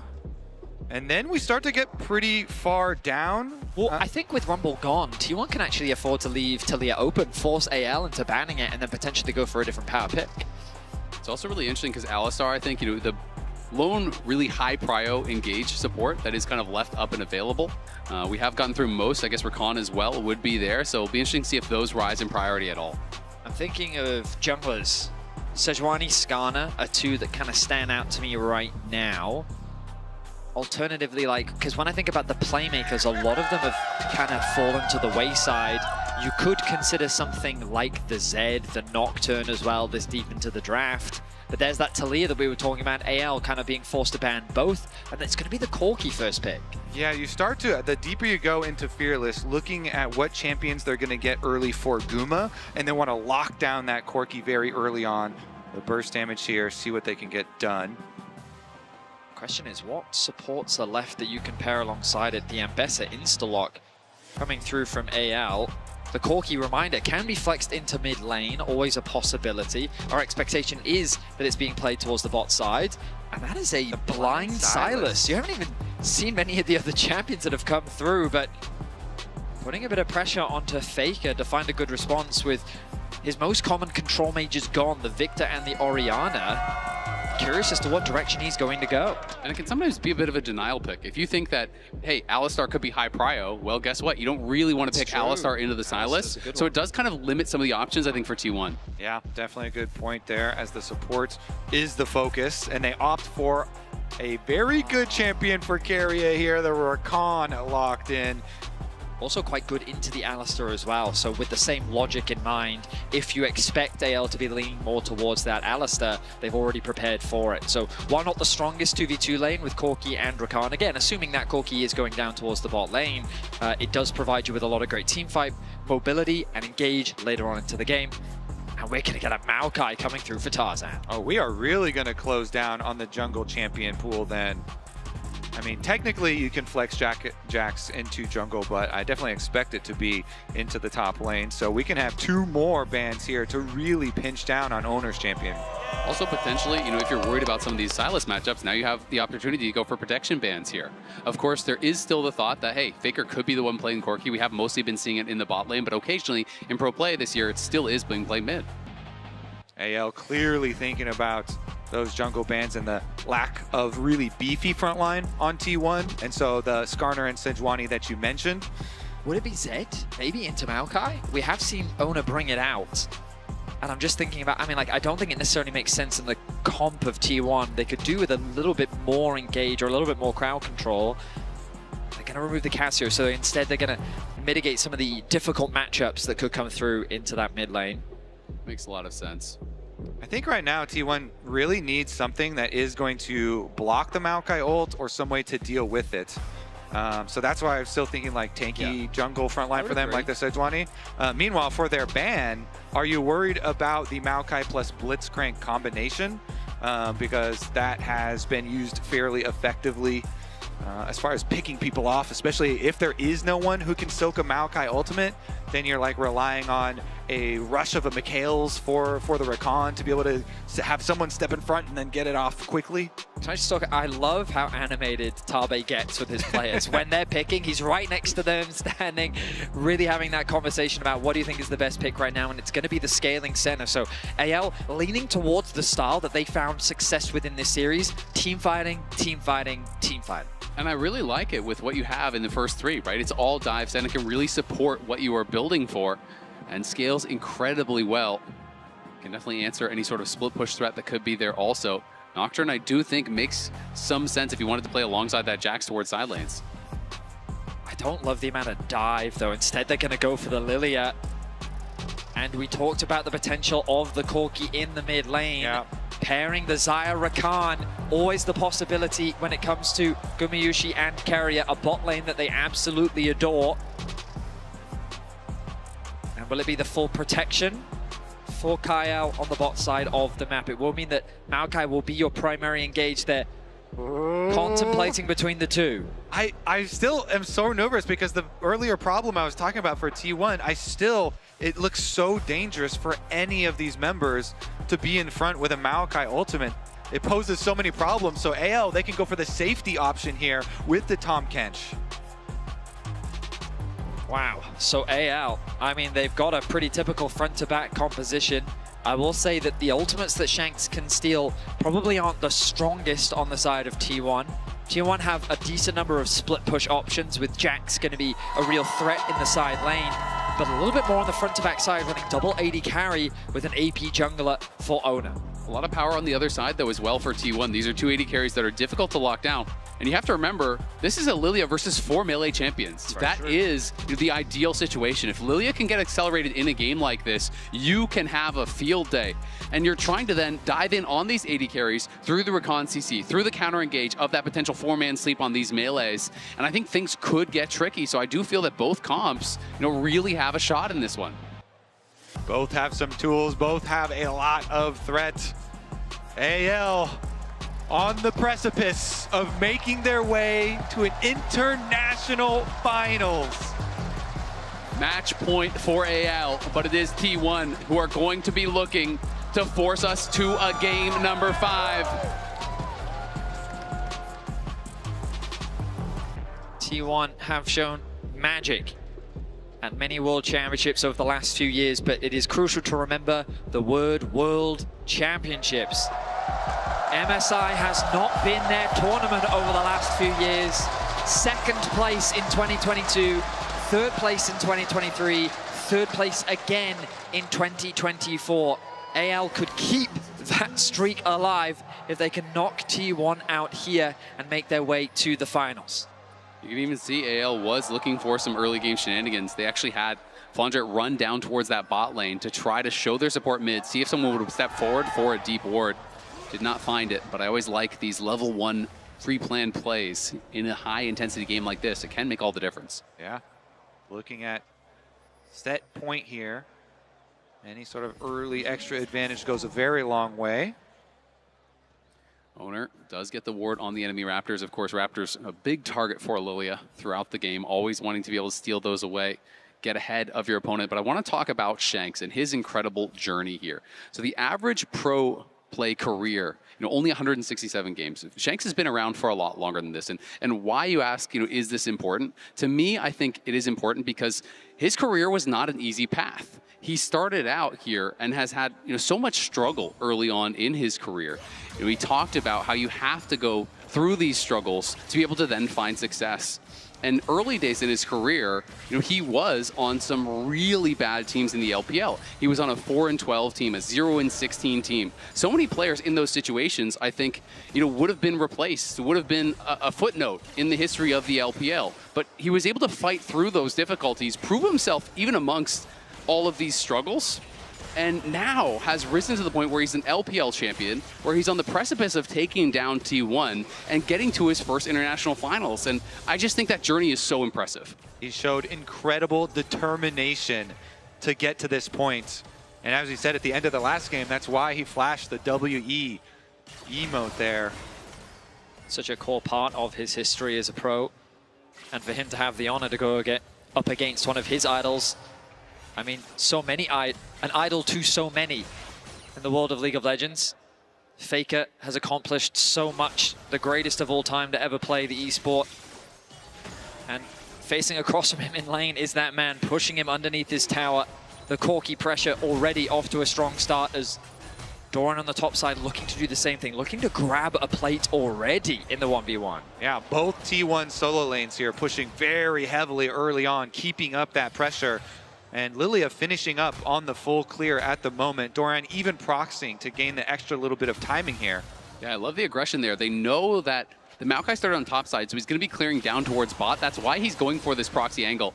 But the T1 bot lane will just back off, knowing, again, hey, they are the ones that would be targeted. You get that early demolish, you get that early plate proc, and he's even going to be able to kind of stack that next wave together because he did that semi-proxy, and we'll be able to TP back to a wave pushing towards him very likely. So Doran going to be in a great spot, but they're going for the lane swap. Yeah, exactly. They make their recall on bottom side. All of this pushing for T1 results in the easy swap on over. So it is going to be Guma and Keria catching up on top side. And Flandre has to push this top wave as quickly as he can, because if he doesn't, then he's in some serious threat given where the wave is. Guma going to catch this wave. Speaking of danger for Flandre. Yeah, both top laners in awkward spots here. Doran, I think did spot the Maokai as he was walking over, but he was desperately trying to crash that wave. Wasn't quite able to do it. And T1 clearly have a freeze here against Flandre, trying to hold that as much as they can. Flandre is in experience range, but is not obviously able to walk up and CS some of these minions. And Doran just trying to stay around, see if he can actually find an angle to get a crash here. Flandra is going to get rooted up there by Guma. Not looking for the kill, but they are continuing to poke him down. Yeah, Jax does have an easier time in the 2v1, but now he's under attack. He's going to get hit by the root. He's going to be in trouble here. Owner is coming to try to bail him out, but is it too little? Is it too late? They see Owner arrive, and they do elect to back off, but Doran, no TP, and is quite low on health here. Owner's going to try to help him push this in, and they did get eyes on the Maokai on the top side, so I feel like they're feeling relatively confident that they're okay. Yeah, it's not going to get frozen on them, so they're just going to let it push on towards them because they do want Owner to keep on farming, get back up to his other side of the map. As you saw pings down there from AL, Tarzan already going into that jungle as Doran under attack and teleported on in this bottom tower. It's a double TP. They're actually, oh no, excuse me, one TP is going to go mid lane, one is going to go bot lane. And it is going to be a look at a dive here. Can Doran get the perfectly timed Counter-Strike to try to survive this? Leap Strike's back. There's the Counter-Strike coming in.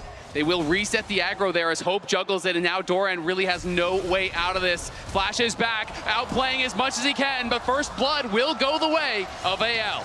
Beautifully done by AL. They get Flandre to the bot lane as well. Looks like he's going to choose to reset as the Corki TPs towards the bottom lane. Shanks going to go and try and catch this top wave. T1 still hold on to the gold lead for now, but a lot of farm denied away from Doran. Faker is able to answer a lot of that and is going to be able to push this in. As Guma trying to look for a recall here with Keria. Does elect to just stay around instead.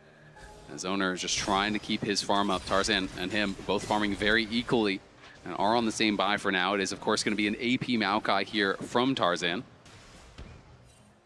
Yeah, going to be able to get that extra bit of damage later on. And again, the Maokai ult will be such a big part of their team fight. For now, T1 hold on to their little bit of gold lead, but evened up so much as far as the two top the ward laners. Just expired there. I think Doran got eyes on Kyle. He's trying to run for it, but the Absconded Duck is going to connect. Leap Strike back. Can he get out of range of the Abyssal Dive? Just barely. Doran, by the skin of his teeth, will avoid the knockup and survive. Just barely does Doran escape. Shanks quick to push in this top wave. Junglers hovering around the bot side of the map as the TP will come through from Tahm Kench to help keep Flandre safe. Tarzan is in the area with level 6. They really want this wave to go into Flandre's pockets. And he is going to be able to get it. T1 with good pressure on the map, but they don't quite deny Flandre that gold. Yeah, good defense here from AL to allow him to keep up his CS on this Mbessa. You need income on this champion.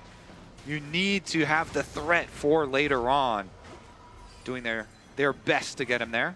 How about this early advantage, though, from Faker, quietly opening up nearly a 500 gold lead here, has non-stop been pushing, has a really nice CS advantage, and has been able to pressure the tower for plates here. And T1 going to be using those pushing waves to start up this dragon here. Again, getting a relatively early dragon to start off game 4. Yeah, fighting a Lilia this early against that dragon as a Maokai is a risky thing to do. With Faker being as strong as he is, AL don't want to run the risk of going for that fight. Plates-wise, it has been Faker that's gotten a bunch. He got one in bot lane, gets one in mid. Guma also grabbing 2 plates topside, shared with Keria. They're keeping this push on the bottom lane. Yeah, and Flandre still has not been able to get a single recall off for That's a purchase. true. He's all the way to level 6 with no buy, so it's just the Doran shield that he is holding on to. Biscuits his own shield. Flandre in some trouble there. Will get knocked low, but will now likely base. Faker staying around, fishing with another rocket, does get some poke on him. Yeah, the unrelenting pressure here, constantly whittling away. And AL are taking the grubs at the moment while Flandre is trying to survive with his biscuits under tower. Goes back in again. Yeah, T1 being relentless here with their pressure. Just non-stop poking and prodding. Guma and Owner, though, showing up. Don't want to give over the full 3 grubs. Tarzan has claimed 2, but Owner will be able to come in and grab one of his own. And I wanted to talk about Chovy, an interview that he did where he was talking about his expectations for who he would face in the finals. He was expecting that it would be anyone's Legends. He said they are the most likely to make it up into the finals, not his longtime regional rivals of T1, which I think did surprise some players, but AL has been playing at such an incredible level. There was a lot of talk, too, between those two teams at the beginning of the tournament about how their scrims were going. They were both very complimentary of each other. It was like, I love the social media comments about how they were trying to reverse curse each other. No, no, you're really good. No, no, no, I insist. You are really good. And you are the best. Yeah, and clearly both have demonstrated an absolute excellence in the level of play. And right now, we find ourselves in a very slow-paced early game. No one quick to force anything, and that makes sense. When you've got a double AD carry comp on the side of T1, itemization is very important. Kobe, you were just talking about for Ambessa, you also want to get those cooldowns, you want the levels, you don't really want to try and force anything too early. And Shanks early on, of course, being put in the deficit that he's at, it's going to take a little bit longer to get that first item. So a slow and steady early game, a bit of a trade of objectives as 2 grubs secured by AL on 1 Dragon for T1. Flandre once again under a bit of pressure from Carrier and Faker. But as is Doran, 3 members of AL here on that bot side as T1 poking away at Flandre. You can see Doran could be the target of a dive here. Will they look for it? Tarzan for now just farming up this jungle camp as Doran will be able to pick up most of this wave. Shanks and Kyle trying to kind of butter him up though. He's now down to half HP and they definitely want to consider this angle. Owner though is going to be spotted. He's moving down, so it could be a risky dive. Yeah, they've got plenty of vision here, so AL not going to overforce anything. Here comes the Rakan support teleport as well with Spellbook, just in case. And they're going to get their reset off once again. Both of these top lane carry champions in 1v2s for so long means low income for each of them. And while people always talk about Lilia as this really fast farmer, I think people sometimes underestimate how quickly Maokai can farm. You know, the Maokai has actually stayed pretty much dead even alongside this. Tarzan has just been power farming, already has the Leandries completed. Yeah, AP Maokai cruising on through. And again, that ultimate is going to be such a critical part of how these team fights do go when we get the meetup. T1 going to have to problem solve, figure out what to do in that scenario. It has been mostly Carrier actually just laning with Faker here, making sure they can't look for any sort of hard engage. Faker with that range advantage, only way they can really do something about it is to hard engage on him. So it's been often Guma just kind of solo laning while Faker is here covered by Carrier. Yeah. Meanwhile, Hope trying to scale up on the Senna, farm those souls, gain more range for yourself. And AL trying to buy that time. 26 stacks on the Senna so far. Static Shiv being completed will give Hope a little bit more wave clear. Of course, he is behind in farm, but he is ahead in gold. So AL not going to be too concerned about that. Flandre is within kill range for Doran. Nice root, does land there onto Guma. And Doran, as you say, has Flandre quite low, but is trading back well. Doran was trying to posture, see, is there an angle for a dive? Is there an angle to proc that demolish? Couldn't find the opportunity to go for either. Faker with flawless farm right now. A player that whenever T1 is in these situations is the one that we often turn to. Shanks looking aggressive, but Carrier is here once again. Does land the knock-up. Kyle coming in. Faker looking. There's the Senna ultimate to cover. That's a lot invested right before this dragon spawns. So a couple of ultimates here, some decent value. Although Faker now with no flash for that dragon fight might be a target. Keep track of that as the TPs return. There's the rocket belt completed with the Trinity Force finished for Faker. A big spike for the man in the mid lane of T1. We'll see, though, can they actually punish this missing flash? Kyle caught out here in a lot of trouble, going to be charmed up, and he is incredibly low, has to flash out. In comes Tarzan with the Maokai ultimate. It does connect onto Carrier. Kyle trying to get back involved, and Shanks is looking for a fight onto Faker. He's in a 1v2, but he looks like he's winning it. Faker getting incredibly low, has no flash. The Abscond connects with the Abduct.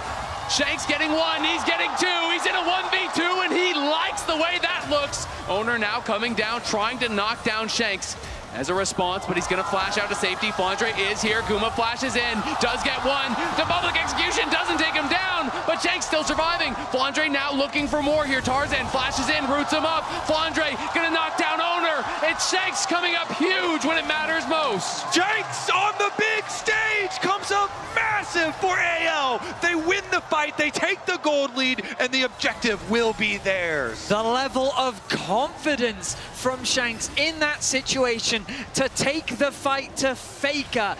I mean, oh, Carrier gets the and he steal. steals it with the spell book. Won't have a way out, but he definitely had a way in.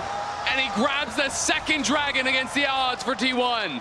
You said it, Venius. Never count out T1. Carrier gets back in. A very early spellbook enjoyer. Carrier makes use of it. I mean, it is a nice steal, but when we take stock of the game, the gold swing in AL's favor. The Maokai ultimate rooting up Carrier, who starts off an engage onto Kyle. He flashes away. Then you see the Rakan getting rooting up. Shanks goes for a 1v1 against Faker, steals away the Rakan ultimate, knocks them both up, well, charms them both, I should say, interrupting the knocker, and then Shanks sidestepping and then getting the lockdown onto Faker to secure the kill. So clean. Gets the kill and the flash there at the end, too. Worked around the minions to make sure he could get the stun. Flashing away, buying so much time. He got Guma's flash and ultimate out and draws in the extra members of Team 1, making T1 commit so heavily to take him down. He even gets Doran's flash at the very end there as well. Something I wanted to track here. Both smite charges were used by Tarzan in that fight. I think T1 must have noticed that, and that's, I think, why Carrier goes. He had no smite, because both of them were used. So if T1 noticed that in the midst of the fight, that is pretty incredible to be tracking the summoners that closely. So, AL with a small gold lead for now. Faker still has the edge over Shanks. That Trinity Force still something to be reckoned with. AL, though, in a position to contest. Shanks in an awkward spot as he's separated from the rest of his team. Could create a flank, though. Flandre has no TP, so if they overcommit here, Doran could TP in and try to stop them. They're going to go for it, though. Shanks is behind them, poking them down. Gumayushi will be caught by the Maokai ult. Owner grabs the Herald, but now they're going to look for Shanks. Shanks could be in some trouble. The Senna ult going to buy some time as Doran has arrived, has the counter-strike. He goes in, he pops the ulti. Tarzan in some trouble here, but Flandre's trying to close the gap. He's running through mid lane to get back to his team, and Hope is poking them down. T1 in some trouble now. They're going to have to run for it. The Swirl Seed slowing them. Guma incredibly low. Doran threatening. The ulti will have to be popped. Can they chase in? These T1 health bars are blinking, and Flandre wants to cut them short. Goes in, gets one. Hope chasing onto Faker, looks for the Q to try to get Guma, could not find it. It is the Herald for T1. It is 1 for 1, but it was so close to being much more. My goodness, so close. AL a little slow on the engage, allowing for Ona to secure the Herald. And they do what I think they should do. Collapse on the flanking member. Shanks goes for a bit of an engage. He uses his E, he steps up too aggressively, and Carrier is quick to punish him.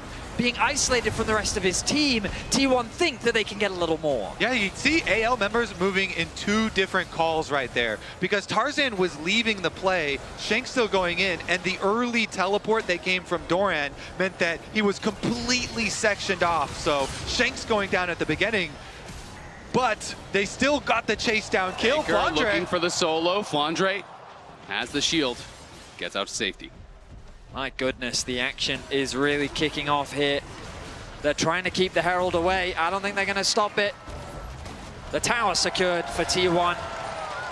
And the goal difference remains close. This is what we like to see here in Game 4. T1 continue to fight back against the momentum AL built after Game 3. They're TPing in. They're actually looking here for Faker. Faker is pretty far back, but is now going to spot Shanks here, and they are collapsing enemies. Going to immediately have to flash out. There's the Abyssal Dive. Charm comes through there from Carrier, trying to peel for Faker. Faker still has nothing to get away, and he's going to get gobbled up here by Kyle and knocked down by Flandre, who goes on a rampage. Beautiful from Kyle. He lands the slow into the Abyssal Dive and serves up Faker on a silver platter. But T1, they're not the type of team to slow down. While all that pressure was being put onto Faker, they were pressuring the bot side of the map. They secured their second tower of the game, they push in this bot wave, and now they have great position around the dragon, spawning in 48 seconds. They also got the feats of strength here with their Herald play in mid lane, but Hope trying to get a tower back. Shanks took that top lane one. Owner looking, can't really find much of anything. The dragon going to be spawning here in 30. And T1 will have their eyes on it. They are on their way to a potential early soul thanks to the steal from Carrier, and would love to get that third dragon. Dragon could be huge for T1 to find their way back. Carrier here also very deep in enemy territory. And there's not a lot of defensive vision for AL. They do have the one on the blue buff.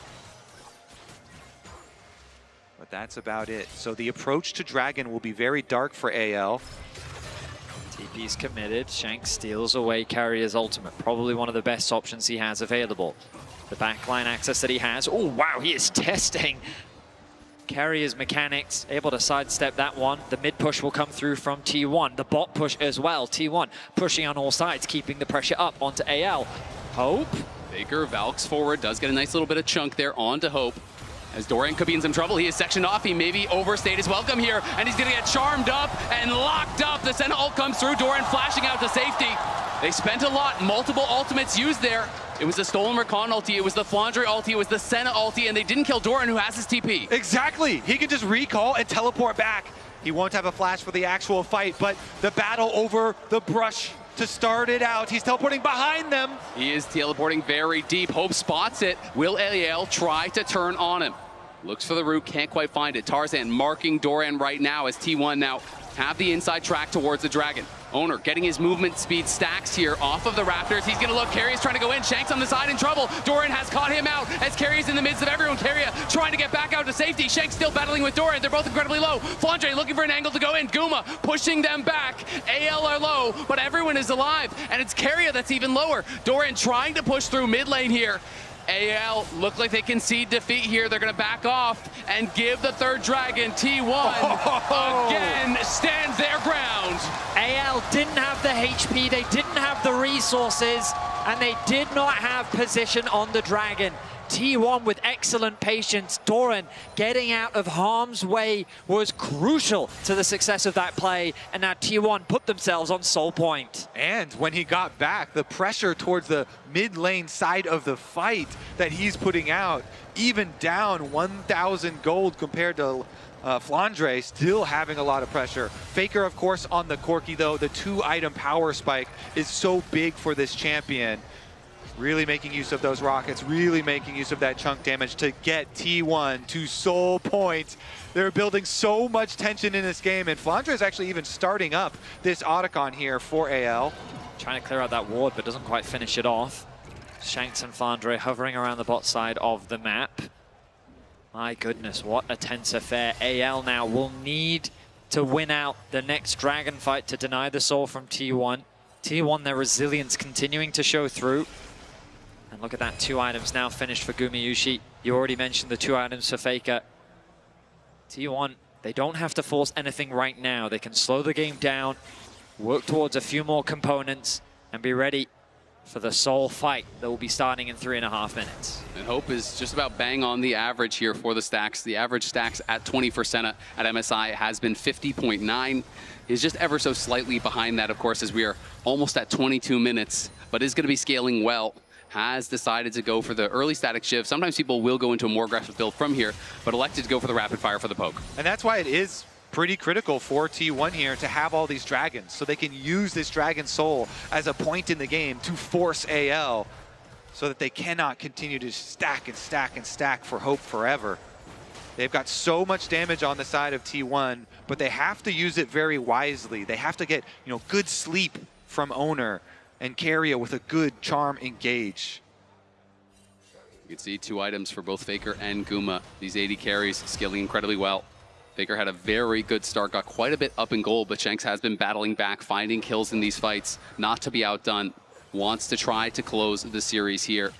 But T1 continually fighting for vision here, and Shanks gonna get aggressive. Can he find the Abscond Abduct? Just out of range is Faker, and Faker now trying to turn and fight back. Trading Corki rockets. Faker gets the best of him though, as Shanks is low on health and mana. Spacing from Faker there was just perfect. Sidestepping all of the Silas skills, dodging the rockets, and then throwing rockets back of his own. Forcing Shanks back. Will he have enough money for his upgrades? Have to imagine that he will. There is the Cosmic Drive now completed. Both mid laners at level 13. The Dragon only 2 minutes away. You can see how both teams have been working as quickly as they can to get as much gold as they can ahead of the upcoming fight. And these fights are just going to be so much about the execution. There's really no true tank on either side. The Jax, the Tahm Kench can be somewhat tanky. Just utilizing the Counter-Strike as Carrier pops the Ghost, will be able to jump out to safety. Felt confident he would be able to get away there. Doran finally finishes off that tier 1 top, but they see him there, and AL have started up the Otacon. Will they stay on it, though, as T1 is around? Doran gonna base, look to buy, and then he does have his teleport if they feel he needs to join. Hope still on his way over here. Otacon down to about half HP. The TP going to be spent as Doran is looking to join. He just bought his Seekers. That could be critical. Will he go in?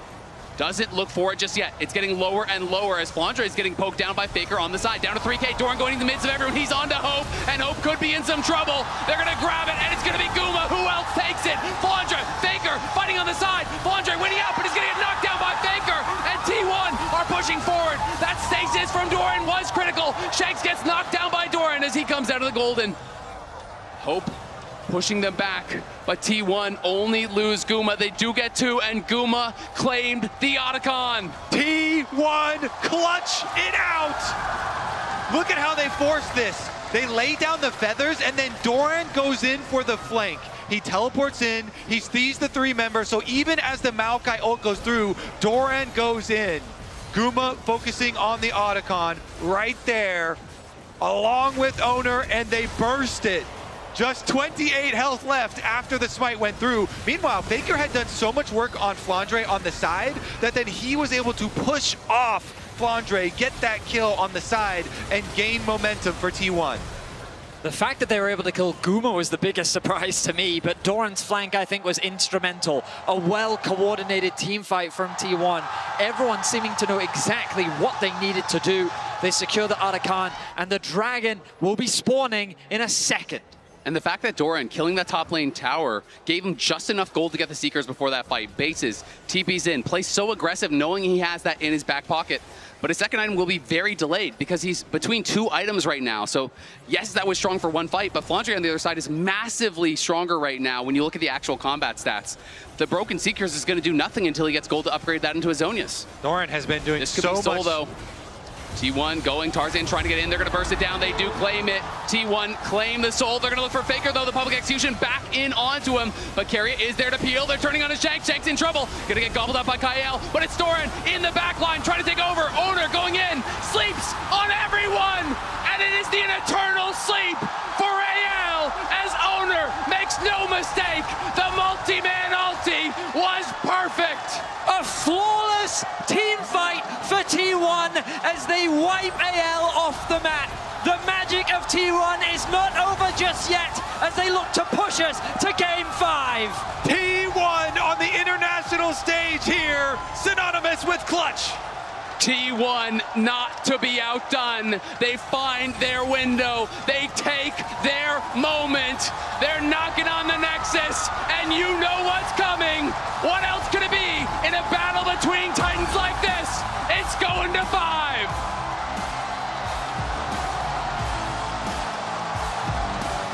I gotta say, Doran did so much work with such low resources this game. Oh yeah. In a game where the 2 top laners had to 2v1 for so long, starved out of so much gold, he made critical plays near the end game team fights, escaping first on the bottom side, the 3-person attempt at his life before that dragon fight, coming in with the flank on the Otacon. I mean, value there. This series couldn't have gone any other way. We're being pushed to Game 5, LPL versus the LCK. This series is delivering. Desk, who do you think takes it in Game 5? Well, we're not going to answer it just yet, otherwise nobody would be listening to our analysis.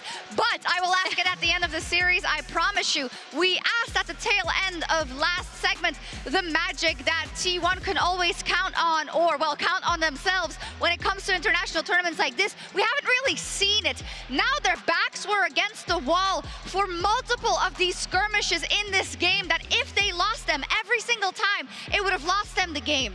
And they were right. For me, Doran had such a major impact. It was the Otacon fight where I felt like he was doing a lot. Here is another example. He is sticking to the back line and making Senna's life impossible to fight through. Yeah, he came up huge. The Otacon fight is also the huge one for me. But again, where it started is, remember back all the way to Gen G T1. Yeah. If all the games are kind of like blurring together in your mind. And Ruler gets that clutch second Drake steal, right? I think Anyone's Legend did such a good job playing these team fights early and the skirmishes early, especially Shanks. But the Keria Smite steal, the unsealed spellbook, actually ended up becoming huge for T1 in this because it then put them onto Drakes. It made Dragon such a massive priority that AL then had to fight with T1 sometimes having setup on that. And I think that it's kind of fun to see that go from what we saw in the Genji series to, just the drive-by spellbooks. And I love that you know when that happens and it gets stolen against your team, you're just so mad, you just kill him, you just like press all the buttons, but the damage has been done. I'm just zooming in my jungler usually, but the jungler is asking why is no one zoning for him. Yes. Yeah. And it's just like, and that magic is just excellent team fighting, especially if they lost the last few skirmishes because Shanks had a great game.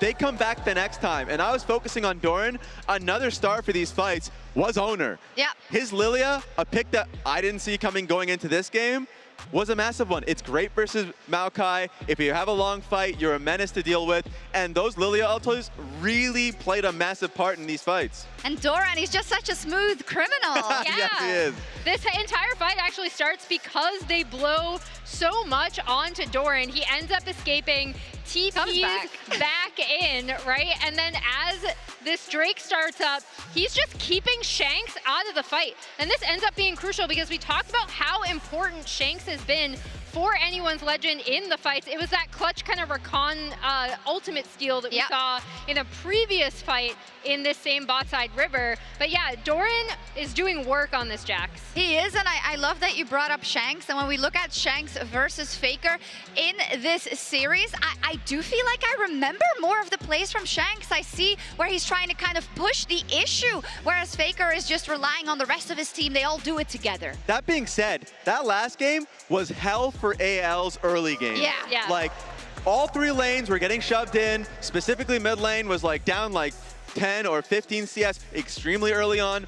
They were getting sieged constantly through topside. They didn't allow Senna to really stack up because they ended up swapping pretty easily, and that allowed Jax to be able to get, what was it, Ruby Crystal longsword bot lane while Doran shielded and Bessa is stuck top. I think, once again, T1 are so smart in their early game. They played out their early game spectacularly, especially since the game before that AL did well there. So it felt like it had to go to game 5. Yeah, it's 2 blue wins now for T1 as well. And this one, I do want to top it off with the Atakan fight if we can, just so that we've had everything. But again, I just want to say that you cannot overstate how important every single skirmish was, because if you lose one of these, you're probably getting wiped, right? Yes, and just take a look at Doran. They see him on the flank, but they know it's coming to a 50-50 on Otacon, so they focus on him and just let Hope deal with the Jax, which is crazy. All that being said, Flandre was dealing with Faker on the bot side of it and was losing. So in a long skirmish, in a long fight, especially since they had to peel off the Jax, T1 was flourishing. That also split the fight. Tarzan actually moved up away from the Otacon, right? That is excellent. Oh my God. That actually moved Tarzan up off the Otacon, right? So it's also why T1 were so easily able to grab that objective as well. Yeah. Oh, that's so good. I love that sign. You guys are absolutely awesome. Yes, but you are. I do want to look at a couple of things in terms of T1 at internationals. We requested this T1's Game 5 win rate at international events. Now, I don't know what it is, but it's 55-40 record, 57.9% win rate in Game 5 at international events. I think what this picture shows is that it's never easy, even if you're the favorite going into Game 5, even if you're the underdog going to Game 5. It is always very difficult because the tensions are never higher. The thing is, right now, T1 has to trust so much that they've done this so many times before. Remember what MSI started with? The first MSI in Tallahassee. Game 5. Game 5, EDG versus T1. Game 5, it was like a major situation. Of course, T1 lost in that one, but it means so much for T1 as world champion after world champion. MSI is the tough one. As you can see right here, 2022 is the last time they were in finals for this one versus I love RNG. that you bring up Tallahassee because EDG was actually not the favorite in that final game. We get the Evelyn moment. We get Clear Love. We get LPL Magic, right? And on their side, that's a huge victory and maybe something to want to channel going into this Game 5. And a small thing too, the last time T1 even won an MSI was 2017. That was the roster with Bang, with Hooney, Peanut, Wolf. In Brazil, yeah. Exactly. That was such a long time ago, and they want to be able to reach that peak again. And on the other side, though, Emily, we do have to give credit to AL as well, because they love playing these brawls in the LPL. They do it all the time, so I don't think they're going to be particularly phased. But the question is also, now you're at the edge of Fearless. Now you're actually at that moment where you have to make crucial decisions. How do you think AL is going to pilot this one? Yeah, I'm actually super curious to see what they do in draft, because with this one, they had 3 losing lanes. Yeah. That's great. And even though they were able to come up ahead in a few of these early skirmishes and actually set themselves in a pretty good position until some of those team fights started going wrong and Doran started ripping through them, not fun to play with. The right? Reddit K-word might be coming. Yeah. Oh, draft. Nada, maybe. Hey. So, predictions on the desk where we went for T1, you went for AL. Do you want to flip-flop or not? I'm not going to flip-flop, but I didn't ask the crowd before. I didn't ask them what their predictions was, and I'm going to start. Anyone here rooting for AL? And now I have to ask the bigger question. Who's a T1 believer in here? And finally, I hope everyone will cheer for this. Who wants to hear some Silver Scribes? Coming right up, it's going the distance. AL versus T1, one last game to decide who gets to face Genji in the grand finals. Let's scrape some silver.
Could be Soul though. T1 going, Tarzan trying to get in, they're gonna burst it down, they do claim it. T1 claim the Soul, they're gonna look for Faker though, the public execution back in onto him. But Carry is there to peel, they're turning on his Shanks, Shanks in trouble. Gonna get gobbled up by Kael, but it's Doran in the back line trying to take over. Owner going in, sleeps on every everyone, and it is the eternal sleep for AL as owner makes no mistake. The multi-man ulti was perfect. It all comes down to this. In Vancouver, one last game to prove it all for anyone's legends. It's about writing their name in history. And for T1, it's about writing another chapter in history. Now, are you ready for Game 5?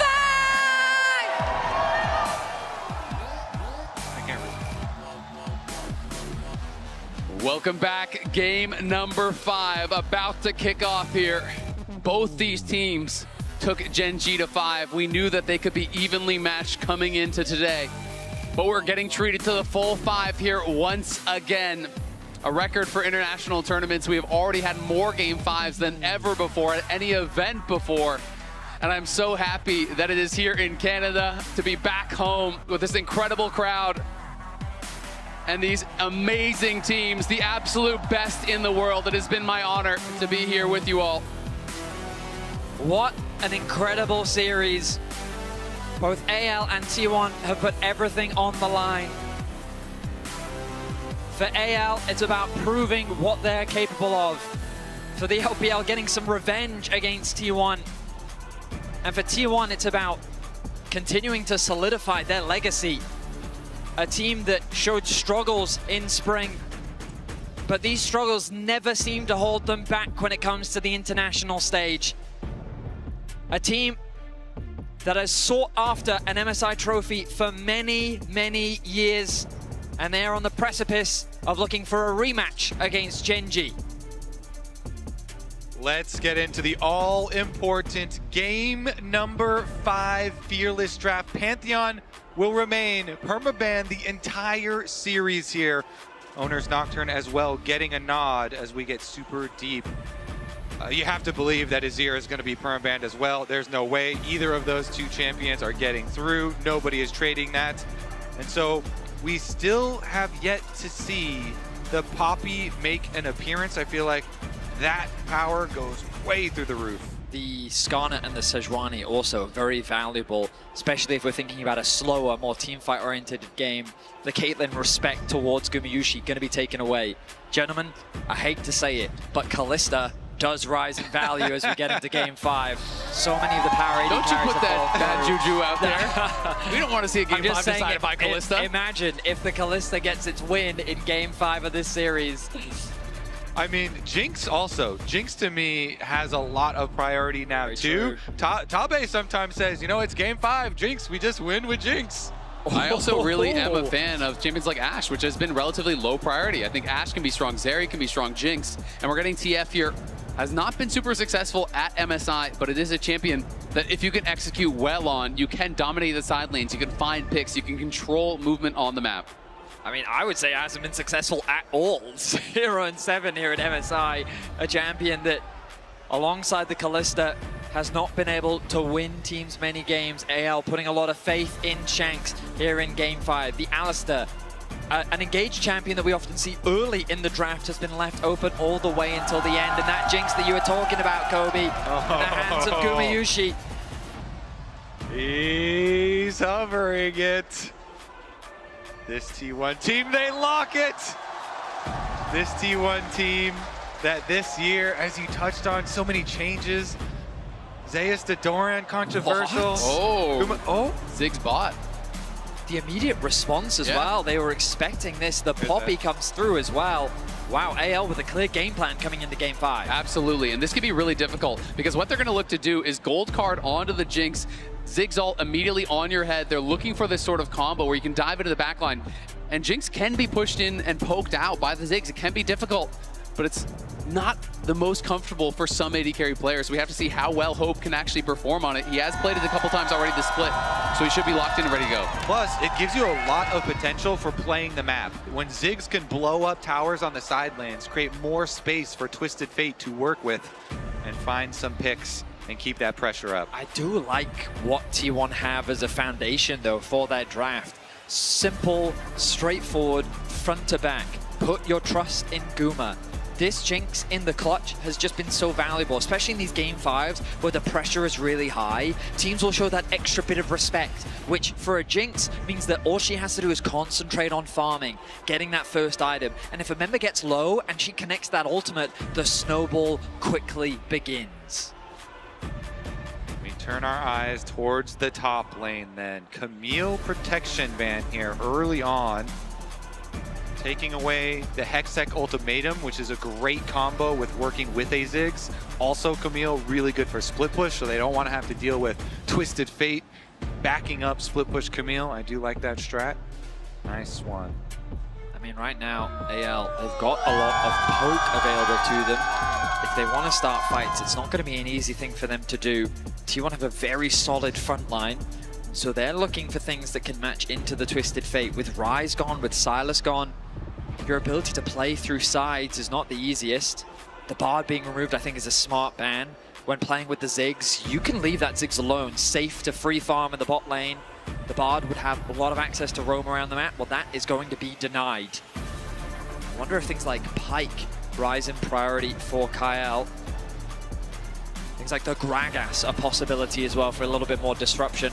LeBlanc taken away from Faker. Now, that's a throwback. Yeah, I mean, you have to go so deep here to find an answer in the mid lane now. Is it going to be probably things like Akali still up and available? A bit risky into the Twisted Fate. If you do want to control Mage, Wei definitely fits the bill. Yeah, I mean, it also fits nicely with this front-to-back style comp that they're going for. When you see how much range AL is going to get, especially when that RFC comes through. Teasing the crowd a little bit, Gumayushi, as he will lock in the way. This does mean that they have two low mobility carries at their disposal here. The Jinx and the Hui must be protected. Oh, the debate right now for Flandre. Does he want to go full towards the tank? Or does he want a little bit more of backline access, a little bit more carry power? He will go for the Aatrox instead. And the pressure will be on Doran to do something with this counter pick. Doran, the newest member of the team. All eyes have been on him. Oh, of course, the Poppy support. My expectation was that it would immediately go into the jungle, but they're bringing Olaf out into the jungle. They want to run this Jinx down. It's very good against, Skarner and Alistar CC here. If you're looking at those two low mobility carries, and the only thing you have to get past is hard CC peel, that could be your way in. The one thing I've hated about Twisted Fate comps is it feels like there's not enough damage to facilitate it. Aatrox plus Olaf, that is a threatening backline. Gragas was the pick I was thinking. Doran has looked good on it, is up and available, and will give them some more explosive engage. You have to contain the Olaf, though. It feels like there's going to be all eyes on Guma. Get into the backline, the Olaf, the Ziggs ult, the TF ult, everything piling in to try to take down this AD carry. I mean, Doran's Gragas is a champion that he's brought out and had... I've lost the word. He's truly had amazing performances on it. He's been so clutch, and it's been one of those picks that, as you highlighted, Azael, he can default to when he needs to make magic happen. Naturally, as you said, eyes do fall on Gumayushi, but Doran can be the facilitator, can be the playmaker, can be the difference maker in this Game 5. All right, in Game 5, with all of this pressure, we bring up one of the controversial picks. The Twisted Fate comes back as the champion pools dwindle, and we'll see if they can get TF a win. It'll be the first way for Faker this split, and we'll see how he can perform on it as we're heading in for what will be the final game here between T1 and AL. Game 5, we're getting onto the Rift. It's time to go. This is going to be an incredible finish.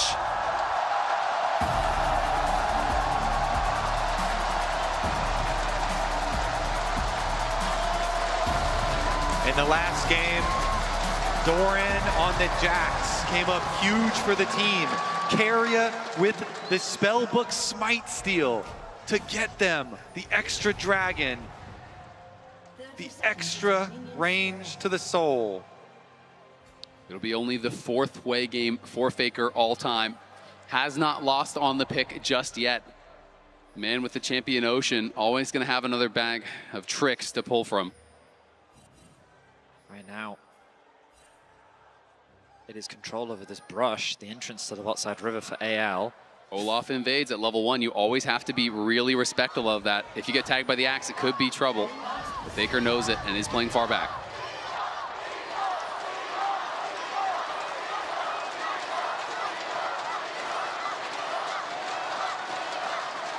Notice the ward that Shanks was able to get deep in enemy jungle that is going to show the transition back to this other side of the map. They've got Raptor ward as well as deep blue quadrant ward to try and track Owner because of the invade. Bit of chip damage already going to come down from Hope.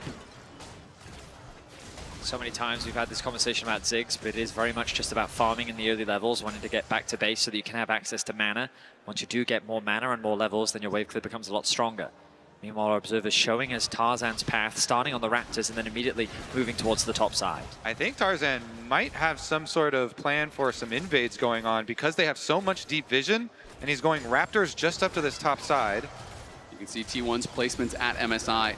They lost in this match the last couple of years, have not won since 2017, back with the roster that had Huni on it, and are looking to get back to the finals to try to claim another MSI title here for T1. Worlds has always been their tournament. They always perform well at MSI.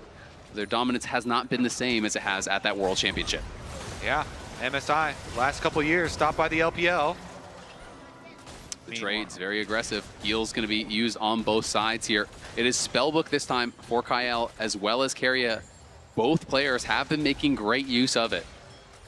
Meanwhile, on the top side, we've been focusing so much on the bottom side of the map. It's Flandre off to an early lead, getting some nice trades against Doran, forcing him underneath the tower. Both mid laners throwing spells back and forth. You can see AL trading pretty aggressively, and Tarzan did start Raptors, then cleared up to his top side. He's now reverse clearing back down. I wonder if he is going to try to find some sort of an angle to get aggressive or just wanted to end on this bot side. I think it's very much that. He wanted to make sure that he could just go straight towards that bot Scuttle Crab. He does playing with Pry on the bot side of the map right now. Yeah, I mean, look at that too. They go for the early recall for Guma. Back, he's got the Cole and Doran's blade, and they're going for the swap already. T1 making the call. Good poke there from Faker. Just trying to whittle down this TF. Being able to have Prio in a matchup against TF is so critical because you want to punish any roams that they go for. Keeping them locked under the tower is often the recipe for success, denying those roams before they even happen, or at the very least, if they go for it, making sure they punish. But you can see the early swap top. Guma is up here, Owner is behind. Flandre respecting the potential for this dive, but I think they're going to try to look for it. Owner will be the one to try to set it up. Body slam flash connects. He's stunned into the wall, and they're going to be able to take that first blood. T1 strike first in game 5. That was that recall timing on the Cole money for Guma. They make the call. They timed it right at 3.5 minutes. They recalled him. They sent Owner on over after the clear. They find their first blood. Keria got solo experience on the bot side for quite a while, and then they could just teleport Doran back over to cover. A flawless dive, flawless timing, and a flawless start for T1 as they do find that kill onto Flandre. Not only do they alleviate that pressure that Flandre was putting down onto Doran, the only downside is that that kill didn't go over to Guma. If they had, they could have started the snowball on this Jinx, because meanwhile Hope was just free farming on the bot side of the map. You can see he has about a wave of an advantage, which is equalized due to Gumayushi being a part of that kill in top lane. Part of the kill and also part of the plate that they were able to grab right off the back of that on that top side. So Guma does get paid. Shanks gonna be a little bit annoying here as he interrupts Faker's recall. Kyle down here now with Hope.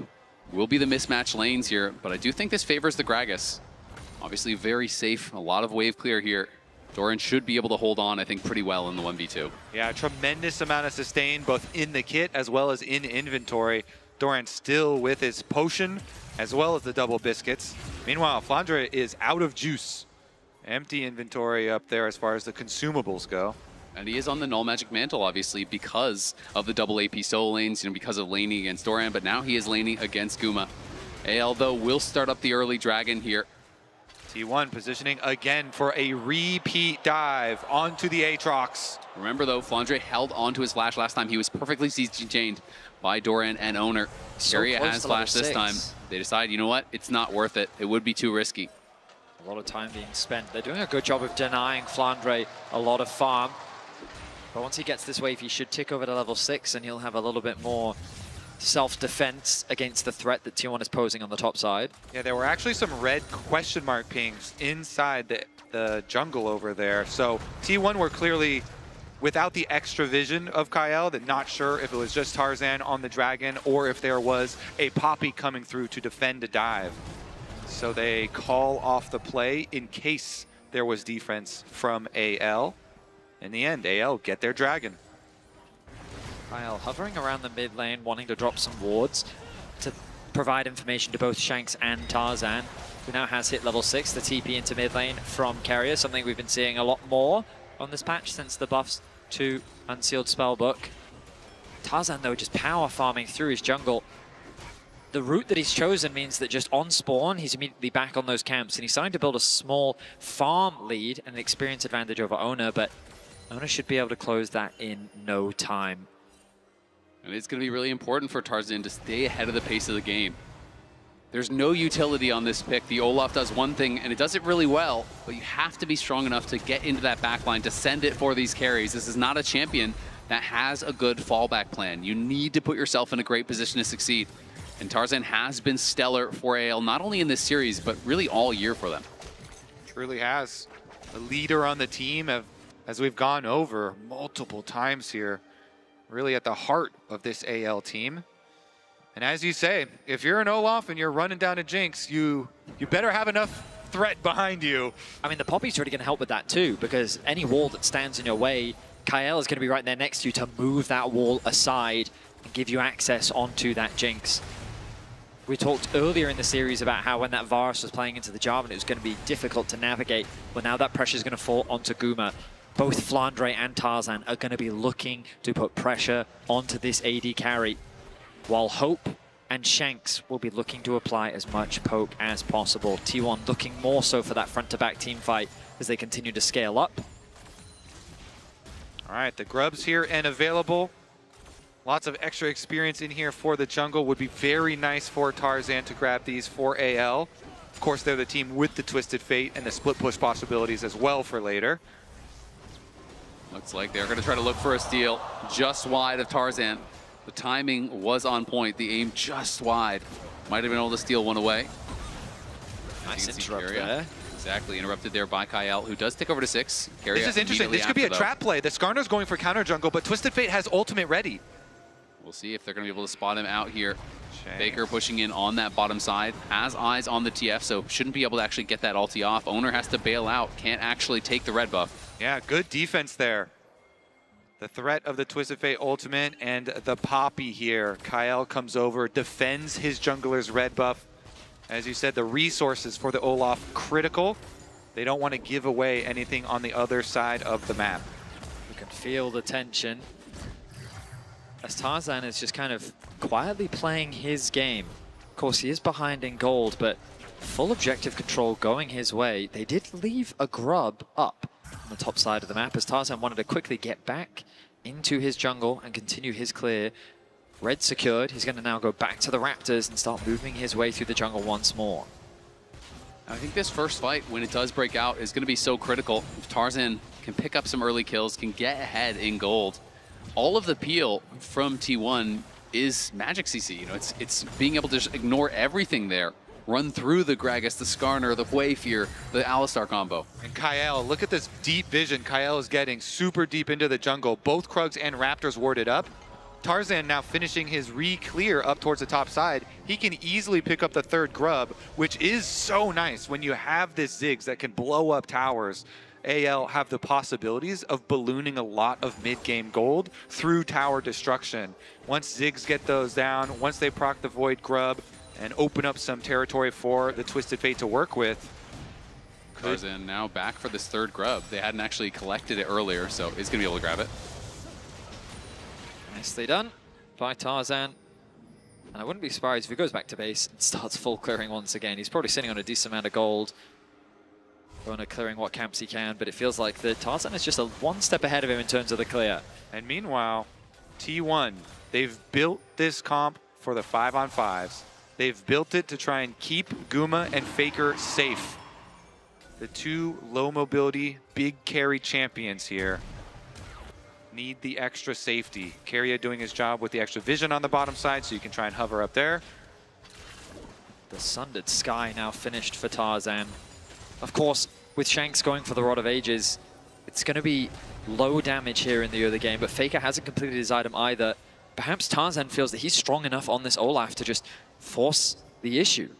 Faker a little bit low on HP as Shanks found some nice trades. Flandre pushing out that top wave as Doran has just reset. Both top laners have TP available. The T1 just trying to buy time for Faker. I think he has gold for his first item. He's heading back to base now with that teleport, so they want to make sure that AL doesn't have an angle to start before Faker can get back here. And he is teleporting, and there is that Blackfire Torch as expected. Provide a huge amount of AoE damage here. AL going to start it out, and here comes the contest. Both top laners have their TP. We'll see if they elect to join. Shanks has the ulti ready. Will he look for an angle into that backline? He's fighting with Faker on the side as Kyle goes forward. He's looking to get the ejection, but he gets pulled over the wall by Owner and stunned into it. Knocked down, and the Ziggs ult was wasted. Tarzan pops the ghost. In comes the teleport. Doran is there, knocking Shanks back into the team. Shanks flashing out, but can he get away? Keria zoning them off. The zap connects. Shanks is in trouble. Shanks is in trouble, and he's got nowhere to go. Guma gets gifted the kill. T1 win the fight off the heroics from Owner. Owner comes up huge, yoinks him right over the wall. They get their kill, they get their dragon. T1. Andre interrupts the recall, but can they punish it? Looks like no. Doran was there trying to cover. Both teleports were used. Such a massive momentum shift. We were talking about how tense that first fight was going to be. Tarzan felt so strong on the Olaf, but it's Gumayushi that picks up not one, but 2 kills. The Yuntal's now completed. Gumayushi ahead in gold, and now this Jinx is going to be a real problem for anyone's legend. This is exactly where they want their money. And let's take another look at it, because Kyle on the bottom side is going to start channeling the Poppy ult, but Owner over the wall barely snipes him and yoinks him right back over. And now Shanks finds himself in a very awkward position. The TP comes through from Doran. He chain CCs Shanks. He gets him away from the wall. Shanks is forced to flash, but he's just flashing to his death as Flandre retreats and leaves his mid laner to fall. And in the arms race between an Olaf and a Jinx, with the Jinx getting 2 early kills, you can look at the disappointment there. I mean, that shows it. They're going to look for a play here onto Faker, though. Gold card locked and loaded. The stun does connect, and there's the ulti pop here by Tarzan. Faker has nowhere to go. Can he get one back? Doesn't look like it. Great play from AL to get one in the side lane. Okay, the Olaf trying to catch back up there in the arms race then. Tarzan with some money too. See about the rest of the map though. Should be fine wave clearing bottom side there with the Ziggs. Hope can hold that no problem. It doesn't look like there's going to be an early push before this Rift Herald. 50 seconds waiting on the arrival of that Herald. Shanks needs to keep making plays like this. Catching T1 members out on a side lane, threatening that collapse. Congratulations to Owner. Passing on the 7th all-time for the total number of assists at international games. You almost jinxed them, but not quite. Very close. AL will secure the first tower of the game. The next objective for them would mean that they secure the Feats of Warfare. Herald spawning in 15 seconds. Exactly, and look at the setup work that they did. Again, super deep vision leading up to it. They go for their reset timers though, and T1 move in. Get control of that critical brush at the opening of the river. Yeah, most of T1's vision have been on that bottom side to play around the dragon. But this T1 here first at the Herald. Gonna be pulling it, starting that up. You can see everyone from AL coming out. Guma has both summoners ready as well. When he's got his cleanse and his flash available, T1 are incredibly dangerous. Good early poke there from Faker onto Kyle. Gets him somewhat low.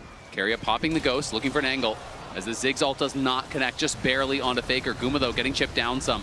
AL know they need to chip them down before they fully engage. Doran is on the side, but Guma has the covering fire. Look at Faker over the wall, trying to threaten here. The Herald's getting quite low. Kyle looking for the knockout. Can he find it? No, sidestep there, but gonna be interrupted on the charge. And Guma gets another objective. Tarzan pops the ult. He's looking for Doran. Can he knock him down? But Guma is untouched. Faker is untouched. And you know what that means. T1 are running over the fight once again. The fight goes the way of T1. Hope will fall 16 minutes in, T1 wipe AL off the map. AL Hope nowhere to be found in this arena, Vedius. T1 just clean up the fight. Guma even getting the objective here. The barrel onto Shanks, knocking him into the team. The pick in the tri-brush. Everything going the way of T1. And Ona securing the two-person ultimate. A perfectly executed team fight puts them firmly in control of Game 5. I mean, Doran with the heroics, body slam flash over the wall, catches Shanks, knocks him right into his carries.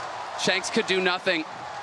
And you can see the excitement on the faces of the T1 staff. They are so far ahead in this pivotal Game 5. Game 5 heroics are what matters. And T1 coming up huge in back-to-back fights. AL, the pressure must be mounting massively. They are so close to the finals. They've performed extremely well at this tournament. But now with the lead that T1 have, they're going to have to find some crazy plays to turn this one around. They'll need to find picks, utilizing this Twisted Fate ultimate. Perhaps there's an opportunity on the bot side of the map. But the Dragon is alive. And T1, they just want to keep fighting. And Guma still has both sums. We were mentioning this before the last fight. He still has Flash and Cleanse available, so he can play so aggressively with the amount of peel that the T1 frontline have. You look at Hope, no Flash. And Keria has his, so that explosive engage is available. T1 have this low. Flandre is in the pit. He has not been spotted, so he does have an angle to look for a flank. Shanks now clearing out the ward. AL does expose themselves. Kyle channeling the ulti, but T1 backing up. Doran, though, goes too far forward. Is going to get knocked out. AL trying to burst this down. Can they take it? They do get it, but the Spiraling Despair comes through, and Kyle is just gone. Tarzan is in the midst of all of T1, and he cannot win that fight. Great backstep from Guma. Avoids the Ziggs ulti. Shanks trying to flash out to safety. Hope is just being body blocked by Keria. You shall not pass. Knocks him back into Guma. It's another kill going the way of the Jinx, as Shanks is in trouble next. Has the gold card prepped, but it just does not matter. T1 will not be stopped. It's 12-1 in the pivotal Game 5. Keria continues to deliver these kills to Gumayushi. 7, 0, and 5 for the AD carry of T1. Another tower is secured. Faker in some danger. Faker potentially in trouble. Flandre gonna pop the ulti, trying to catch up. Faker still has his flash. Nice fear to peel for himself. Guma arrives. Owner still in some trouble. The teleport is gonna arrive now from Hope. But T1, get out. Faker survives. Doesn't even need to flash. Tarzan on the hunt here. Looking to find something. He at least does stop the recall there, but can't get anything more. T1, they got their fight win and they got Faker out alive. It's Guma that's getting all the kills, but this game is all about the supporting crew. Ono with his engages, Keria with the utility that he's providing, and you'll see how in the entrance, it's very difficult for AL to approach. Flandre comes in from over the wall with the TF ulti, dissuading T1 from engaging. Kyle connects an ulti onto Doran, he TPs back into the fight, but once they get the objective, AL can't stay in the fight, the damage has been done. A nice ulti from Faker comes through, and they just go pick up the bait, and look at Keria on the backline. The two-man knock-up, he's gonna just shepherd Hope, wait for his team to arrive. The flash comes through from Shanks, and then just look at this beautiful delivery from Keria, hand delivering him to Guma. And Guma hitting zap after zap on Shanks, keeping him in range, slow after slow to be able to chase down the extra one. They let nobody out alive. The last 5 international winners, 4 of them have been from the LCK. If T1 does take this series, it would be an all-Korean affair in the finals, guaranteeing the 5th straight international title for the LCK. They are headed that way right now, and Guma is leading them there. 100% kill participation from the Jinx. TP comes through. Looks like from Keria. The Artican, an objective that T1 have loved to force around in this series. They know that they're stronger in the fight. AL are going to have to find some magic in this Game 5. This Jinx is so strong, and here we go. They're starting it up already. Keria and Doran on the side, trying to block them out. The Herald will be summoned as a distraction, but Tarzan, Kyle, and Hope coming in on the side. TF ult is going to be popped. Shanks is trying to join from above. He does land some good poke there onto the back line. Faker incredibly low.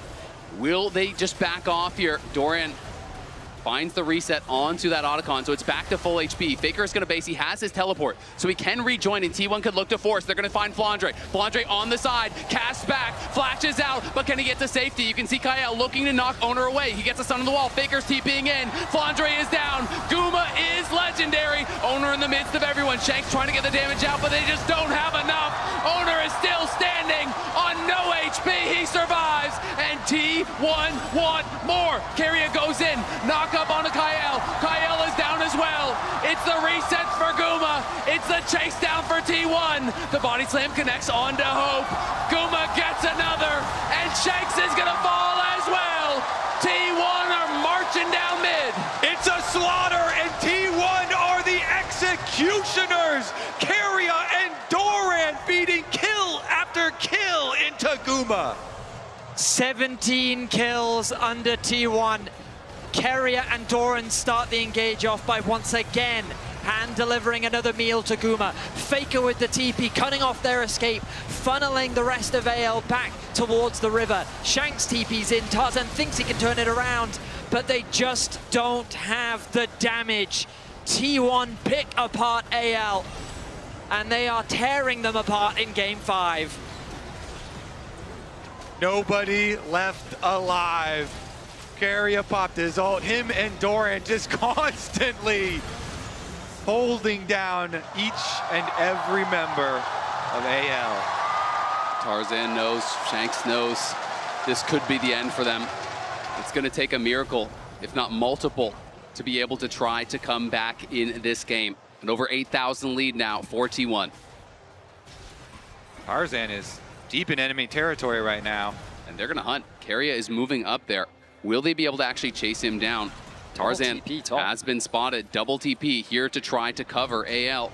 Has their jungler spotted though, and Tarzan is still hanging around. The rest of the T1 members are down for that dragon, so AL trying to surprise here. Can they actually catch Faker? Heal used for the move speed. Gold card comes in. Ziggs ulti through. Faker in trouble. Flashes out, but Tarzan is hunting, and Tarzan gets the shutdown. The teleport's coming across here. Are they going to be able to turn it around? Keria is in the midst of everyone, and it's a double for Faker from the grave. Doran arrives now. T1 low on damage, but they just want to keep them around. Guma is coming, as is Owner. He's taunting them! And look at Keria, he is just styling on them. Owner is almost here now. And AL, no, they don't have the damage. Keria is dancing on AL, and he's soon to be dancing on their graves. Flashes out, but does get shut down. Hope in trouble. Great sidestep, though. Owner does not connect. Guma still on the way. Not here just yet. But can there be an angle for AL? Guma now arrives. Owner still surviving. The ulti can expire from Flandre. Can he take one with him? The CC is never ending here. They get another shutdown though. Hope with another kill maybe gives them some way in. But Keria styling on him. I have never seen him playing like that. On an international stage, the confidence is just oozing out of T1. People lovingly say the T1 circus, and they are starting to have some fun here. Maybe a bit too much. Some shutdowns going back the way of AL. And you can see the idea of AL's composition as well. Faker did get a double kill in that fight, but the idea was well executed as they caught him out on the top lane, the follow-up from the Ziggs ulti, and that's the type of poke that AL has available to them with this composition. It's true that if T1 don't show proper respect, there's a world in which they can concede one too many objectives. A single Baron could still flip this game on its head. Big gold swings are possible when objective bounties are up. But right now, T1 with such an advantage that they can go clean it out and force you to walk into darkness versus Keria, Owner, and Doran, this front line that has been so good at setting up for the carries. Here we go. With the Scuttlecraft, they'll see all of the wards. They don't even kill it. Tarzan could be in some trouble here. Doesn't want to use the ulti just yet, but he's in so much trouble. Now going to pop it, try to turn around here. Shanks coming in from the side with the red card. Flandre is rooted up, and Tarzan is down already. Doran now coming, and Flandra's gonna fall as well. Guma legendary again as Owner goes forward. He's looking for Kyle. Hope trying to lay down some covering fire, but he can't do much. Shanks now retreating back. The carry's still alive here for AL, but Owner looking for the dive. Carry is behind him. Shanks is locked up, and Shanks is gone. The ignite pop there onto Hope. He's got to get back to safety if they have any hope of holding on to this game.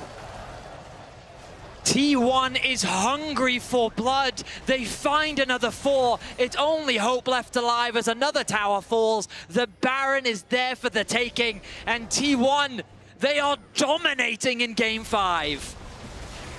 It's like a waterfall when all of the tension just releases in game number 5. T1, fight after fight after fight, just crushing it. Having fun now on the stage. And the Baron will be theirs. Tarzan trying to get there as fast as he can, but it was obviously too late. Hope even teleporting out. They're trying to see, can we find someone on a late recall, catch someone, get some purchase in this game. T1, I think most people were betting against them coming into this series, but it always feels like when you count out T1, they just get stronger and stronger and stronger. The struggles they're always able to overcome never cease to amaze me. Yeah, a crazy year for them. Zeus for Doran, swapping Guma and Smash, working so much this year. Everyone just thought it was going to be HLE and Genji, the representatives, but T1 climbing right back up, and they're moments away from looking to a rematch with Genji. And I was right there with everyone, thinking that it was going to be HLE and Genji, thinking that T1 wouldn't even qualify, and yet here they are, game 5. 11,000 gold advantage, potentially moments away from closing the series and looking for that all LCK rematch. They took Genji to 5 last time. They certainly want to do one better, try to take him down this time. T1 pushing in 2 waves here. You can hear the roar of the crowd supporting T1 as they break into the base. The ulti comes down. Owner not able to connect there on the Impale, just barely. Flandre does back up, but the wave clear, not enough. Owner gonna get knocked out here. But there's no real angle for an engage from AL. Their damage is just too lacking. They can't really go in. And Kyle has to flash out there as Faker shoots out the Spiraling Despair. Can't quite connect, but that's another summoner down. That's another resource lost here for AL. And they are working with scraps already. Gumayushi is monstrously strong. T1 looking, posturing. The Nexus towers and the Nexus, all that remains between them in the finals. The tower is going down incredibly fast. Faker somewhat low, but AL, if they're gonna make a stand, it's gotta be now. Shanks gonna pop the ulti here, but can he even find an angle? He's gonna look for Faker. They're gonna go for it, but the fear is perfectly timed onto Shanks. Into the back line goes KL. They do get 1 kill. Shanks still surviving on the side, but Guma is alive. Keria is chasing Hope. Owner is there with the CC, and it's T1, baby. The more improbable it seems, the more inevitable they become. T1 continue to defy the odds and vanquish the LPL once again.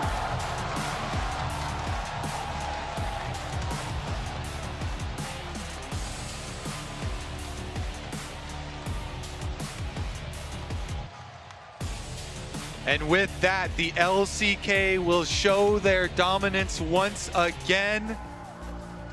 They will secure an all LCK finals here at MSI 2025. After the controversies and the struggles, T1 once again find themselves in an international final. It's been a few years since they were last in an MSI final, but it was hard fought. AL took them to the very brink, but in game 5, they showed their resolve. They demonstrated their excellence, and they find themselves in a rematch against Genji once more. A valiant effort from AL, an honorable tournament. They can stand proud. An incredible team with a very bright future, pushing both Genji and T1 to the brink. 5-game series against both. We know we will see AL again. This team is going nowhere. They've overcome so much to get here, and they really did prove their worth.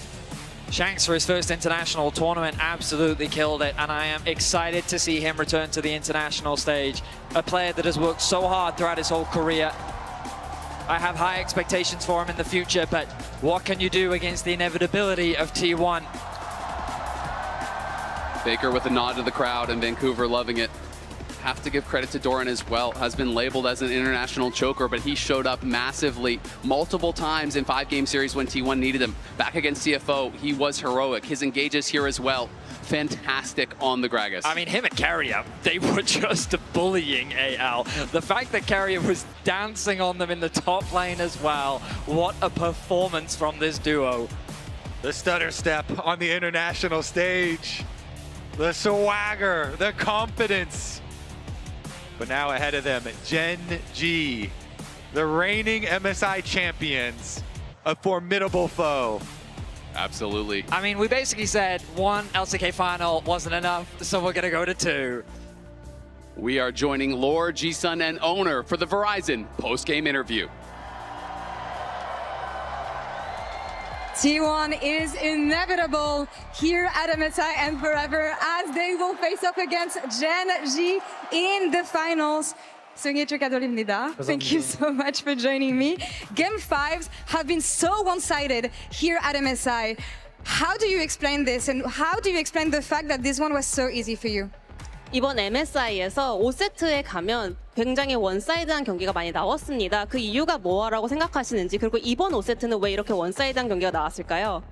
이제 5세트 정도까지 가면은 이제 집중력 싸움이라고 생각하는데 초반에 처음 실수가 나왔을 때 그게 좀 가장 크리티컬하다고 생각하고 있고 그 이후로 약간 집중력 문제로 계속해서 손해보는 팀은 계속 손해봐서 이렇게 원사이드하게 좀 나오는 것 같습니다. I want to say, once the series goes all the way to Game 5, it's all about the focus, all about the concentration. So once you start making a minor mistake, it's so critical. You know, it affects your concentration. And I think the one who started making mistakes, it's just going on, and it's a very big impact overall. I see. And looking at T1's composition, I feel like you guys are blessed with 2 junglers. How does it feel to have Gumayoshi as your secondary jungler, securing objectives all the time? 또 T1의 라인업을 보면 요새는 정글러가 2명이 있는 것 같습니다. 구마유시 선수가 아주 중요한 순간에 또 오브젝트를 잘 좀 확보해 주시는 스틸도 많이 나오고 있는데 이렇게 구마유시 선수가 세컨드 정글러로 있어서 든든하진 않으신가요? 사실 이제 구마유시 친구가 글로벌 공을 굉장히 잘 써가지고 이제 제가 스틸할 수 없는 상황일 때도 많이 스틸해줘가지고 그런 부분에서 믿음직스럽게 생각하고 있습니다. Gumayushi is really good at global ultimates, so when I'm in a position where I cannot actually commit for stills, he's always there with global ults to take the objective, so very reliable for sure. Absolute teamwork from the team, and something that is crazy is that thinking a few weeks back, we did not even think that you guys would make MSI, and yet again, you are getting ready for another final. So tell me about what has been going on backstage for you guys to bounce back the way you did. 사실 불과 몇 주 전만 해도 T1이 과연 MSI를 진출할 수 있을까? 자체도 굉장히 불투명한 그런 질문이었는데 이제는 다시 한번 결승 자리에 오르면서 또 한번 증명해냈습니다. 경기를 치르지 않는 그런 백스테이지에서 어떤 노력이 있었기에 이런 변화가 가능했나요? 이제 뭐 저희는 오랫동안 좀 많은 국제대회도 나가고 결승전을 좀 많이 갔기 때문에 그런 경험들 때문에 저희가 조금 주춤하더라도 이렇게 끌어올릴 수 있었던 것 같고 그래서 그런 부분들의 믿음 때문에 저희가 다 같이 으쌰으쌰해서 여기까지 잘 온 것 같습니다. Because we have so many international events experience and we made it to final so many times, we know that we can bounce back. We have the faith in ourselves. So we managed to kind of pick ourselves up together and push it all the way. T1 plot armor is real, and you guys are gonna do your first MSI final since 2017 in a rematch versus Gen G. Now, last time they pushed you guys to 5 games, but how can you know that this time around is gonna be different and that you're gonna win against them? 다시 한번 젠지를 결승전에서 만나게 되었고요. 이번에 승리를 한다면 2017년 이후로 최초로 다시 한번 MSI 우승을 T1이 가져올 수 있게 됩니다. 저번 경기는 사실 5세트까지 가는 접전이었는데 이번 리매치에서는 어떤 점이 달라서 승리를 가져올 수 있을 거라고 자신하시나요? 이제 저번에 이제 젠지랑 했었을 때도 저희가 1세트 같은 부분에 이겼어야 되는 경기들을 저희가 아쉽게 놓쳐가지고 그런 부분들이 좀 크지 않았을까 생각하고 있고, 그래서 1세트부터 저희가 준비한 대로 잘만 한다면 충분히 이길 수 있는 상대라 생각하고 있고, 그럴 수 있도록 노력하겠습니다. I think in the previous series, for example, like game number 1, there were a lot of games or moments where we should have won, but we could not. So this time around, if we can follow our plans and make things go as we kind of prepared, I think we are strong enough to beat them. And do you have any closing thoughts and words for all the fans who are here cheering for you today and making this incredible atmosphere here in Vancouver? 마지막으로 밴쿠버 현장에서 뜨거운 열기와 응원 보내주신 팬분들께 한마디 부탁드립니다. 네, 이렇게 오늘 또 너무 많은 분들이 와주셔가지고 저희를 응원해주신 여러분들 너무나 감사드리고, 여러분들의 힘찬 응원 덕분에 저희가 5세트까지 가는 와중에 이렇게 또 승리를 했다고 생각하고 있고요. 이제 마지막 젠지 전에도 이런 힘찬 응원이 있다면 저희가 충분히 이길 수 있다고 생각하기 때문에 저희 끝까지 믿고 응원해주시면 좋겠습니다. Thanks to your loud energy and support, we were able to fight through this 5-game battle and get the win today. I really, really appreciate it. And if I can get another loud one tomorrow up against Gen G, I think we will get the power to defeat them. Thank you so much. I love you all. You heard that, Vancouver. 오늘 인터뷰 너무 감사합니다. Ji-sun, thank you so much for the translation. And T1 advances to finals once again.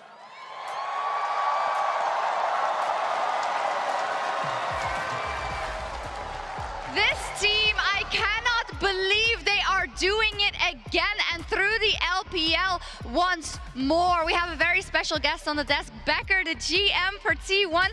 Did you believe going into Game 5? In going to Game 5, I think I did. Yeah, I think we were very well executed with the pick and bans, and the players are very calm, and I think they were ready to take a Game 5, so I believe it in. Is there anything you can do going into Game 5, right, in the supporting crew, or do you just trust that they've done this before, they have all the experience, but is there anything you can say to them in those moments? Well, 80% of that, and then 20% when the players need more water, we just let it. But make sure in the back of the stage there are a lot of things that player might need, so we always try to be aware and make sure that, because the waiting time is so short, so yeah. That makes a lot of sense, because one thing that we heard from Doran in joining the team is people ask them like, oh, what is the T1 magic, right? And his response was, it's how well prepared we are, it's how well the staff prepares us. How has it been integrating him with the rest of the crew? I think given that Doran's already a veteran, I think we didn't really ask too much for him. We just tried to be what kind of characteristics he have, like what we need to prepare for, before the game, during the game and everything. Just want to make sure that he's in a comfortable spot. We just try hard just like our players do. Nice. And just taking a step back, the last time you guys were in an MSI finals was like 2022. Long time ago. 2017 was the last time you guys won. How does it feel? I think for past 2 years, we've always got knocked out at this stage. So we really wanted to win today, and I think it really, really meant a lot winning here. Tomorrow we're going to face a very big rival of us. Great team, Gen G is, but I think we are ready and we are confident that we can do well tomorrow as well. Do you have some kind of explanation why at Worlds T1 is practically unbeatable, but usually at MSI is not where you have all the reps? For international stage, I think it's a weeks of staying at the one city or to multiple cities. So I really got a props to all the managers and staff that consist of T1. They're great, and also the players. I think they're really trying to make sure they're 100%. Like life cycle routines and everything. Yeah. They're just very professionals that I'm very proud of them. Yeah, we can see it. We have some stats in terms of T1 and as an organization in international Game 5s. Now 17-9, Emily. Yeah. That is starting to tick over, right? And when we talk about this last game specifically, I feel like it was, get behind me, President, and the President is Gumayushi, and then Gumayushi says, no, I'm the President, let me shoot him. It's just unbelievable, but a very risky comp. A risky comp considering how many ways that Anyone's Legend did have to get onto you, but I actually did like how much the focus was in getting Kuma ahead early. So I don't know how much you can, because I'm not going to ask too many questions about draft, but I guess how confident were you in their ability to play out this kind of hyper carry comp? Yeah, definitely. I think the general answer I could give is, given that this is now Fearless Draft BO5, so in every game 5, every competition probably have some risk, some downside and upside as well. So I think our coaches did a great job making sure what our game plan is, making sure, blah blah. I'm not gonna say it. Yeah, Redacted. but yeah. Cutting your losses. Yeah. Oh, look. There it is. Yeah. Nice. We were very happy to achieve that win because AL is a great team and they were a very tough opponent to play against. So it was a good game and I'm very happy that we got the game 5. Yeah. And this might be a tough question, but just seeing most international wins, a lot of these players like Faker, of course, first. Keria is in there, Owner and Guma you see. Owner and Guma, because of this series, Yeah, now that's fourth. true. That's a big one. It's crazy. I think Owner often gets forgotten, right? I mean, we talk about the stars and then the ADC pops off and the jungler, but I feel like we need to honor him here. You have to. Like, he is, especially this series, he was so instrumental. And I feel like that being the point, very topical, we should probably make a mention. The Oppo player of the series is Owner. Nice job, Raz. Yes, Good like job, he Raz. was amazing from the entire series. And just that I was about to mention this play. This play, the moment you see it and they run down AL, it's like, okay, so it's a T1 victory for sure. Yeah. I just wanted to ask, because you guys kind of raised Owner, right, from when he was on your academy team. So talk to me about how much he's grown as a player. Definitely. I think since his debut, he never missed the international stage, but year over year, I feel like not only he improved in his gameplay and everything, I think his mentality and the professionalism just grew over the year, and he's a true professional. I mean, if you give me like 10 minutes, I can just share all the stories about Owner. He's been great. I'm very happy he won the player of the series. Can you pick one story? He's always on time. Oh, we love that. So who's always late? Yeah, that's rare. I'm not going to answer that. I think, but I think he actually has a 100% on, making on time. Across his entire time Honestly, on T1? I've never seen him being late. No, goated. I love that. I think that's such an important quality. Some other people on the desk sometimes miss their shuttle. Hey. Sure, that might happen. That might happen. I'm trolling. Let's take a look at this bracket. True, and a question that I want to ask you, of course, you're going up against Gen.G one more time. What's something about Gen.G that's tough generally to prepare for? I think they're just consistent of great players. After all, it's the players who play the game, right? True. So they're consistent of good players, so they play well. So I think we have a better team when we, at the finals. So fingers crossed.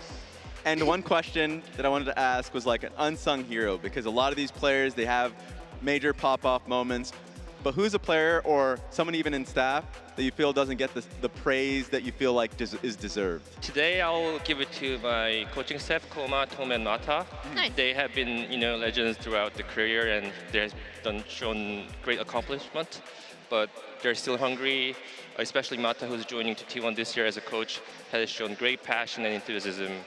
They, during the game, they do a lot of the feedbacks themselves, making sure, we get this series right. So today, I would like to, big shout out to the coaching staff. Oh, amazing. And noted, of course, legends of the game in their own right. Just everywhere you look tomorrow, there's a legend. It's unbelievable. I mean, I would have also been very happy with an AL Gen.G final. Do you want to kind of send us off in terms of AL? Yeah, I mean, I really love this Anyone's Legend team. I actually kind of wanted to see them at first stand as well. However, I hope they continue to grow. I feel like this is not near what their potential can be. So even though they lost today, I hope they go back to the LPL. I hope they continue to do well, and maybe we'll see them at Worlds. Maybe we will. I think we most definitely should. Will. Thank you so much, Becker. Congratulations. Thank you. And good luck, of course, tomorrow. I was very nervous. Oh, you did great. Yeah, because in the middle of the game, I always get to accept or reject the interviews, and there were some interviews requests, and I said, if I win, we'll do whatever. We'll do everything. Yeah. But this was beyond my imagination. No, you did great. So. Well, now that you did it once, we're going to expect you. True. Thank you so much. It's T1 that make it to the final versus Gen.G tomorrow, and that'll be it for us. We'll be back with that final. It starts at 5 p.m. Pacific, 8 p.m. Eastern, and 2 a.m. CEST, Gen.G versus T1. But we do have an hour-long pre-show. It's going to be goofy, insightful, analytical, memey, anything you want, and some of your favorite people from the Rift and off the Rift. So join us as we ramp up for the final series. See you tomorrow, Vancouver, one last time.